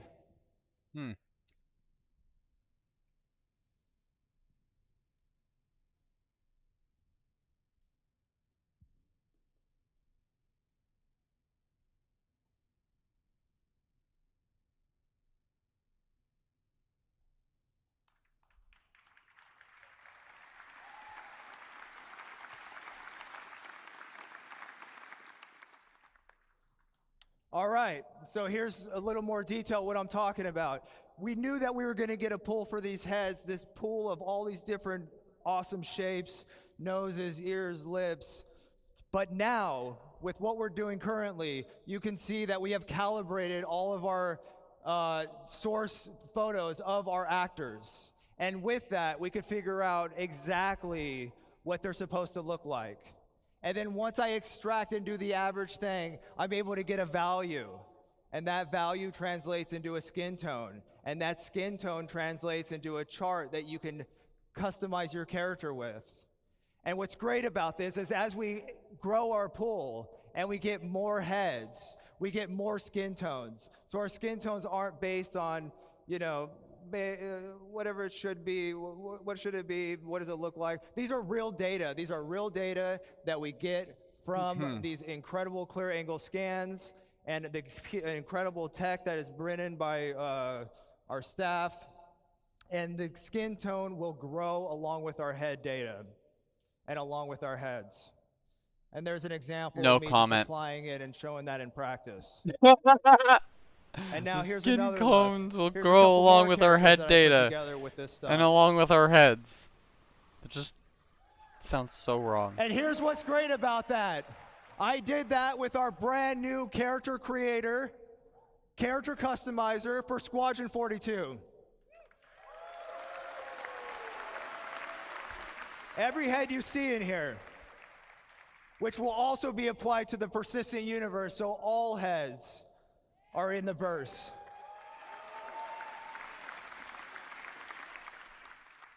And as you can see right here, here's a little scene I put together using the outfits, using the hair, using the skin, using the heads.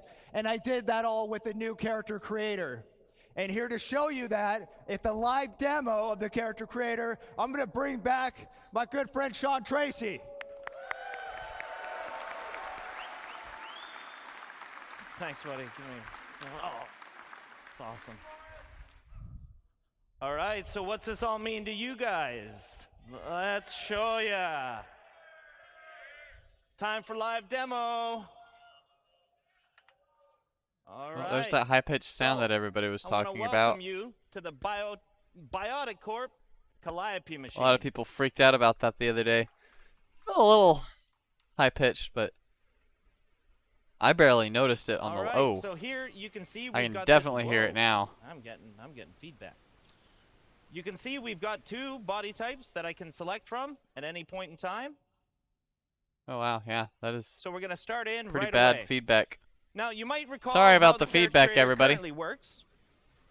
You would have a whole bunch of source heads from our DNA pool. We would select one of the facial shapes, and then we'd blend it up or down. Oh, I gotta be right back, depending on fellas. how much you wanted that certain facial shape. Now, this was pretty good, but it's not the most intuitive of systems. So instead, what we wanted to come up with was a much more intuitive way to control this. And what we've now introduced is sculpting mode.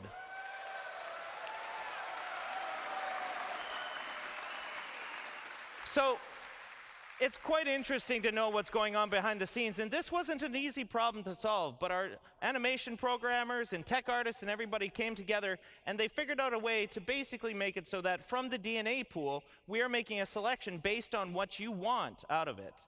So it's going on between all the different options. Now, I'm going to start making some changes here right away. So I want to wind up the nose. You can see that it's all very intuitive. It's fast to use.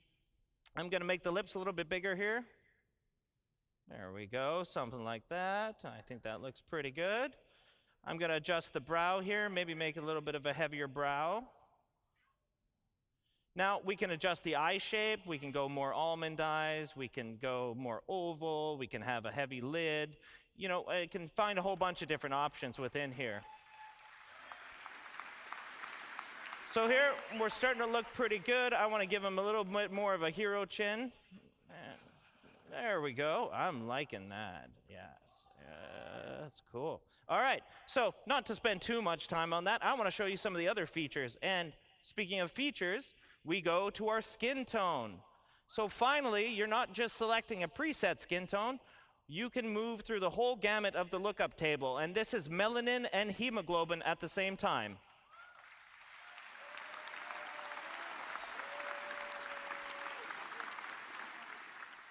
So at the very top of it, I've got a texture slider. So instead of the whole head sort of selection, we can go between all the different textures. Now, like Forrest mentioned, we're going to have 30 of these for one body type and 30 for the other body type. So here I'm kind of liking, what am I like? Oh, I like this one. So here, and I'm just going to set a skin tone that I kind of like, something like that. That's cool. All right, so the next step in our skin tone is the complexion. And complexion, we've added freckles.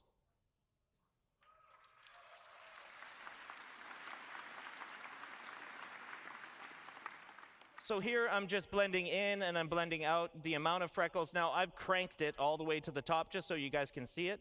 But for my character here, I'm going to keep it kind of subtle, like this, but quite a few of them, something like that. We've also got sunspots. Now this is, you know, a little more weathered skin. We'll give this sort of look. And we've got a whole bunch of different blemish masks planned for you guys, whether that's sunspots or liver spots or anything to that effect. Now, I'm going to give this guy kind of a weathered look because I think the skin tone... Hey, I'm back. Sorry about that. Friend was dropping something off real quick. I'm digging so I had that. to go grab that real All right, fast. so next up, eyes. So no longer do we have the green and the brown, just the full selection. You've got a full RGB chart of what you want to select. So if you want to have green eyes, if you want to have hazel eyes, if you want to have blue eyes, if you want to have any of these eyes, this is all very, very nice. So again, we can go with deep browns. We can go with sort of a steely blue, which I'm kind of digging for this skin tone. I quite like that look. That's cool. Oh, well, we'll get into some funky colors. Don't you worry. All right. So one of the other things we've added, and it was mentioned before, we've added a makeup layer.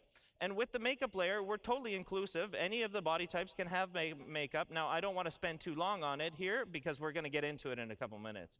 But I just want to show you sort of blending that in, blending that out for this particular body type.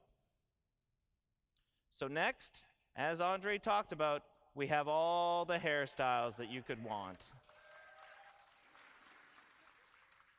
So I'm just going to pick a couple different ones. There's a reality for some of us and another reality for another one of us. There it is. That's what I want my reality to be here. Something like this. I'm digging the mohawk, though, for this one. He's got a bit of a Mr. T look to him. I kind of like this. Yeah, I pity the fool. All right. Yeah, beards, baby. Cannot So wait it might for go beards in without game. saying that we've got beards now. So if you want to select a full beard, you can select a full beard. If you want just mutton chops, you got your mutton chops. You want your handlebar, you got your handlebar. All right. So we've got all the different beard types that you could want, and we're going to add as many as you guys really want. So I'm kind of digging the full beard for this guy. Yeah, I'm digging the full beard for this guy. Even further to that, we've got eyebrow selection, which is, I mean, you could go with no eyebrows. That's a very real. You could have bushy ones. You can have a little bit more, normal, kind of straightforward ones. But it was mentioned before during the hair and with Forrest's discussion that we've got the hair dye as well.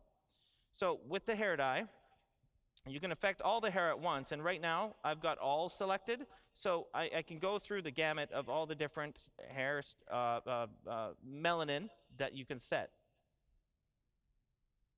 So here I'm just going to darken it up a little bit, and if I wanted to dye the facial hair, I could just dye the facial hair all by itself, setting a dye color here, something like that. But in the end, I'm really digging the jet black on this particular one. So I'm going to frost these tips a little bit. I think that's going to look kind of cool. Let's set a bit of a blonde here, turn up the dye amount. And then what's really cool about this, and I'll show this in a minute, is that we can actually control the fall off of it. So again, if I just want this on the tips, I can just blend it right about here. That's So there we super go. cool. he looks a lot different than how that started, and I think that's actually pretty fun. Now, there's a lot of stuff in here, and I can't wait for you guys to explore it and spend as much time as you want customizing and expressing yourself as a character. So once you're done, you've got to sign off a personal declaration that the physical appearances that the calliope process has allegedly caused are okay with you. So let's go to our next body type. Calliope process. I love it. All right. So I'm going to go to town here real fast. Right away. And you might think it looks a little off or so, but I don't know. We're going to get there. Let's make some changes here. I'm going to adjust the bridge of the nose, maybe a little bit of the cheekbones here. That's maybe a little extreme. Let's go back here. Something like that. And I'll make the lips a little bit smaller here, and I'm going to lengthen that chin for a little more of a triangle kind of face here. So you can see, you can tweak to your heart's content. You can spend a lot of time doing this.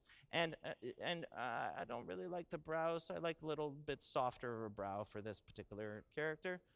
And that's looking pretty good to me, actually. So next, just like we did before, we go into features. We can do the skin tone. I'm going to select a certain texture here, just because we got to get going on time here. Let's go. Something around here is looking pretty good to me. Cool. All right, we go into the complexion the same way that we did before. So we start with the freckles. And I kind of like a real freckled appearance on this particular character. And I'm going to turn down the sunspots. So we move forward to the eye color again. Ooh, I'm really digging the green. Yeah, I like the green kind of look. And we get to the makeup. Now, this is where I wanted to spend more time. Now, I'm arguably not very good at this, but I will do my absolute best to show you guys how you can use it. So first is the eyeliner. So the eyeliner, we can do any color. You can go as crazy or as chill as you want to go with this. But for this particular, I'm going to go quite dark here, just in the dark sort of fuchsias and purples. Here, we'll do in the inner lid eyeshadow. And that, I'm kind of keeping the same theme, I think. Yeah, and we're going to do the same thing with the broad eyeshadow. So again, we can go as crazy or as calm as you want. So what I've had good success in doing is kind of having it cranked, and then I just pull it back to a little more of a natural blend, something to this effect here. Next is the lips. We can do the exact same stuff on the lips. Now what we have is a whole bunch of different makeup masks, and you've got 3 different channels within those masks, so basically 3 different colors that are affecting different areas of it. Now for the lips, we can go with the same sort of theme if we wanted. And I think I'm actually kind of digging that. It's a lip, it's lip, it's lip, lip, lip. Let's go on the lip lip, liner, a little darker. And then lips are a lot more glossy, so we can increase the gloss there, so that looks a little more like a lip gloss. Yeah, that looks pretty cool there. And then, like I was doing before, I kind of just pull it back a little bit. And there we are. So next, I think we're good. Yeah, I think we're good. I have no business doing that, that's for sure. Same thing on the hair. Again, we've got a whole bunch of different hairstyles. These will all be shared between the 2 body types, but for this particular demo, we've got the ponytail, we've got the slick back kind of look. Yeah, I'm not finding one I'm really digging yet. Ah, yes, yes, now we're talking. All right, so cool. Now, again, we're fully inclusive here, guys. So if you want facial hair on any body type, you got facial hair on any body type. That is up to you guys.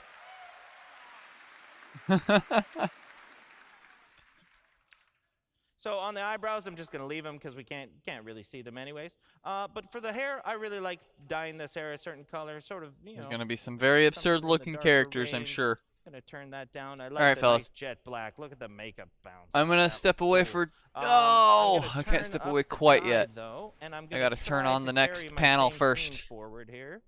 There we go.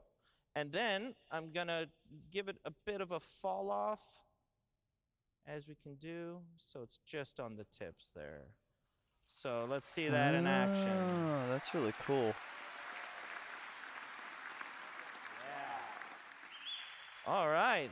So now, you know, at first, we weren't sure about that character, right? But in the end, I think she turned out, definitely. So you go to a review, sign off your declaration again, and head to game. So, you know, I'm really lucky to be able to sit in front of this. And again, it was a huge amount of work from tech art, engineering, designers, and specifically the squadron feature team. Choose your that has done all character's this first work. and last And one of the name cool too, things or is to that note just that in we use this now Squadron internally 42? as a tool. That's why it's me up here demoing this. This is our tool internally for creating all these heads, for creating all the NPCs in the verse. Because as Chris put it one time, he doesn't want his NPCs to look lame. He wants them to look cool. And this gives you cool looking characters. Thanks a lot, guys. Ah, that's really cool. Not gonna lie. Not gonna lie at all. That is really cool.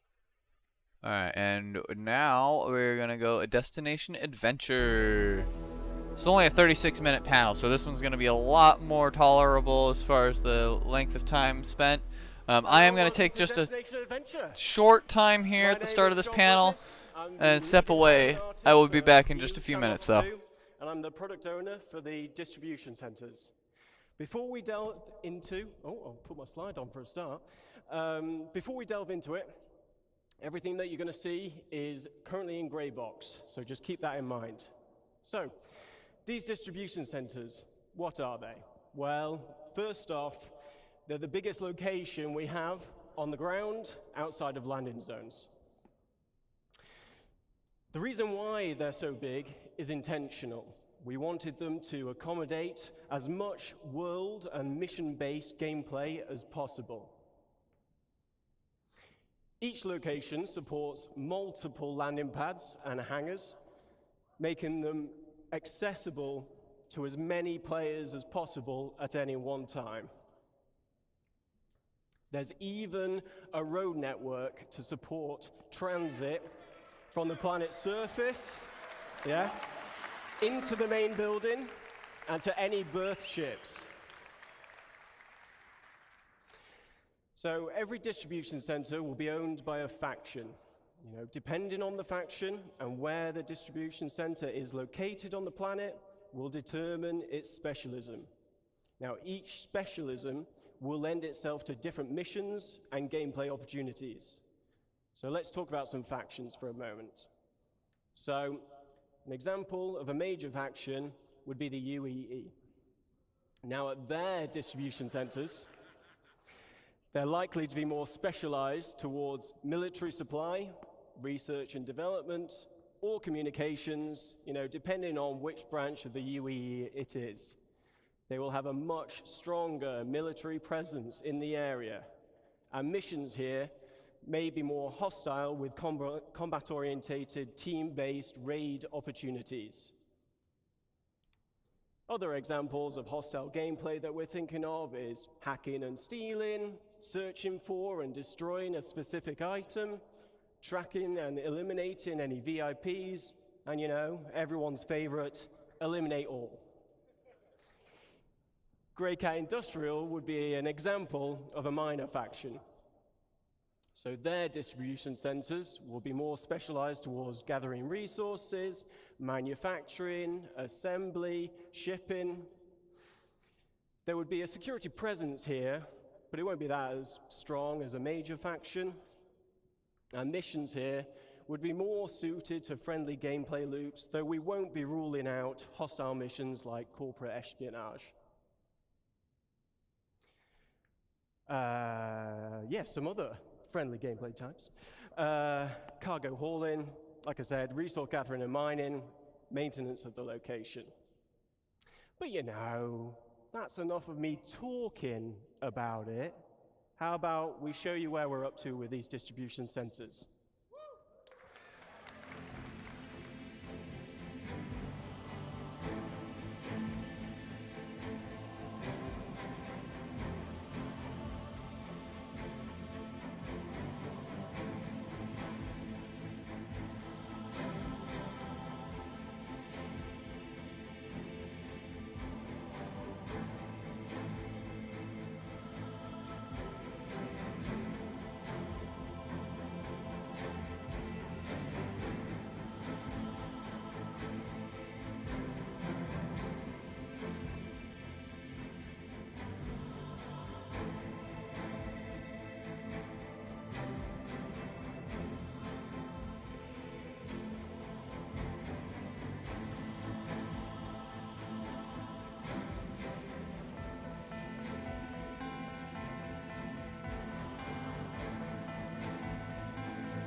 Okay, I'm back.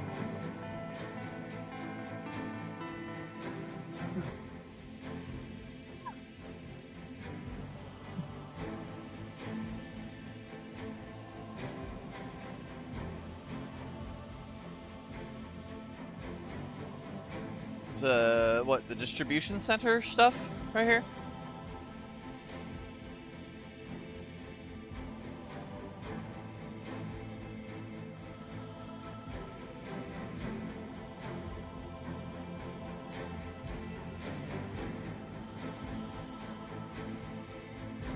Huh.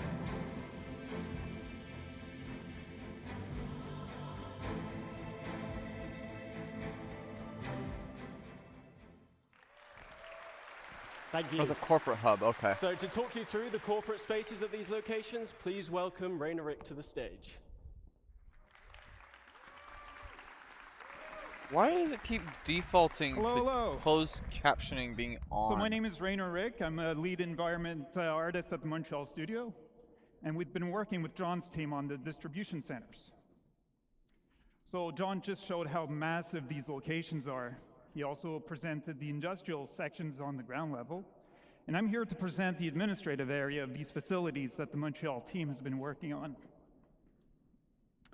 So they're located above ground, just below the tower highlighted in the picture. Inside, you'll be able to explore the corporate office space and interact with the administrative personnel. Accessible via the lifts and the hangars, and also the industrial sections we saw earlier.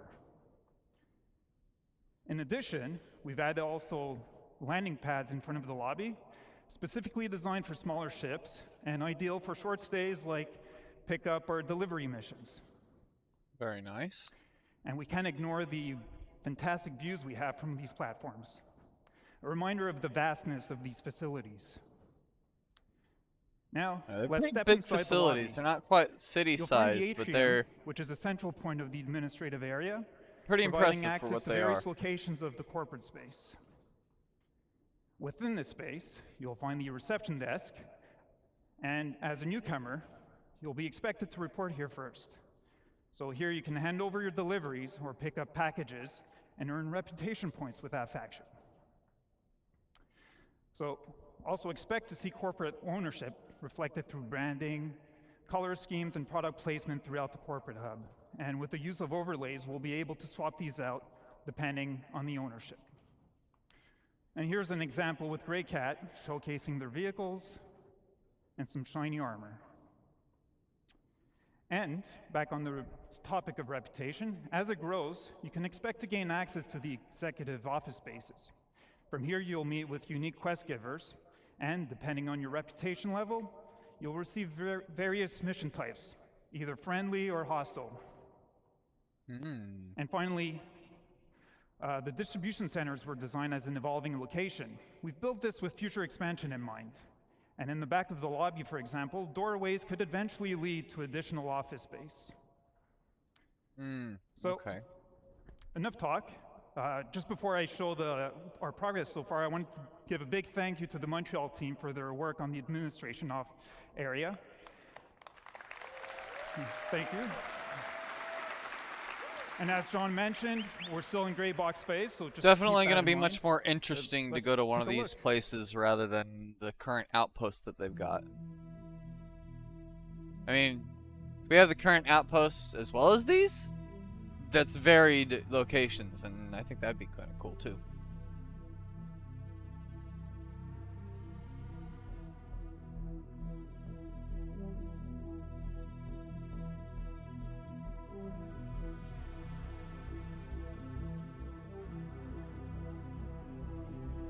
I can't wait till we have VIP transport missions. Oh, I'm so excited for that. Oh, it's gonna be so great.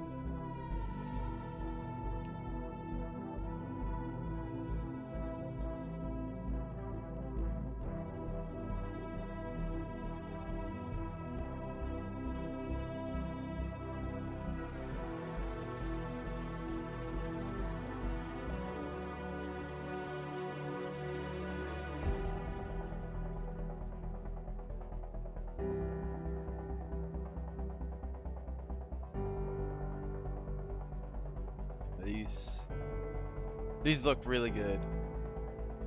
I'm excited for these for sure.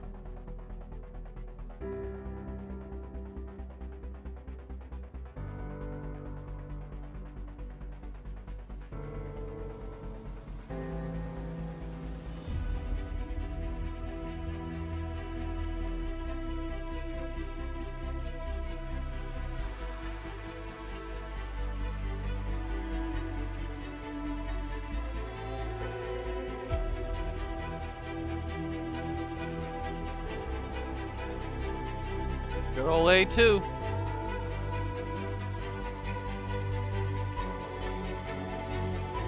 Dropping bombs.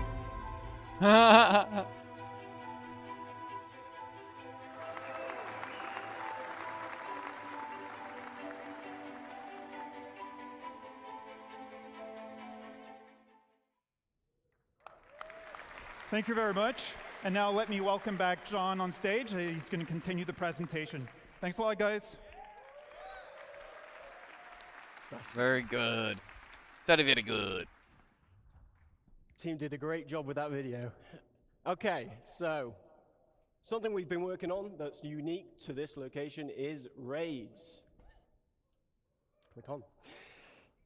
So raids are team-based missions with a focus on high-risk, high-reward operations. As Carl mentioned previously, you'll be able to choose how you gain entry to these locations. Coming prepared and geared up will make the difference between success and failure. Ultimately, you'll need to work together in order to succeed.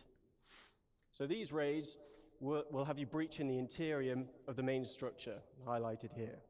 Now, each interior will comprise of rooms that reflect the location's specialism. For example, a shipping-focused distribution center will have rooms dedicated to the storage of cargo. Looking to the future, we're planning on having distribution centers with subterranean levels that will be accessed from this interior space. These will expand upon and increase the difficulty of these raids. Now let's take a look at one of these raid missions in action, but please note that this is early gameplay prototype of a raid.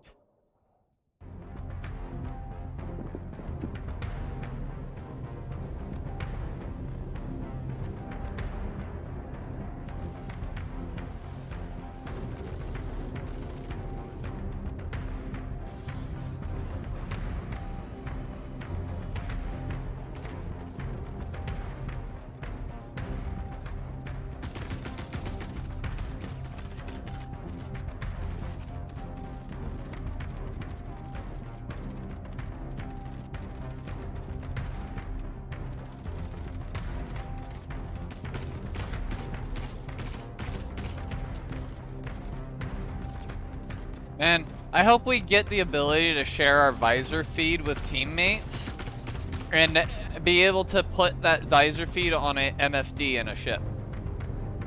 So let's say you're a pilot in an operation like this. You could drop your team off. Ooh, they've got weevil eggs. You drop your team off and let them go take care of this. But while you're waiting for them, you probably don't want to sit there in one spot and just wait, because you're probably going to have turrets firing at you the whole time. You're going to do a hot drop under fire, fly off, wait for them to be ready for pickup, and then you're going to do a pickup probably under fire as well. So what you do is you sit there and you wait, but you sit there and you also watch the feed from your teammates. And if you can just like either put multiple feeds up or whatever, like you can sit there and entertain yourself watching those feeds for sure. And helping communication even. Obstacles in your path. Now, reputation will also tie into these raids. Missions will have varying objectives depending on the player's reputation level, and dynamic events may also be triggered during the raid, so players will need to adapt to an evolving situation. This could range from dealing with additional security personnel to other players arriving to defend the location against you. Something else we've been prototyping is how we can utilize the multi-tool to create gameplay puzzles. Physically interacting with the environment around you changes the puzzles for everybody. With multiple add-ons for the tool available, you may have to get creative when finding a solution to the problem in front of you. In this next video, we show you how using the tractor beam attachment can open up new paths to your objective, but it's up to you to decide what path you can create with what is available. Let's watch the video.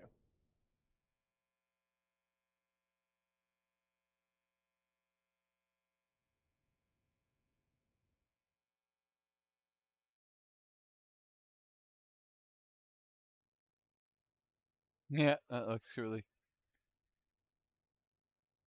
I mean, we already kind of do that in game as it is. Steel. Wonder how much steel's worth.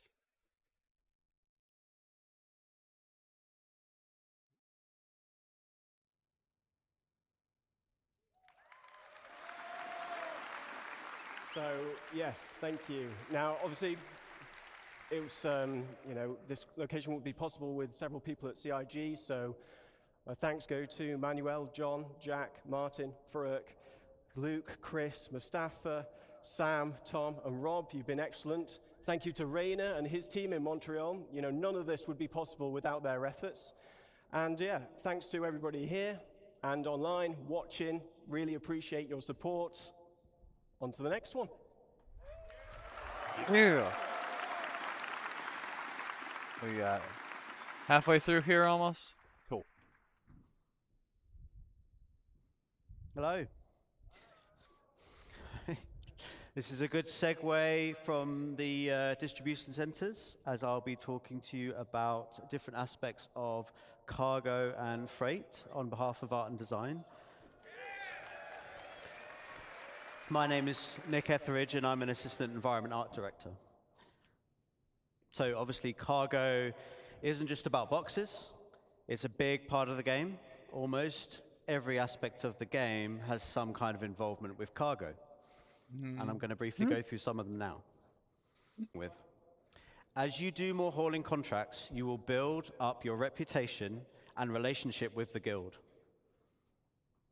This will lead you to gaining more lucrative contracts for specialized cargo and destinations, such as different forms of hazardous cargo, perishable cargo, riskier routes, and more.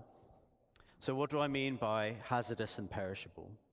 Well, as you know, there's lots of commodities in the game, and different commodities have different properties. As you know, with events like Xenothreat, we have some special cargo types with different attributes, such as time-sensitive cargo or quantum-sensitive cargo. But those were a small selection for the event, and they were the two-handed carryable types anyway. We'll be expanding those types, plus lots more types, to the wider game and to these hauling contracts. So how does this affect gameplay? It will affect the choices you make when you are handling, storing, and traveling with the cargo. For example, with size and weight. Is it carryable? Do you need a tractor beam? What type of tractor beam do you need? Is it a handheld one or a ship tractor beam? Some containers can only be moved with ship tractor beams, for example. With health, has the container got good integrity? Is it holding fragile goods? Do you need to handle it with care? You can't just throw all containers about. For temperature control, do you need to ensure the container is powered so it can keep the contents cool? Or do you need to get to your destination quickly, otherwise the contents may perish? Interesting. For security, can the container be locked or hacked? Interesting. Huh. Can the contents Explosive be flammable scanned, cargo. or is the container tracked? Will there be pirates or law after you when you're holding this container? Has it containment? Is it radioactive? You might need the right protection against it, as you may have seen in Jens's presentation earlier. Can it explode? You might not want to put these containers on a more exposed section of your ship. And many of these attributes are going to be visually distinctive.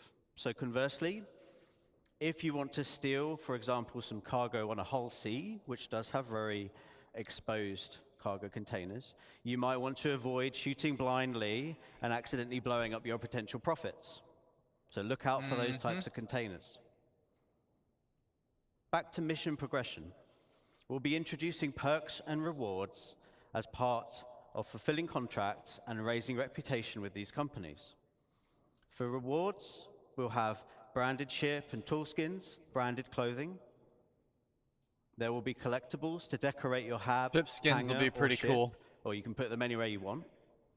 And there'll be more exclusive rewards that we'll be revealing later.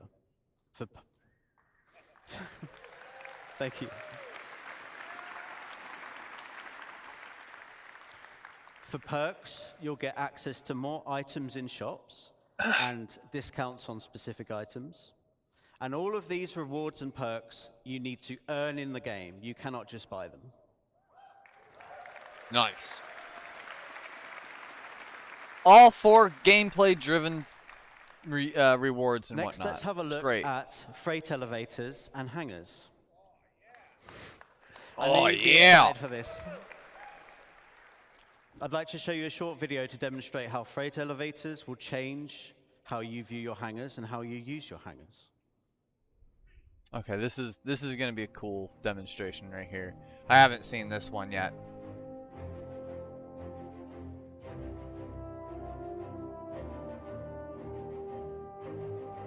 This is all the cargo you've been storing up. Now you're deciding, okay, and you need to go sell this stuff. You take it, you get it all set up. So apparently they're going to be supporting stacking cargo, different types of cargo on top of each other. Well, actually, in the future it's not going to matter because you're going to be able to load it into those hangars and then sell it from the elevator. Basically, you send the elevator up, and then you go to the kiosk to sell it.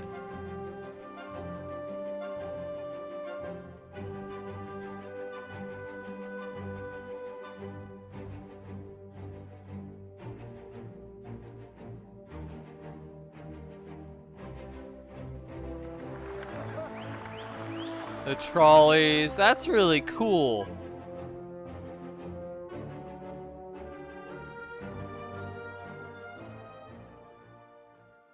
Huh. So there's going to be a bunch of different ways to do this. Can freight elevators do more than boxes? They sure can.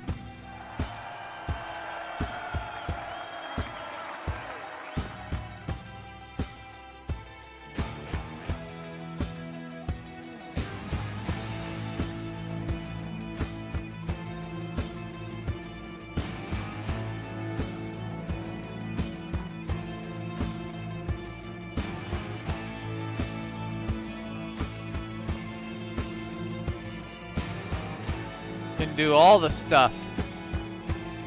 Huh. Oh, that's really cool. First aid kit.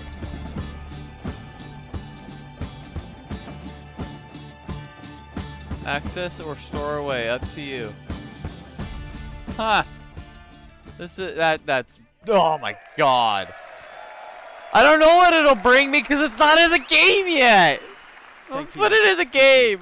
Just give it to me. So, give it now. As you can see, hangars, they will become persistent and personal, meaning you can stay there as long as you want.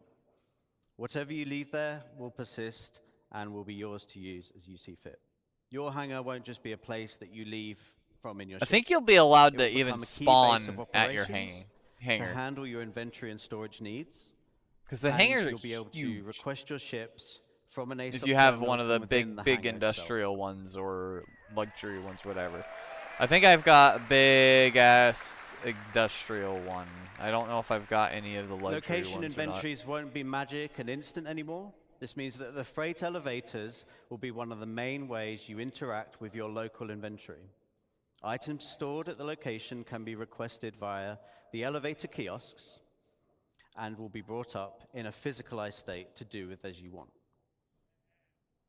This would be done through a dedicated interface screen to manage large volumes of items. It won't be using the personal inventory system.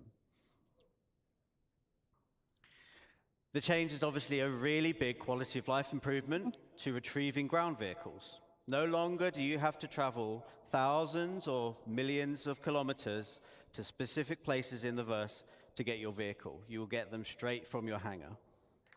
Oh my god, that'll be so awesome! Ah!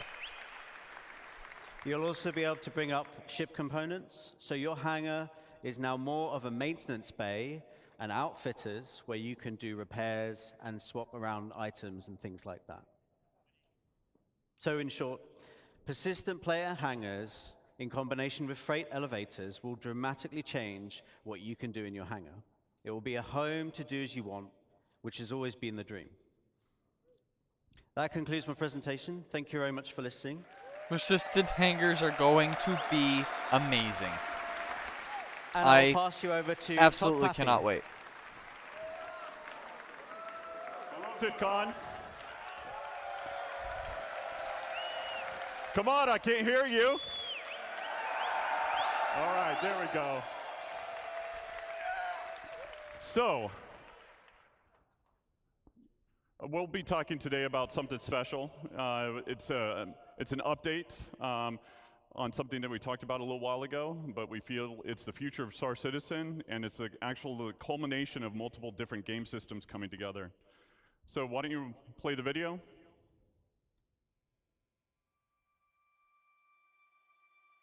So who thinks we'll see most of this in our lifetime?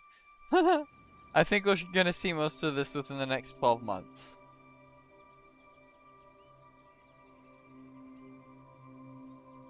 Base building. This is what my wife is really excited for.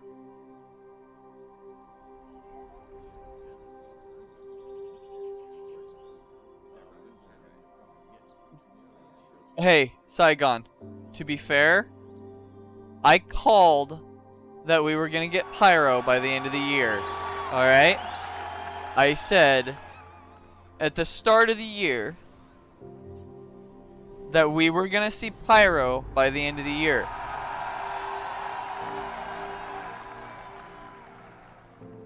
No, I said that at the beginning of this year.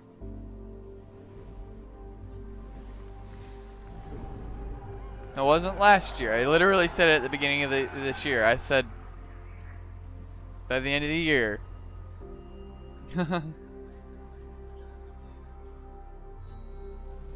Oh, no, it definitely counts. It's going to be out on October 31st. I was absolutely right.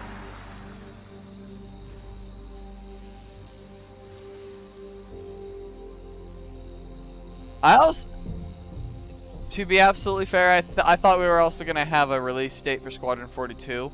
I was almost correct about that. But there's still a couple months left.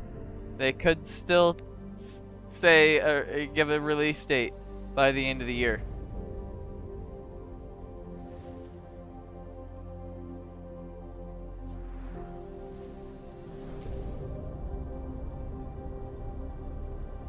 The reason somebody says by the end of the year when they make a statement like that, especially if it's, you know, at the beginning of the year, is they expect it's going to take the better part of a year for it to come to fruition. I honestly wasn't expecting to see Pyro till the Q4 patch, but we're going to see it before the Q4 patch. And it's not going to be in live. Pyro won't be in live till next year, but it's in PTU, and that's what I meant, is it would be in PTU. We will be able to go to Pyro by the end of the year. So.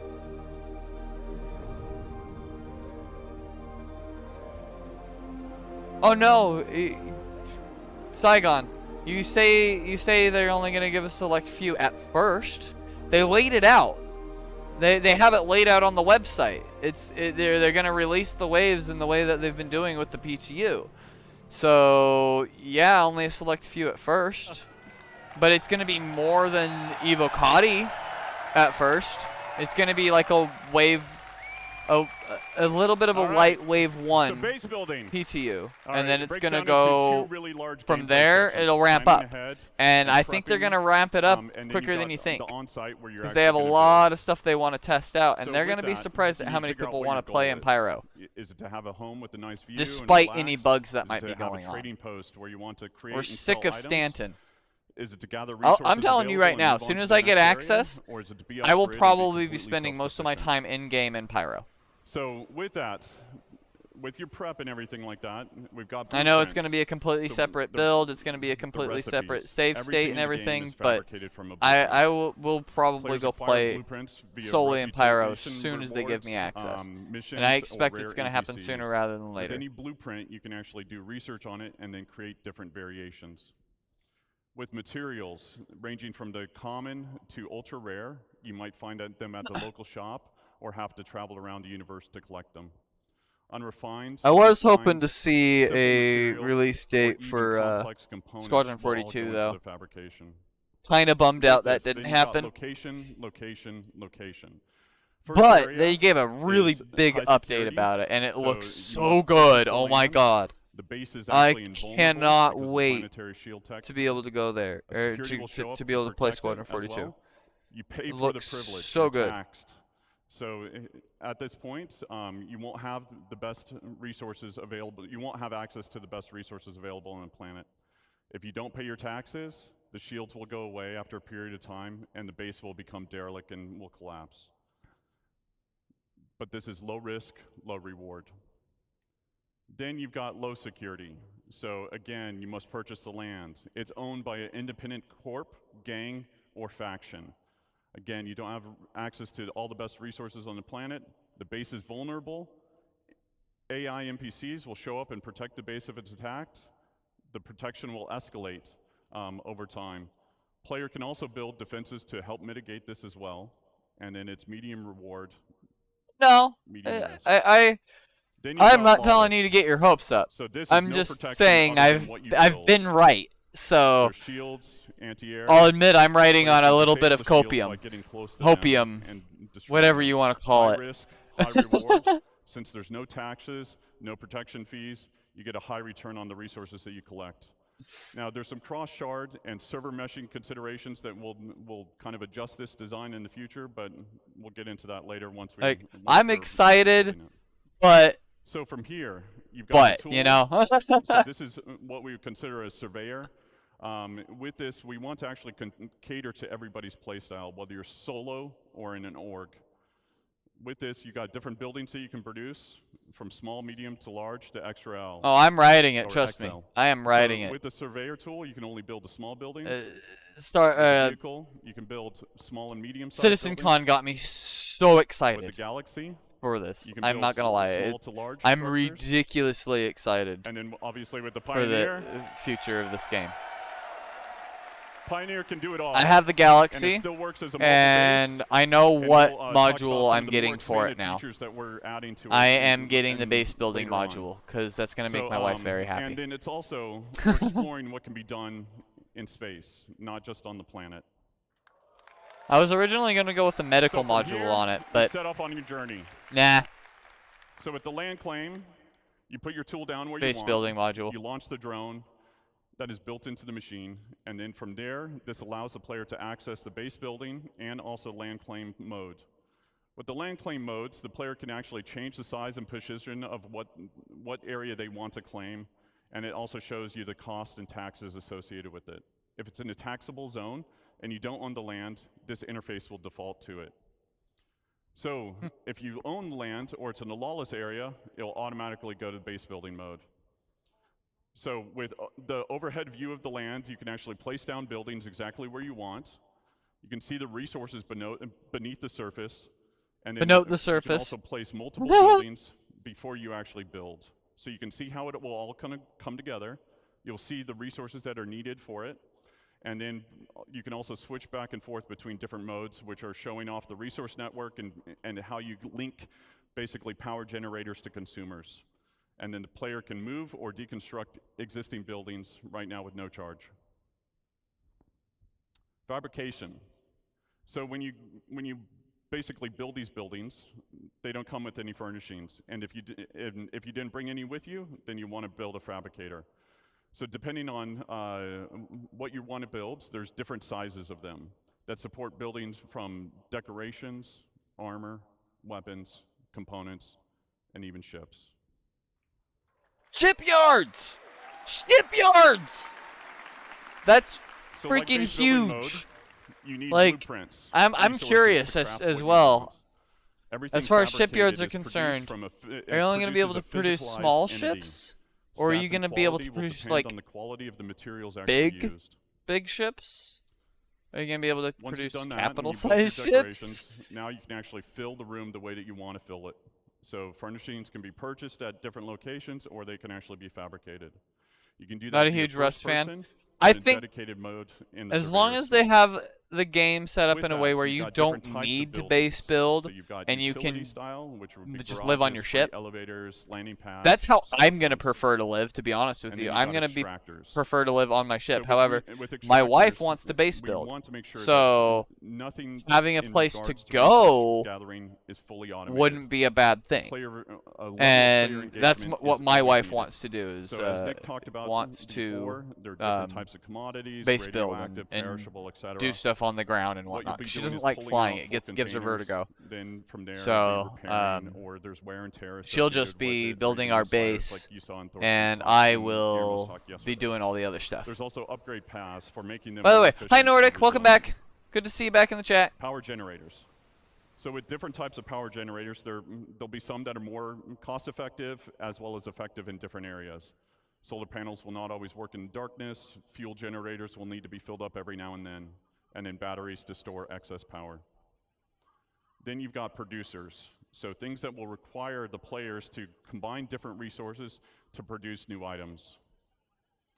And then you've got defense. Oh, I hate that idea as Anti-air, well. It anti-personnel, could technically happen and in shield space generators. too, though.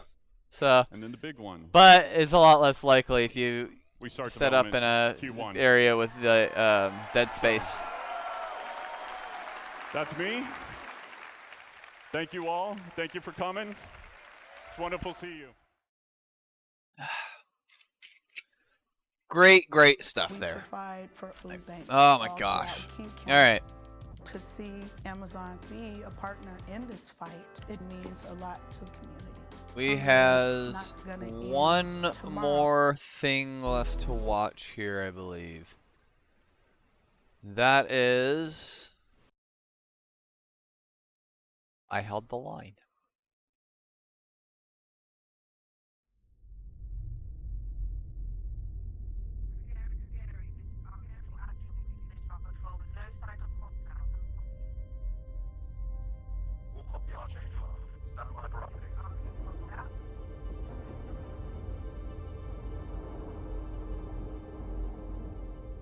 After we get through this, it's gonna be calling it for the night. Contact on bearing 287. You picking that up? Yeah, got it. Scanning now.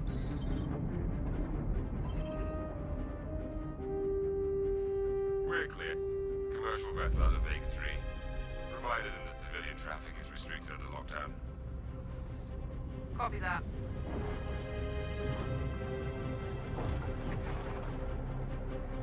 Archangel. Archangel. This is Krugeri. Come back, Gary. Redirect to Krugeri. Sector 7 Bravo Echo for immediate tasking. Copy that. On our way.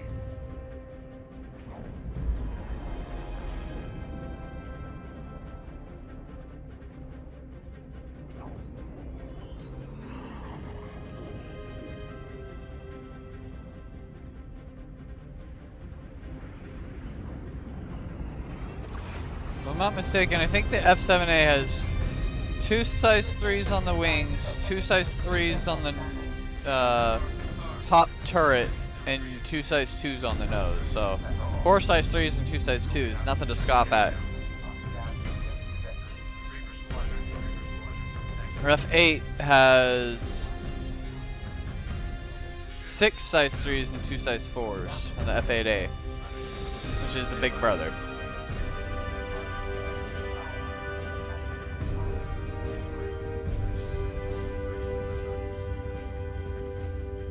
These ships in this game are gonna be so much fun.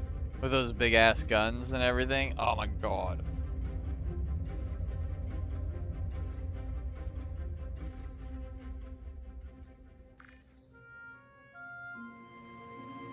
I know I just wrote you, but a couple of hours ago, proximity sensors on the other side of the jump got twigged. I know, Nordic. I Or can't is it wait. maybe that clan we've been battling with. Ah. I guess that last fight didn't scare them off off. quite like we all hoped it would. Honestly, we've been out here so long, I don't know what to pull for anymore. I just wanted to let you know. I'll write as soon as I can. Stay safe. Your loving son.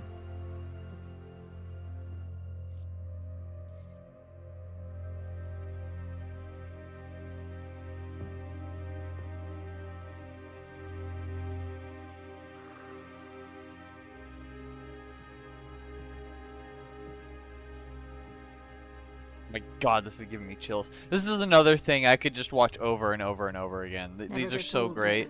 This is so great. Eddie's. I used to do the same thing when I was first coming up.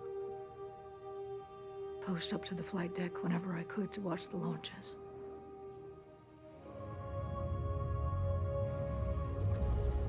Have you seen the F-8s up close? No, sir. The thing's a beast. Nimble, too. 12 maneuvering thrusters and 3 mains. It sure sounds like it. Sir. Captain McLaren to the bridge. Captain McLaren to the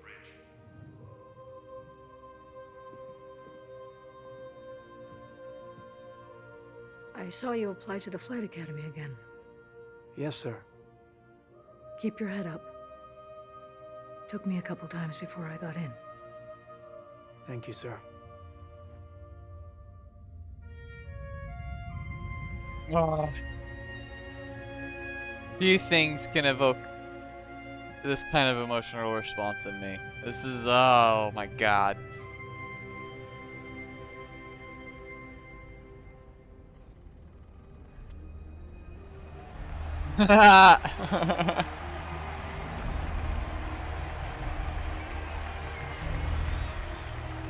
Welcome to Cloud Imperium Games Manchester Studio. I'm Chris Roberts, and I'm pleased to announce we have just passed a major milestone. Squadron 42 is now feature complete and has entered its polish phase. To celebrate this milestone, we've gathered some of our core leadership together to share what this means.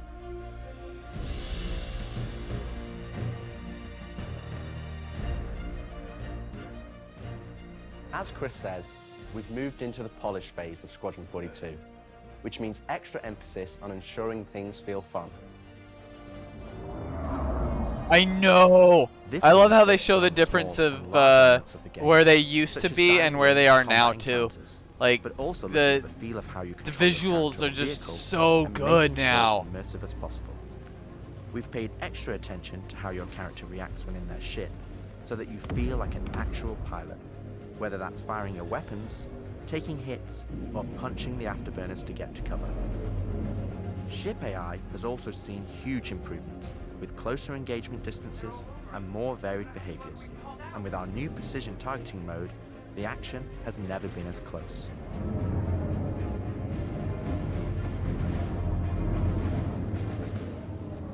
With the aim now on polish, we've organized the project into self-sufficient strike teams, so we can focus on individual areas to A deliver the freaking best boat? experience.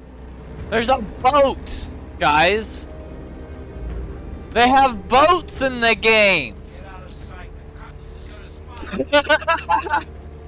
This allows us to bring all disciplines together with a unified vision of enhancing the gameplay by seamlessly blending it with polished visuals, final cinematic performances, and our Hey, Nanny Jump looking a little bit different. You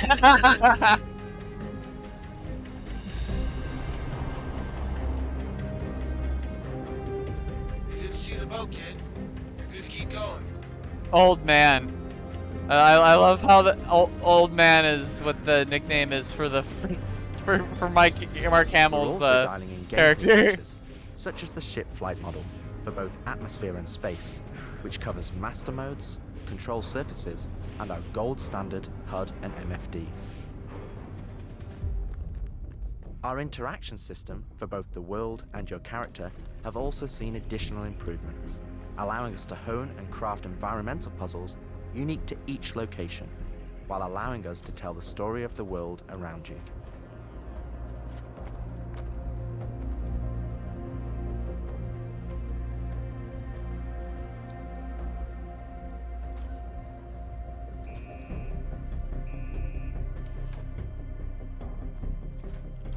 The military multi-tool is an essential piece of equipment for every pilot that integrates all attachments into a single handheld device and allows us to create really interesting challenges, including physics-based puzzles using our updated rope tech.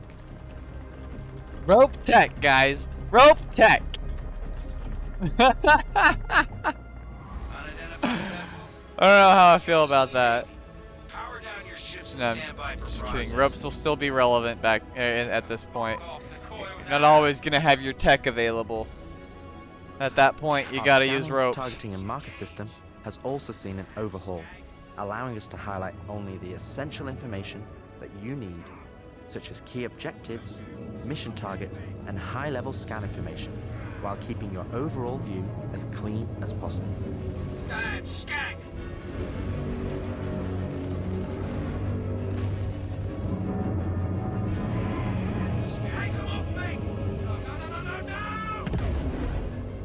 Tactical FPS combat and stealth, which has seen a suite of improvements, from improved looting, oh my gosh, realistic scopes, and smoother that's so much better than what we currently have. FPS Holy crap. That provides Ritalin, that enhanced zoom aim is going to make my eye on king at sniping out turrets. I know, right? We've also seen the introduction of our Maelstrom-powered destructible environment, which adds a layer of dynamism to the experience. Welcome to the chat, buddy. Alongside our improved Good to have you here. That can now have hundreds of combinations of traits that allow us to create unique and challenging combinations. You want that rifle? Yeah, that's a nice one. Push your tactical awareness and skill.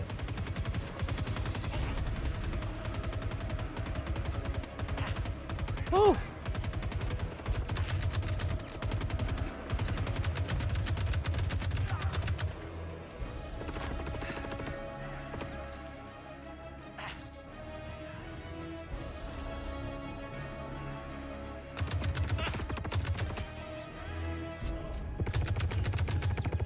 It looks like the AI are pretty damn good in this. He needs to turn off that motion blur. Yeah, no kidding.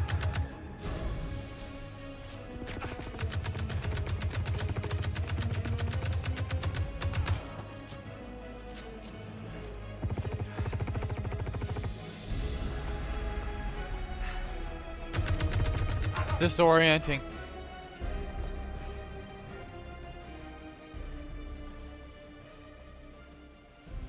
We play and review the builds regularly and call out action points in each level from start to finish on where we need to improve the gameplay. 308 DMR, nice. Yeah, the AR lethal when server isn't having a stroke. Yeah, and this is a single player game, so AI won't really be having a stroke. For me and the team, as the ultimate vision of the game. It's gonna be performing the best that it will ever perform in Squadron 42. There will be no comparison. Is the feeling of the player interacting with the world around them. Patching you in. As it's a core component of Squadron and really grounds the world that you inhabit. We've made sure that any interaction in the environment is physically represented by a character animation. So they get Vulcan work. Vulcan won't have anything to do with the AI performance. That has to do more with the server performance than anything else. Server meshing is going to fix the AI, I'm pretty sure.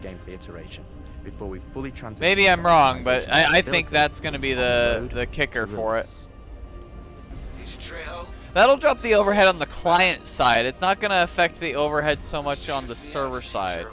Unless they're able to offload a lot of stuff that's done on the server side to the client because of Vulcan, which would make sense, I guess, a little bit, but... Oh, okay. I didn't realize that it would drastically reduce the memory overhead on the server side as well. Interactions where appropriate. It's been tremendously exciting. I'm not exactly sure how all that works, so I thought the server just told the streamed the well, actually, server would then just tell them what assets to grab, and the GPU would do the rest. I think right now the server's actually streaming in the assets itself. You know, I can get some hours flying in the cockpit and whatnot. Can't hurt, right? Exactly. We've also been capturing pickups for our lead female player character, as well as wildlines for our various enemies that you all will encounter throughout the game on both foot and in your cockpit. Yeah, it is a very interesting API for sure. You as the player can trigger, which has been the culmination of efforts by the gameplay and AI teams. This means that you're going to have to tangle with some very smart and reactive bad guys to complete your mission.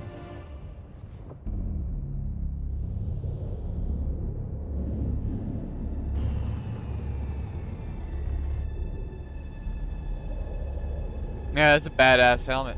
You just want everything you see in here. Jeez, greedy. I'm just kidding. At the heart of this immersive adventure, you'll find cutting-edge cinematic storytelling, thoughtfully crafted to fully immerse you into your story. We fight today. So in 40 years from now, when you're surrounded by everything and everyone you hold dear, and they ask, what did you do in the Battle of Fair. Vega? You can look them in the eye and say, I held the line. I held the line. Men and women of the Second Fleet. Did you hold the line, Ritalin? I am proud to stand with you today. Good luck. Bishop out.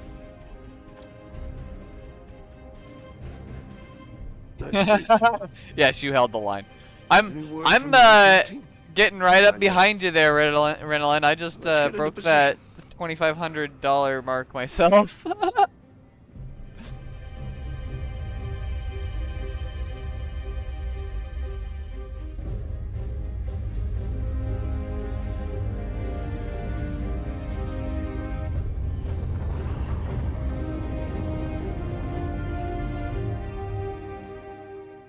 Throughout the polish phase, our team is taking every opportunity. I have to push things impatiently, to the next patiently level. waited for 4 years for this stuff.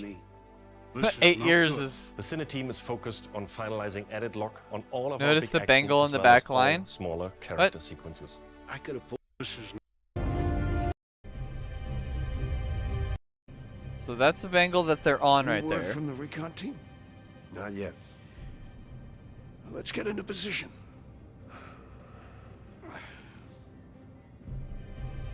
Those big cannon banks instead of a landing strip.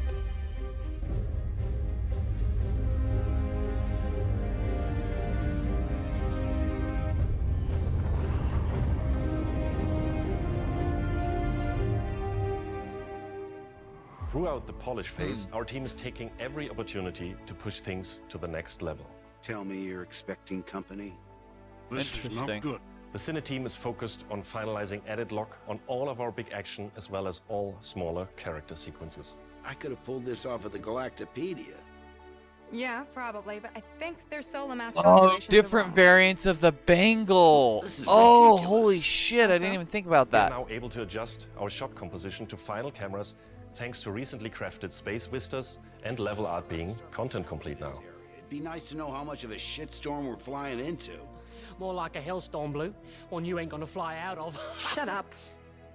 Now, I hadn't seen another ship that wasn't trying to kill me in days, let alone a hauler, let alone a Jean. So you can imagine my surprise. Detailed lighting passes can be done on hero sequences so we can show our cast and convey their emotions in the best light possible. And we're making sure our cinematics are triggering as fluid as we can craft them so they form a coherent concerto with the rest of the player's narrative experience. Mr. Wexler, this is Lieutenant Commander Colton. Oh, Commander, hey. Julian Wexler, I'm the field manager of this little operation. Welcome aboard the Archon. What brings the Navy to this little corner of the universe? We got you flying with Lieutenant Commander Colton. He's one of our best. As others will share, this is the most rewarding chapter of development, which allows us to truly experience the visceral and oftentimes emotional moments that our narrative provides. did Gimli you and Luke handle it after Skywalker Vega? in the same room. Nerd's dream. That's not Gimli. sure I handled That's everything. Worf. That's Worf, It bro. helps to remember that stuff like this is supposed to hurt. Same difference. I love how Worf ended up playing a Problems I dwarf. can't fix. Well, this is one that you don't have to do alone. That's good to know. For the animation teams, Oh my polish gosh, phase means but- refining the social aspects of Looks Squadron so good. 42 that occur Just looks between so the various good. missions and getting All the of it. behaviors The implemented across all of its tears, chapters. everything, all of it. Worf is a Here good we're character also, dialing but in he the did far hangar to better as make it Gimli. as immersive and believable He an had experience grown possible. as an actor by that point, yes. Okay. All right. Pardon me. Let's do this. I have to switch out some of the interchanges on the hangar deck. We've been getting a weird airflow. Turning out the amount of stuff.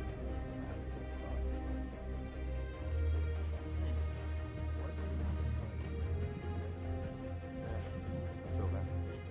Anyway, I'm off. For example, we're launching off a space carrier, but we still ground the feel in real-world actions, refueling, repairing, and inspecting, and making sure that your next flight mission is a success. Looks like it could hold pretty decently This means sized we're looking out ships for in there. pops, hiccups, or That's awkward a transitions, Idris. That was an ensuring Idris that flight everything deck, wasn't flows it? And looks like all the great mocap performances we've captured.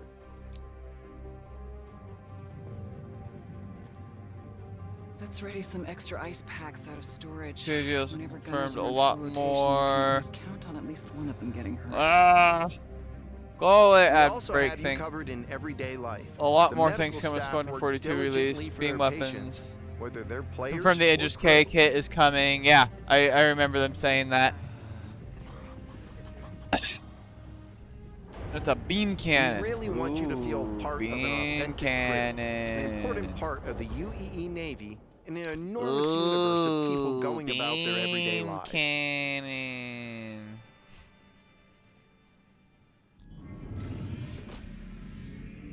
Let's go ahead and clear for takeoff. Ground crew, prep bay for takeoff. Copy that. Hangar, ready for launch. Takeoff approved, Baron 2. You have the ball.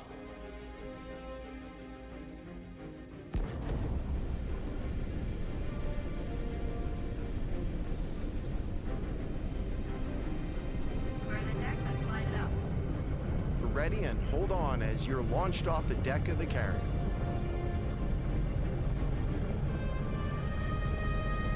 Baron 2, you are cleared for launch. Have a safe flight, Baron 2.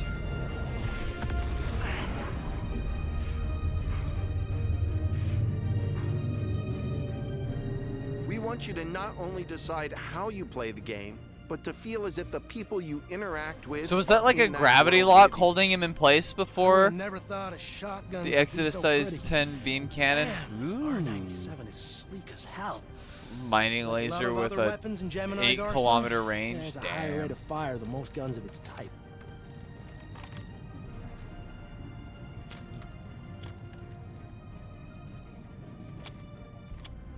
This armor made you so mad? We're working to support a feel of authenticity through world traversals, running, jumping, and climbing. He flagged you like 4 Interactions times with with a objects loaded in the shotgun. environment. What an asshole!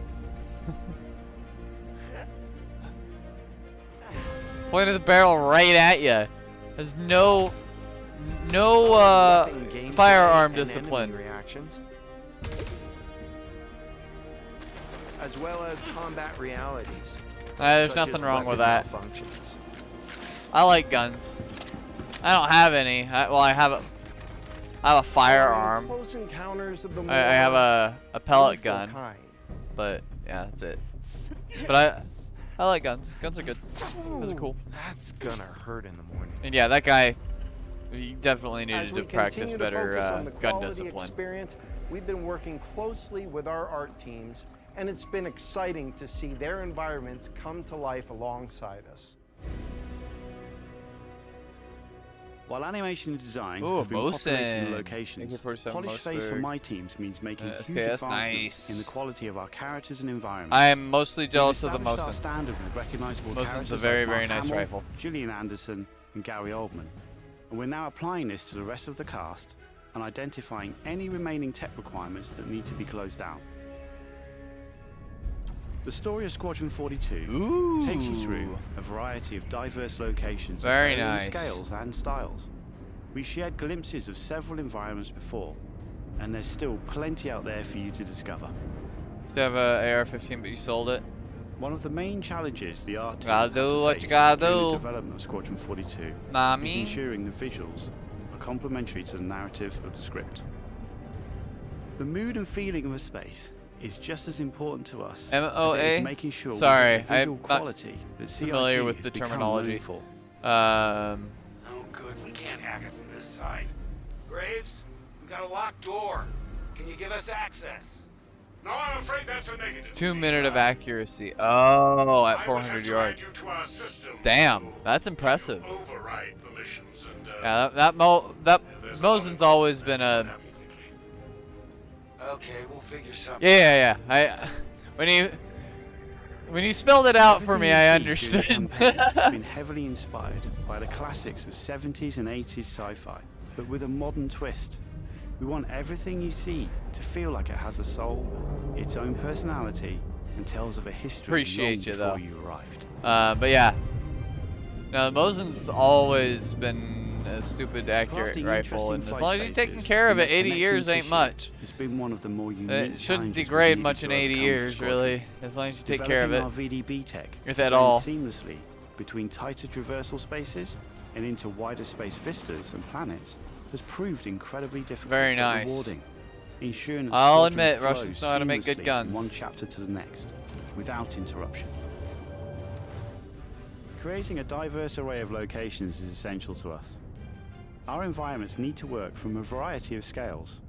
We need to pay close God, attention that to planet detail, looks so good. whether we're working in a dirty engineering vent or navigating the debris of a dying star, wondering what may be around that next corner, or even who may live there, how would they have survived, and what state of mind may they be in. I don't think. One thing that they made well, they hate. The AK-47. Oh, that's funny. We've worked closely with our social Yeah, that teams thing in is delivering a stupid cohesive reliable. social experience Fire when it you're dirty, taking some fire it downtime from wet, our fire. refined Yeah, flight and FPS that thing'll missions, or shoot even no matter what missions you've of the done to more it, pretty much. eerie kind.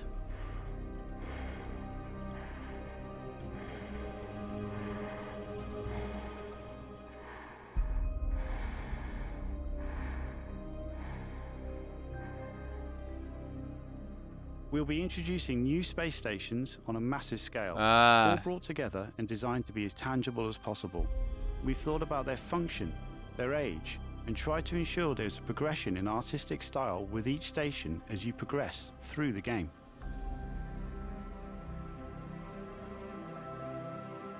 Didn't realize that different guns were affected by different things differently.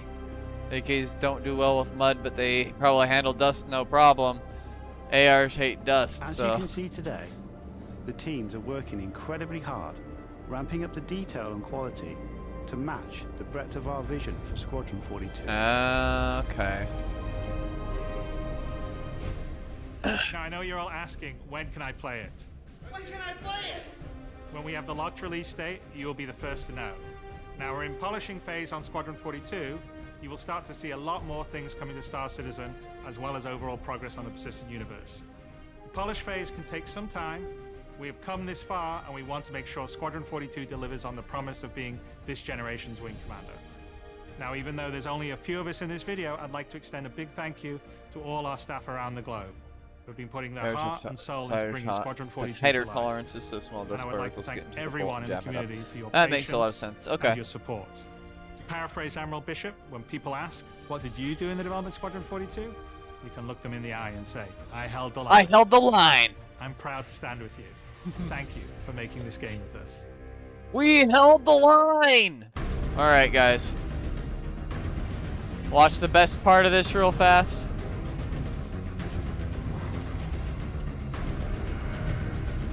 And then I am gonna call it a night.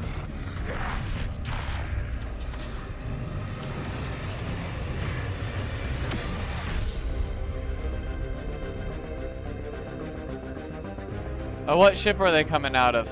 Is that the driller? Yep.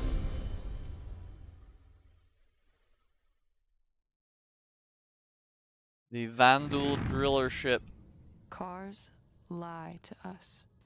Motorcycles? Alright, fellas. I do appreciate you all for being here today. Oh, God. I'm tired. I'm ready for bed. I am gonna be back on tomorrow. We'll actually be playing Star Citizen tomorrow. So if y'all want to hop in with me, feel free to do so. Always down to play with the community. Let's get me centered back up here so I'm ready for tomorrow's stuff here. Center horizontally. Alright. Alright, everybody. Thank you once again for being here. You're all awesome. And I hope you all have a wonderful rest of the night. Take it easy, and we'll catch you next time. 07.